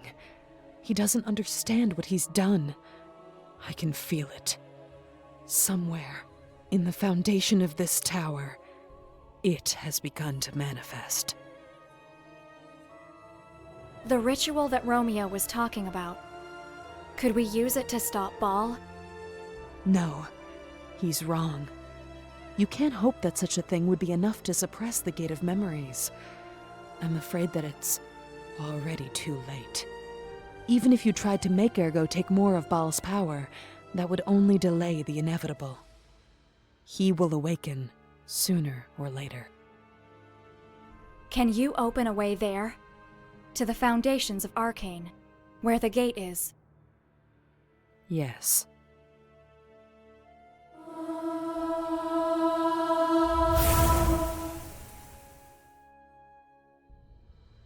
Are you two really going to face it? That thing. It has many names, for a monstrosity that never should have had one. When he appeared for the first time, I named him Baal, which means the Master. It is a door, a living gate to a hell beyond our understanding, a shadow made of the pain, the suffering, and the hate of everything that exists. A gate to our darkest memories. It's not a god. It's the thing that even gods fear. You mean that he's more powerful than me? Yes, Ergo, it is. You can't stop it. Even if it has not manifested in the world yet, even if it is just a mindless fragment of its true self, you can't stop it. Neither can I. Soon its gate will open, and with that, it will be the end of everything. Let's go, baby. What are you going to do? You should know, Lady Ellie. He really loves to do things that others say are impossible for him.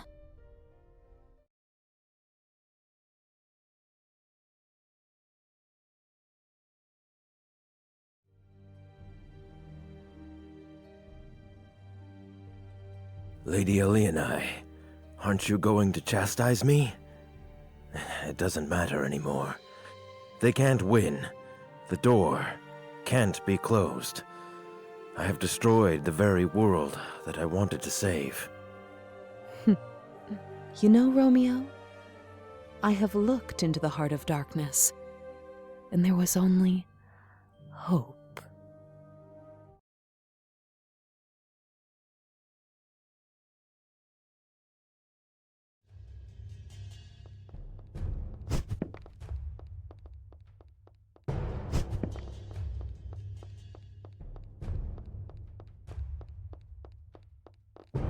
Welcome for the last time, World Walkers.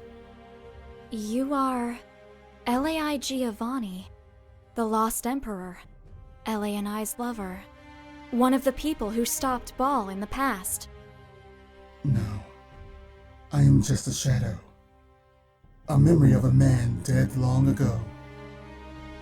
If you are here, you are able to try what can't be done, stop what can't be stopped. Take this. It destroys physical form in the past. It may be just a facsimile, but in this place, even an idea is a powerful weapon. Now I ask you to do the impossible. Stop Baal. Close the door. We will.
This place is not my home.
foolish entities.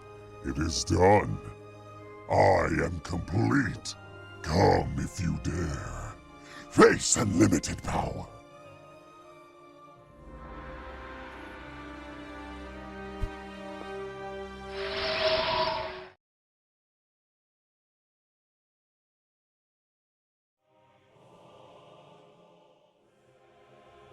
I am the one who devours everything.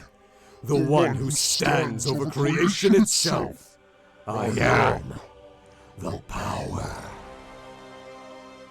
Oh man, I finally understand now what he is. He's my reflection.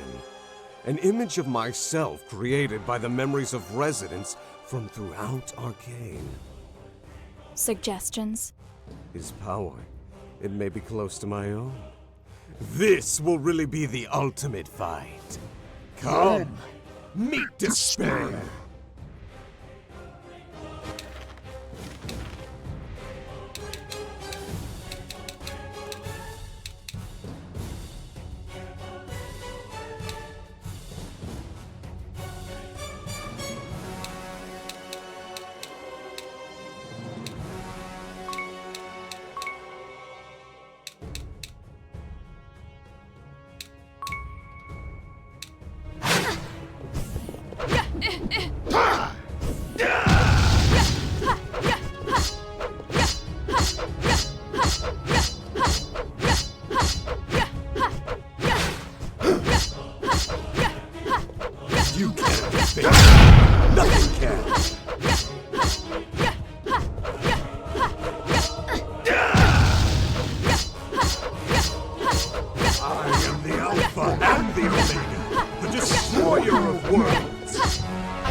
Me, nothing can.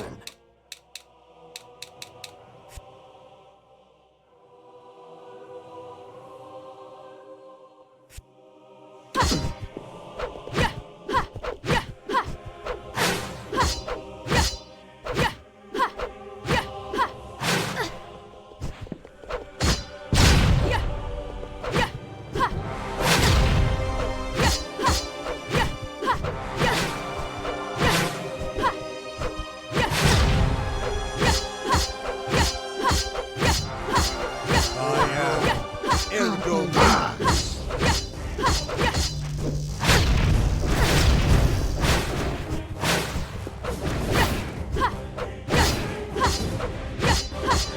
Creation itself.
This place, all the suffering, all the darkness of the tower, comes from here.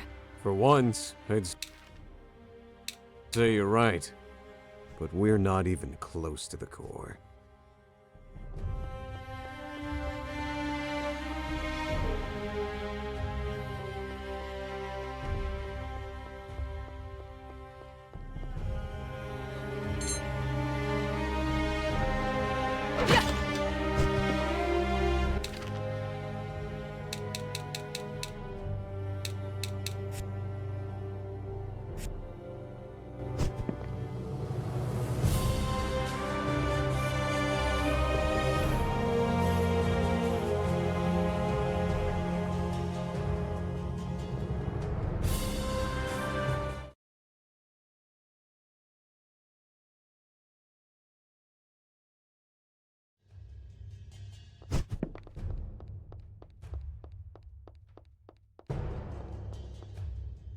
You, Azrael! Gabriel, give me life.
You, Azrael! Gabriel, give me life.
Azrael!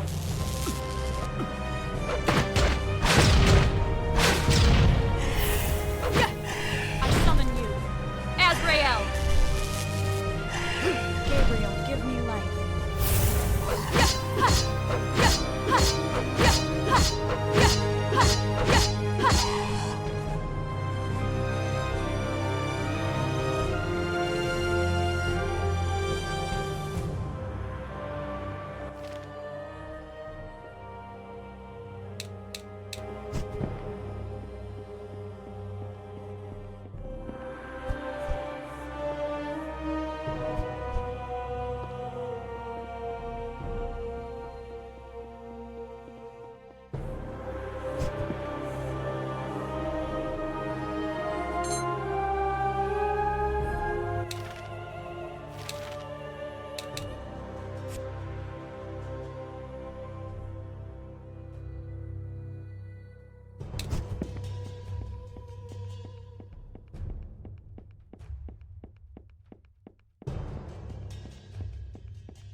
Azrael!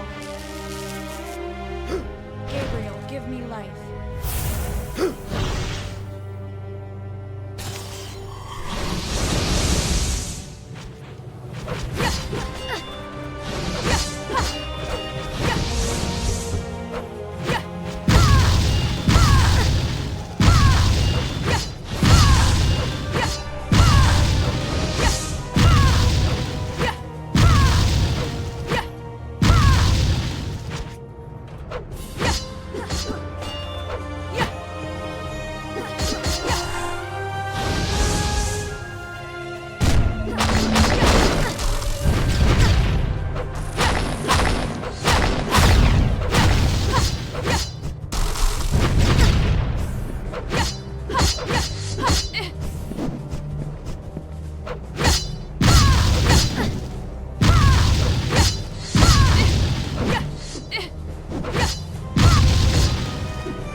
summon you. Azrael!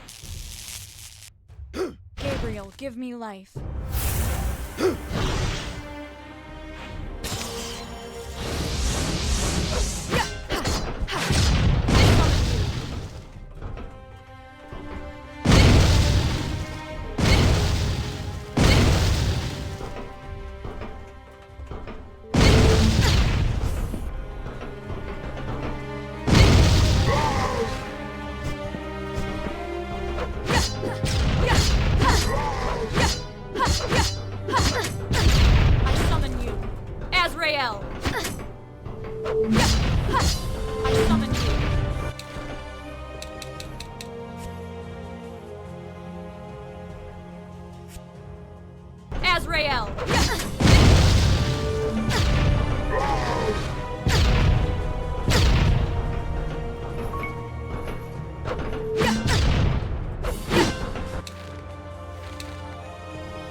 Azrael!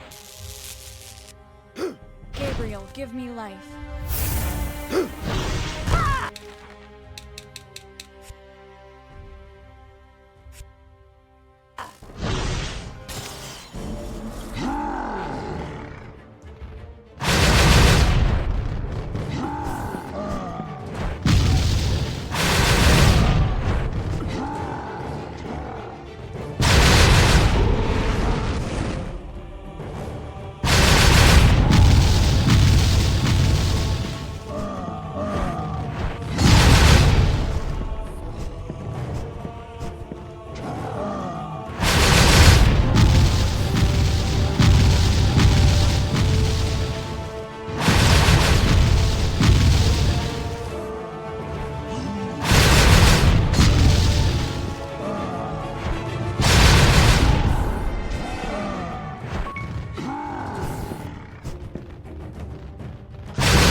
We're near.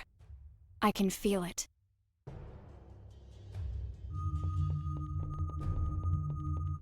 So, you were able to open a pathway to the foundation of the tower, where not even I could go. I was wondering when you would show up. I guess that somehow, now you know what Arcane is. What's really happening in this place? Could you tell me? Yes, I remember. We, the Shades of Arcane, are part of the memory of the world. We are born in the darkest moments, but we are the small fragments of light that are embedded in the dark. Baal rejects us, like a human body would reject a virus. However, it can't destroy us. We're a part of him, so he unconsciously imprisons most of us. You helped us. Even if I don't know who I am, even if I forget everything, I will remember you. Forever. Close the door. Set us free. Once and for all. Goodbye. And thank you.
Stop.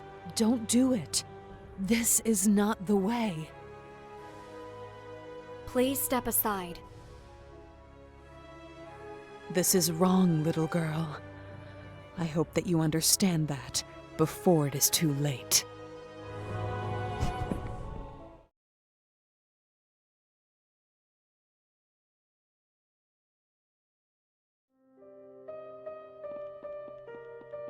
What are you doing, baby? Stop it. Please. Romeo is just using you. Using both of us. Don't be petty. Do you think you can win against me? This is not going to end well for you.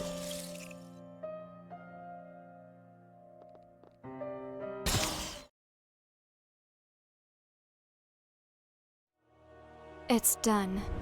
Your seals are almost gone. That was really stupid, little girl. I am sorry. I need to do this. No, you don't. I'm not going to let you make me your toy. Not again. I am free now. It's time for me to go. No. Step aside. I won't let you stop me. I can't let you go. I control your power. You control a piece of my power. I am that power.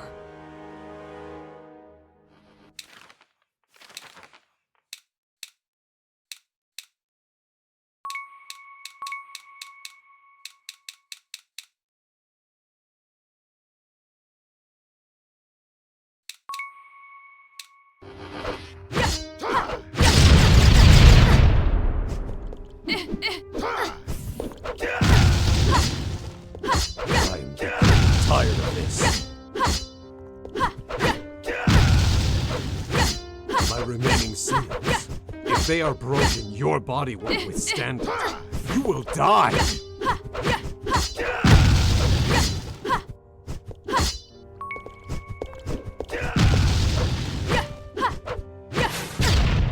I am Ergo Mundus. You are a fool. You, better than anyone else, should know that I am absolute.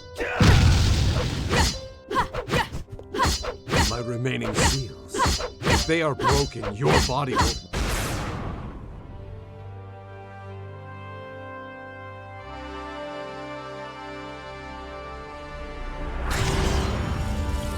The pact is over.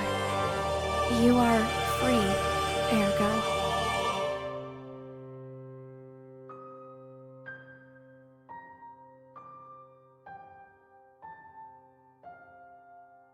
Idiot. I told you. If the seals are broken, your body won't withstand it. You silly monster. I am sorry for leaving you alone.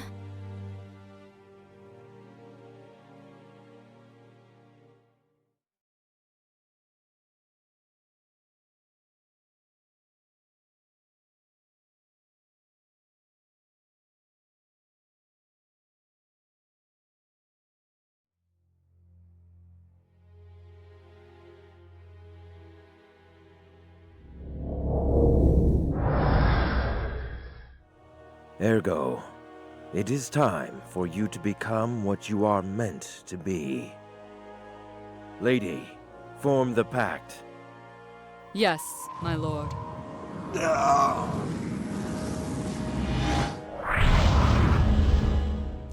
The old seals are broken.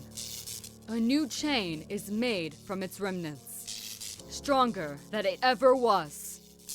And with it, the instrument of salvation we were looking for will rise. What?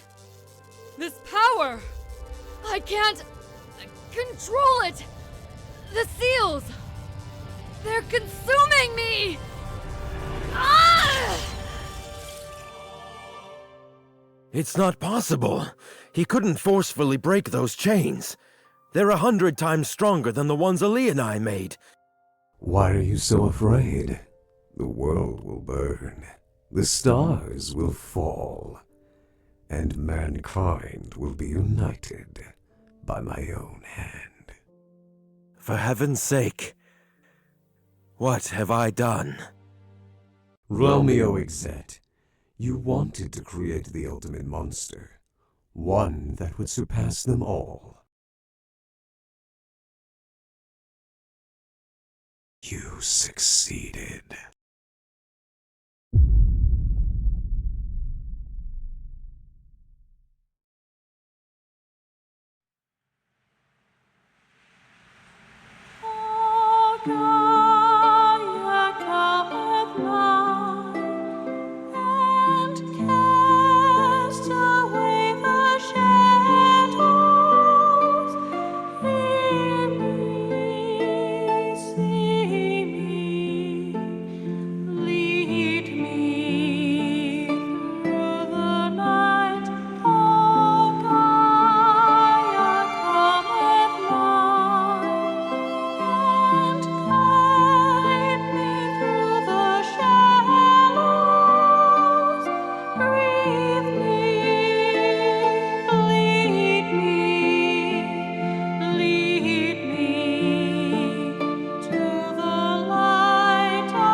Become just a memory.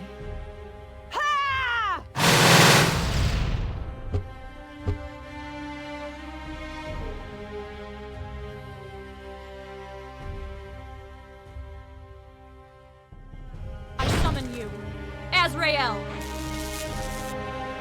Gabriel, give me life.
summon you! Azrael! Gabriel, give me life.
Once this is over, could you do something for me?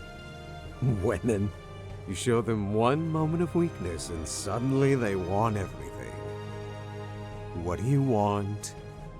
Could you tell me my name? I will.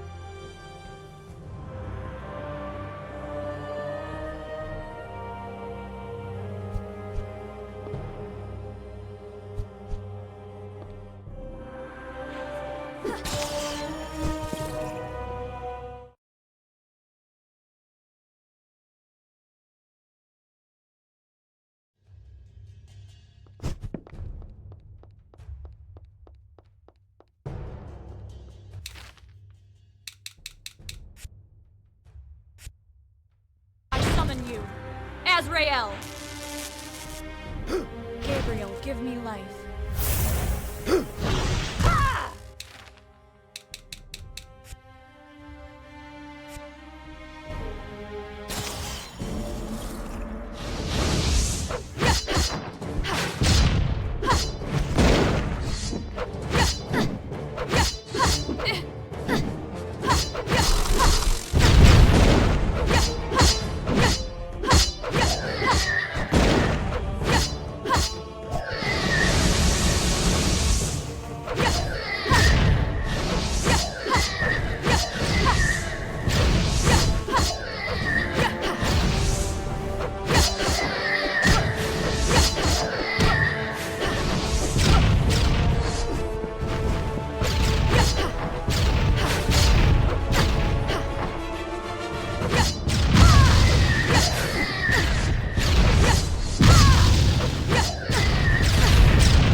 Just a memory.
You know, I've been thinking, if the pact is broken or I die, which is not happening, you would lose all of my powers. What would you do then? I would open a store. A fashion boutique. Did you know I designed the costume I'm wearing? Given your fashion sense, it will be better for us to stick together for a long time. Shut up.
This is it.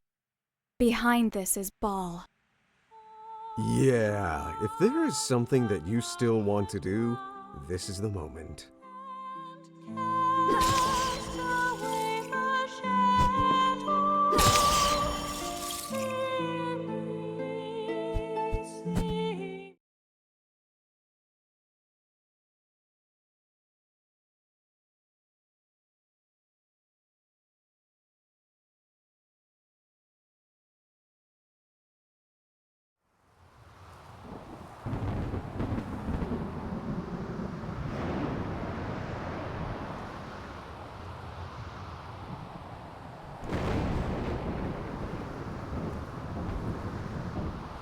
In that moment,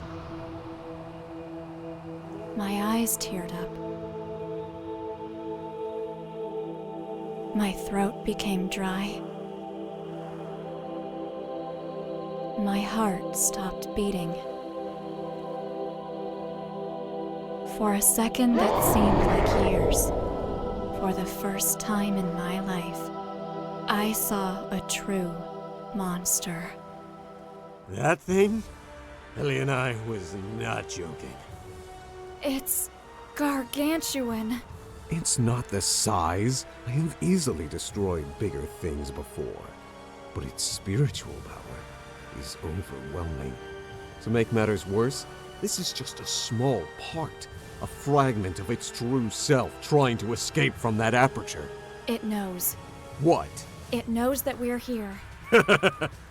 You really are special, baby. You're absolutely right. It knows. How can we stop it? The door. We need to destroy the anchorages that support it. They are part of it.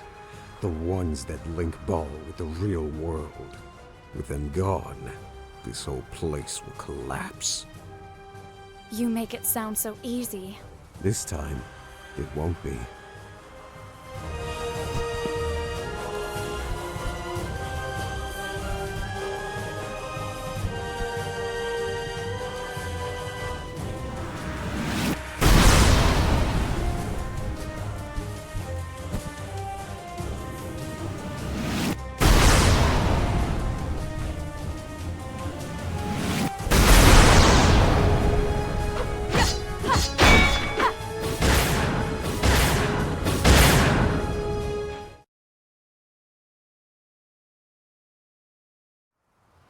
That thing?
The last anchor is gone.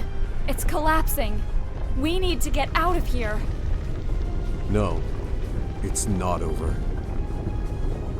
What? It's forcing itself out, transforming everything in its wake, dragging us into its world. Be ready.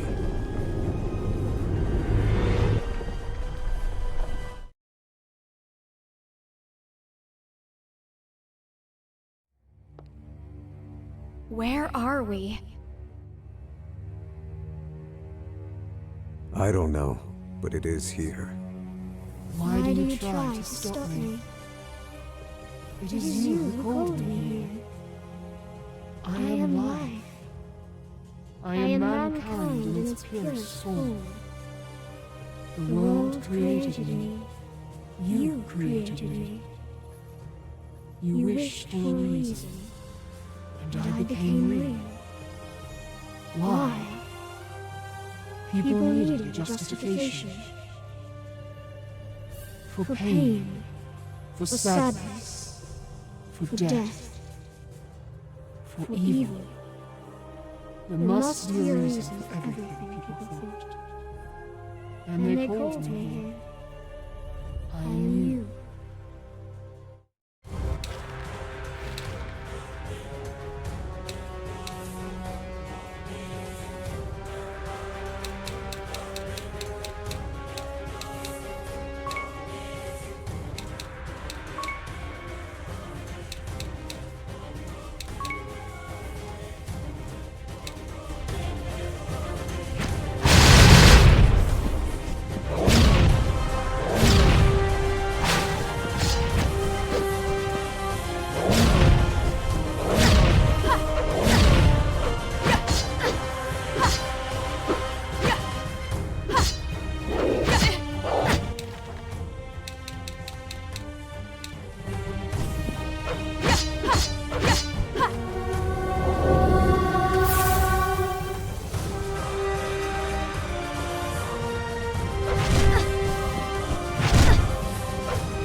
Did we win?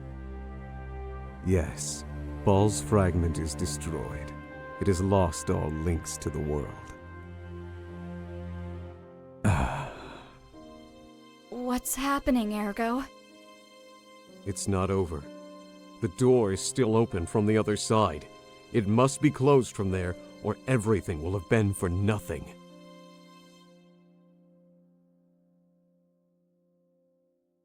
No! I'm sorry. We both know that it is the only way. You can't go in there even if you wanted to. Only I can do this. Stop! I told you to stop! I wonder when it began. When this crybaby, this girl, became the most important thing in my little world.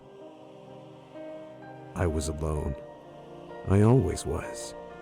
Since the moment I came into existence, lost and without memories. I was always trying to be part of the world, trying so that everyone would recognize me. And then, you appeared in front of me, and every day became full of light. What is this? Tears? Don't cry for me. Don't make me, just at the end, feel like a human being.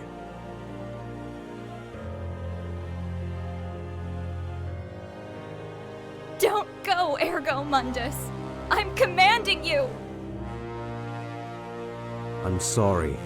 This time, that is an order that I can't obey. Now get out of here. This place won't sustain itself much longer. Ergo!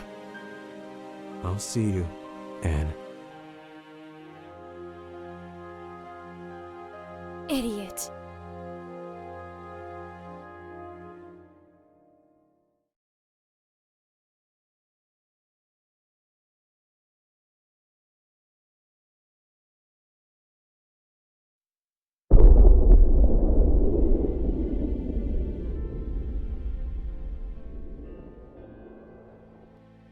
It's over.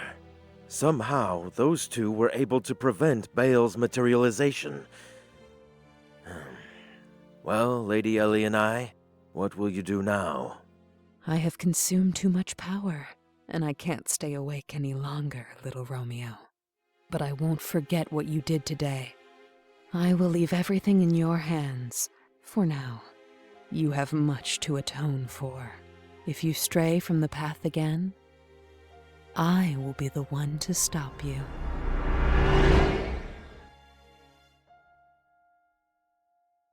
I will not forget that.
So, you're still alive.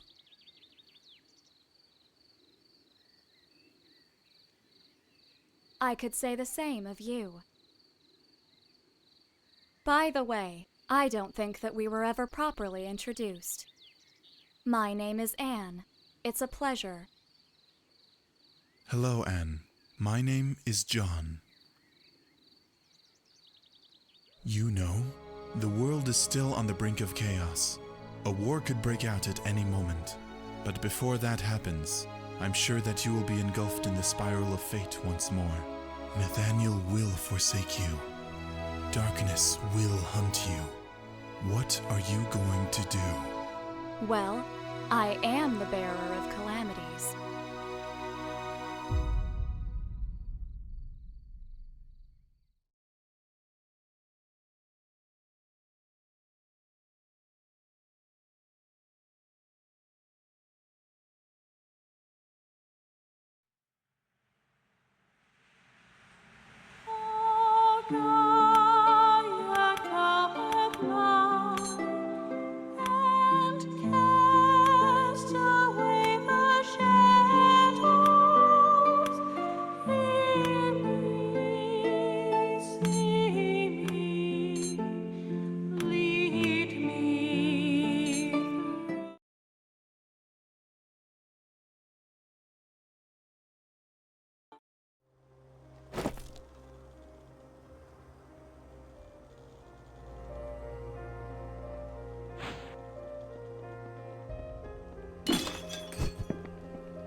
Welcome, Bearer of Calamities. I knew they would send.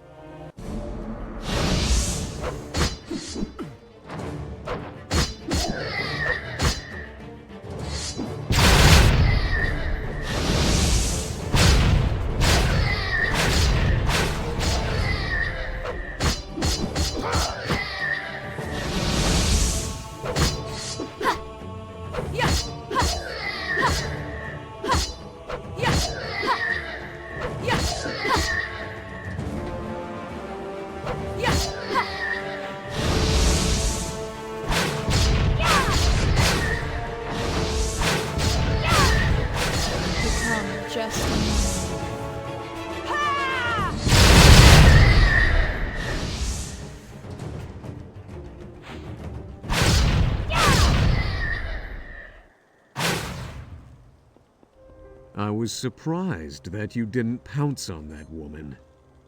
Did you know her?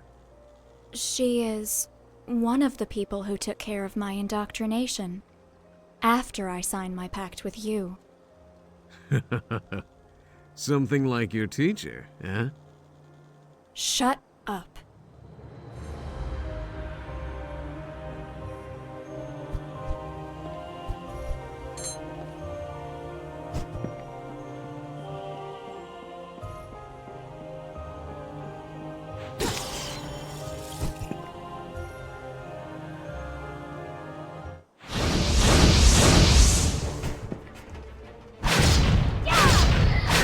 Become just a memory.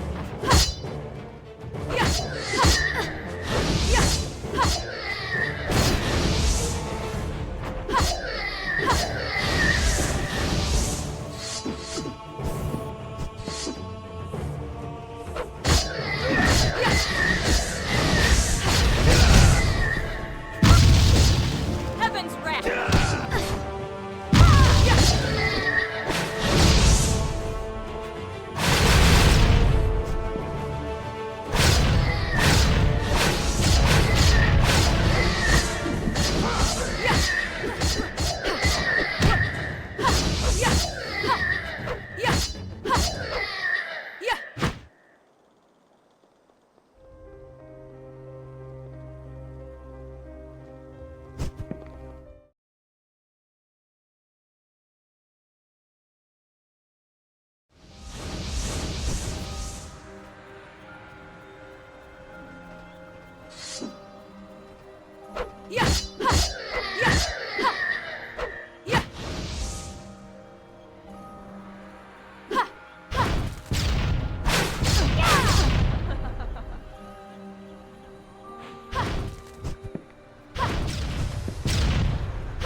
become just a memory.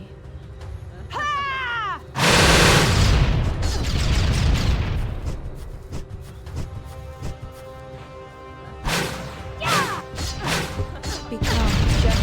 Has anyone ever told you you're too pushy, my dear?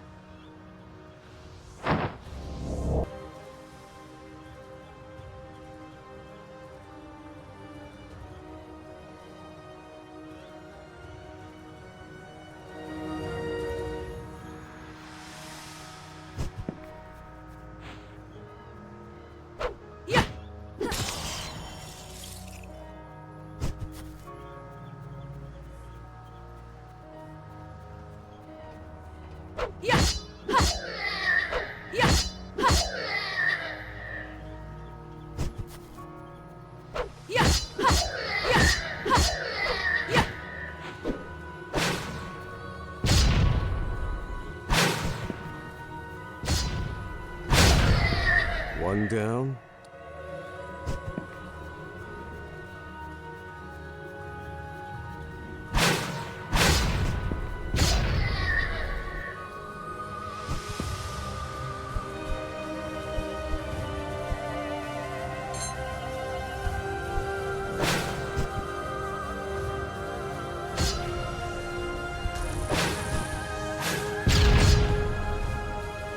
Just one more.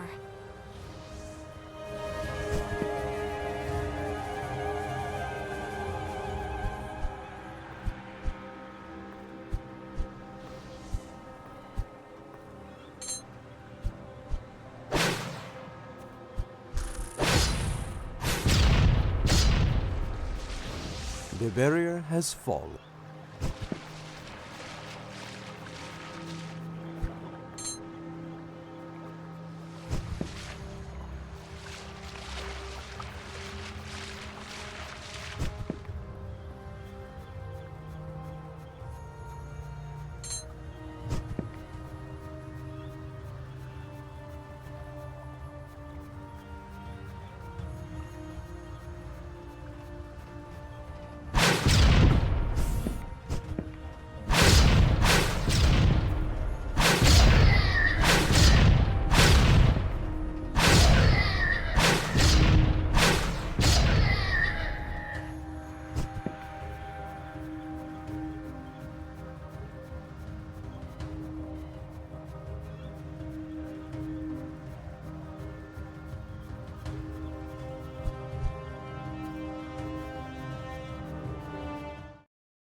This one seems more fun than the others. Come on, let me out. Shut up! Party pooper.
What is this place?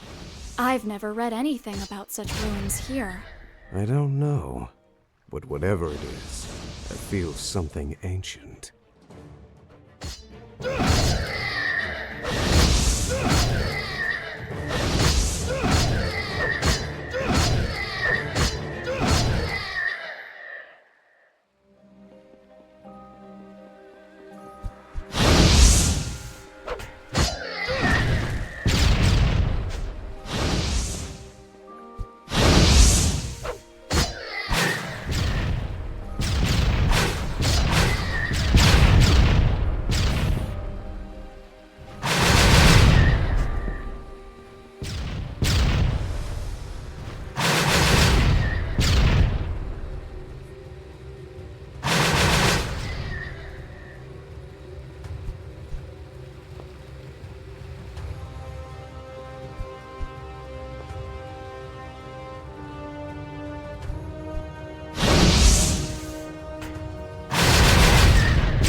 Lady.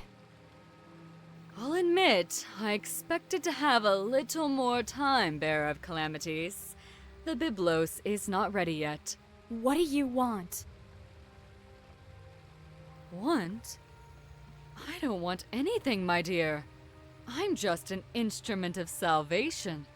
But I don't expect someone like you to understand that. But you, my dear, were a fool for coming here. This whole place was built for only one purpose: to seal the very core of your power. You look frightened, dear. Are you afraid of monsters again? Monsters? Those are no monsters. Let me show you what a real monster is. Ergo.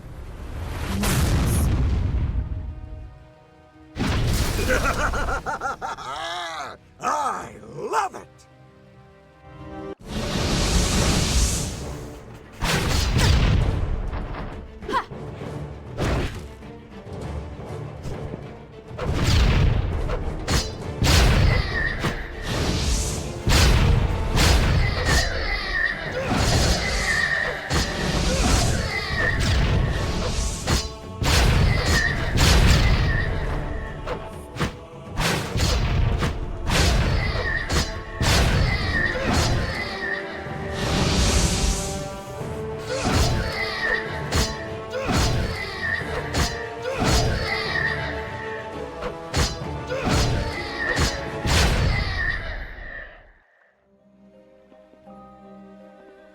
Impressive.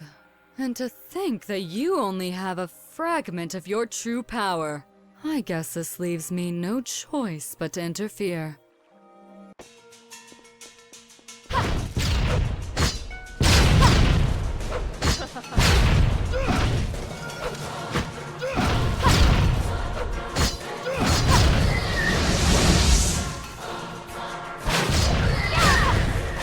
Become just a man.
shouldn't have underestimated the power of the calamity. But it matters not. The ritual is complete. What is this all about, lady? I don't understand you. Oh, but you will, my dear. Everything is about to begin. Ugh! You should not be! Who are you? Baby, this guy's no joke. His power is too much for you. I know.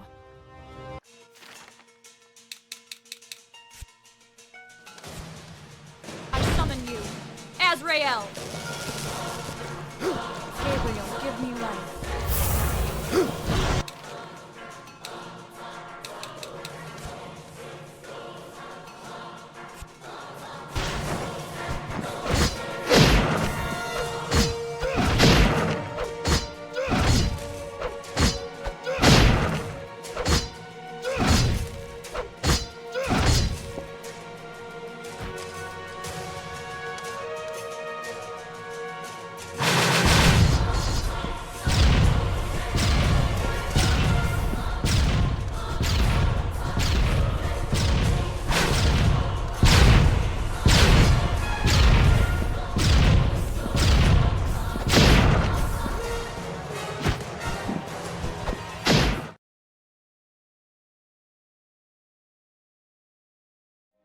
I shouldn't have.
Take the book, baby.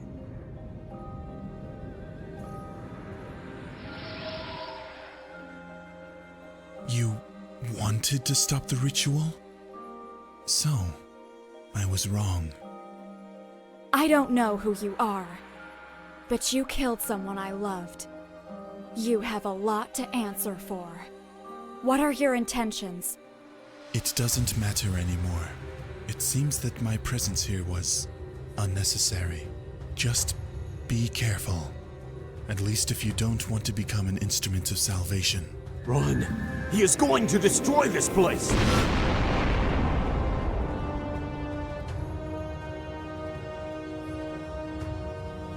What was that all about?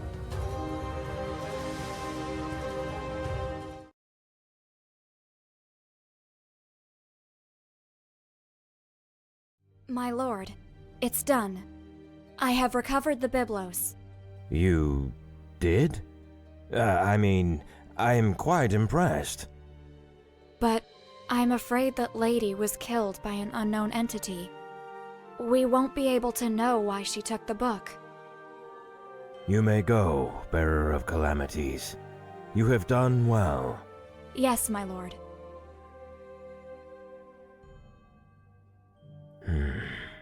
So, it was all for naught? All my plans, all those sacrifices, erased? No. If the gate can't be the salvation I was looking for, there are other ways. There are always other ways.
Too late.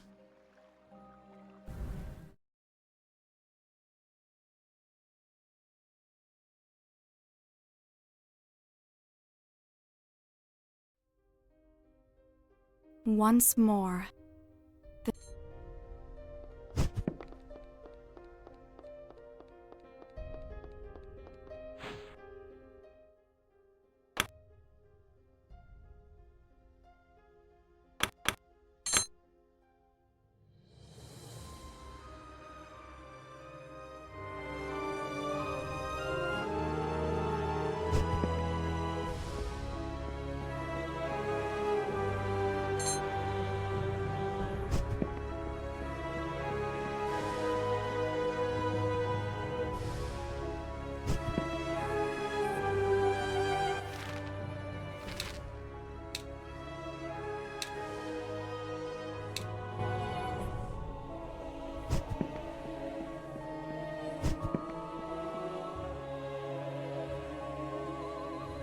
Did you see that?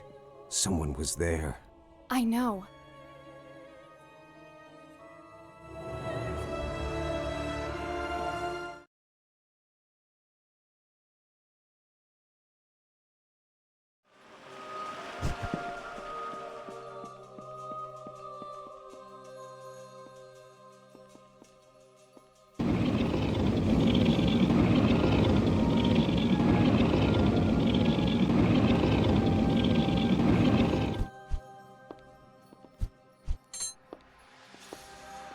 What?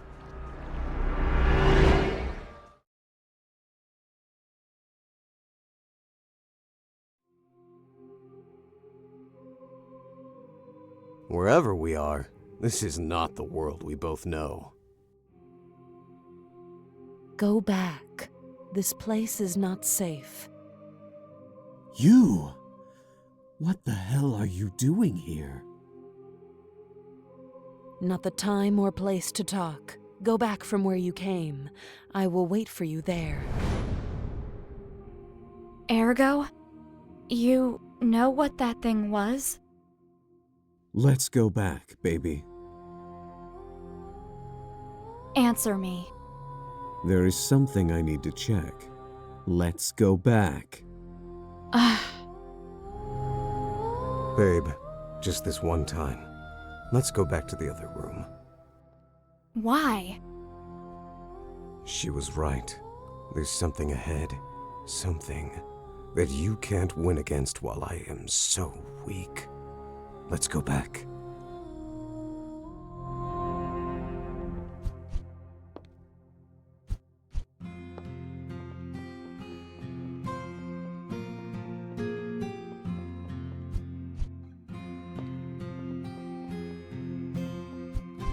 This is the last time I'm going to ask. Let's go back to the other room.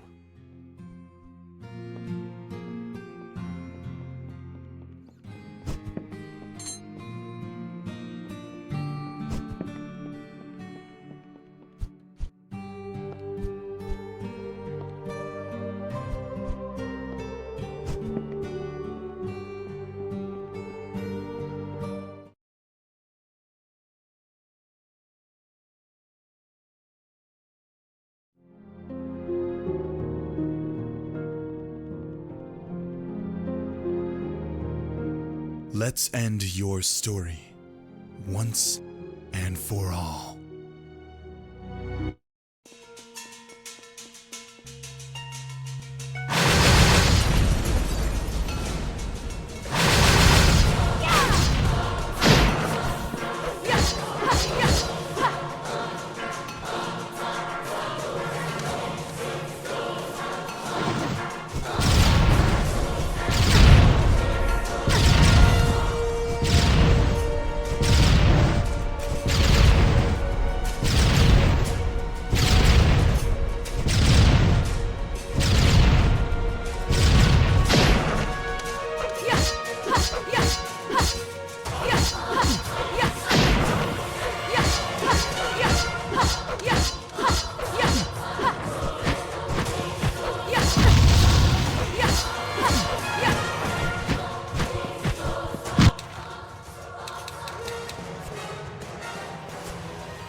Azrael!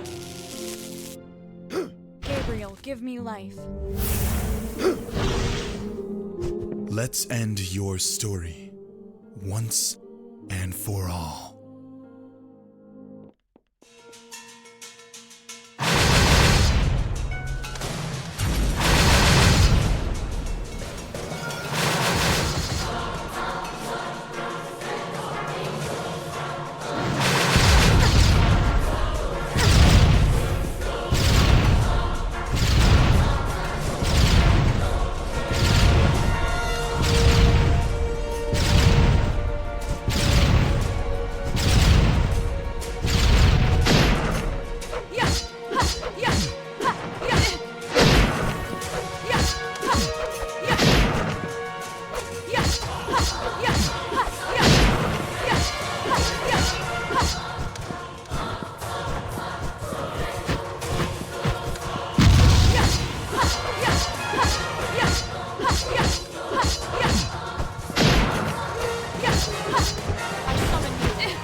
Didn't think that you would have so much left. I guess that this is the end of our world. What are you talking about? He is coming. What?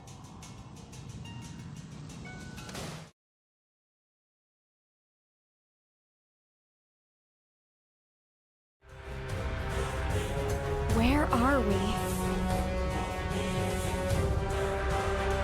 I don't know, but it is here.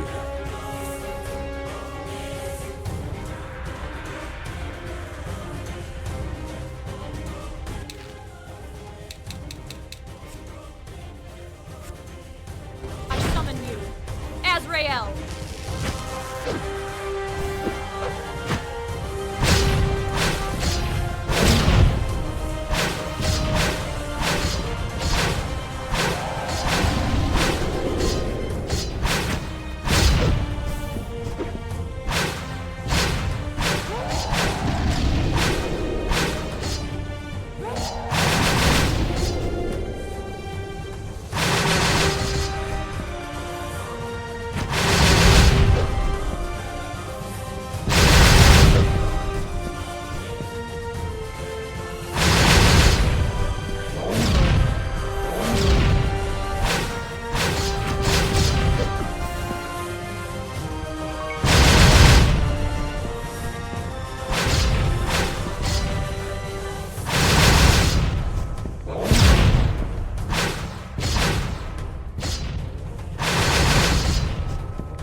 What the hell was that thing, Ergo? I'm not sure, but whatever it was, its power was growing very fast. If we had given it enough time, I don't know what could have happened. Well, what now? This dimension is falling apart. We will be able to return to our world very soon. All's well that ends well.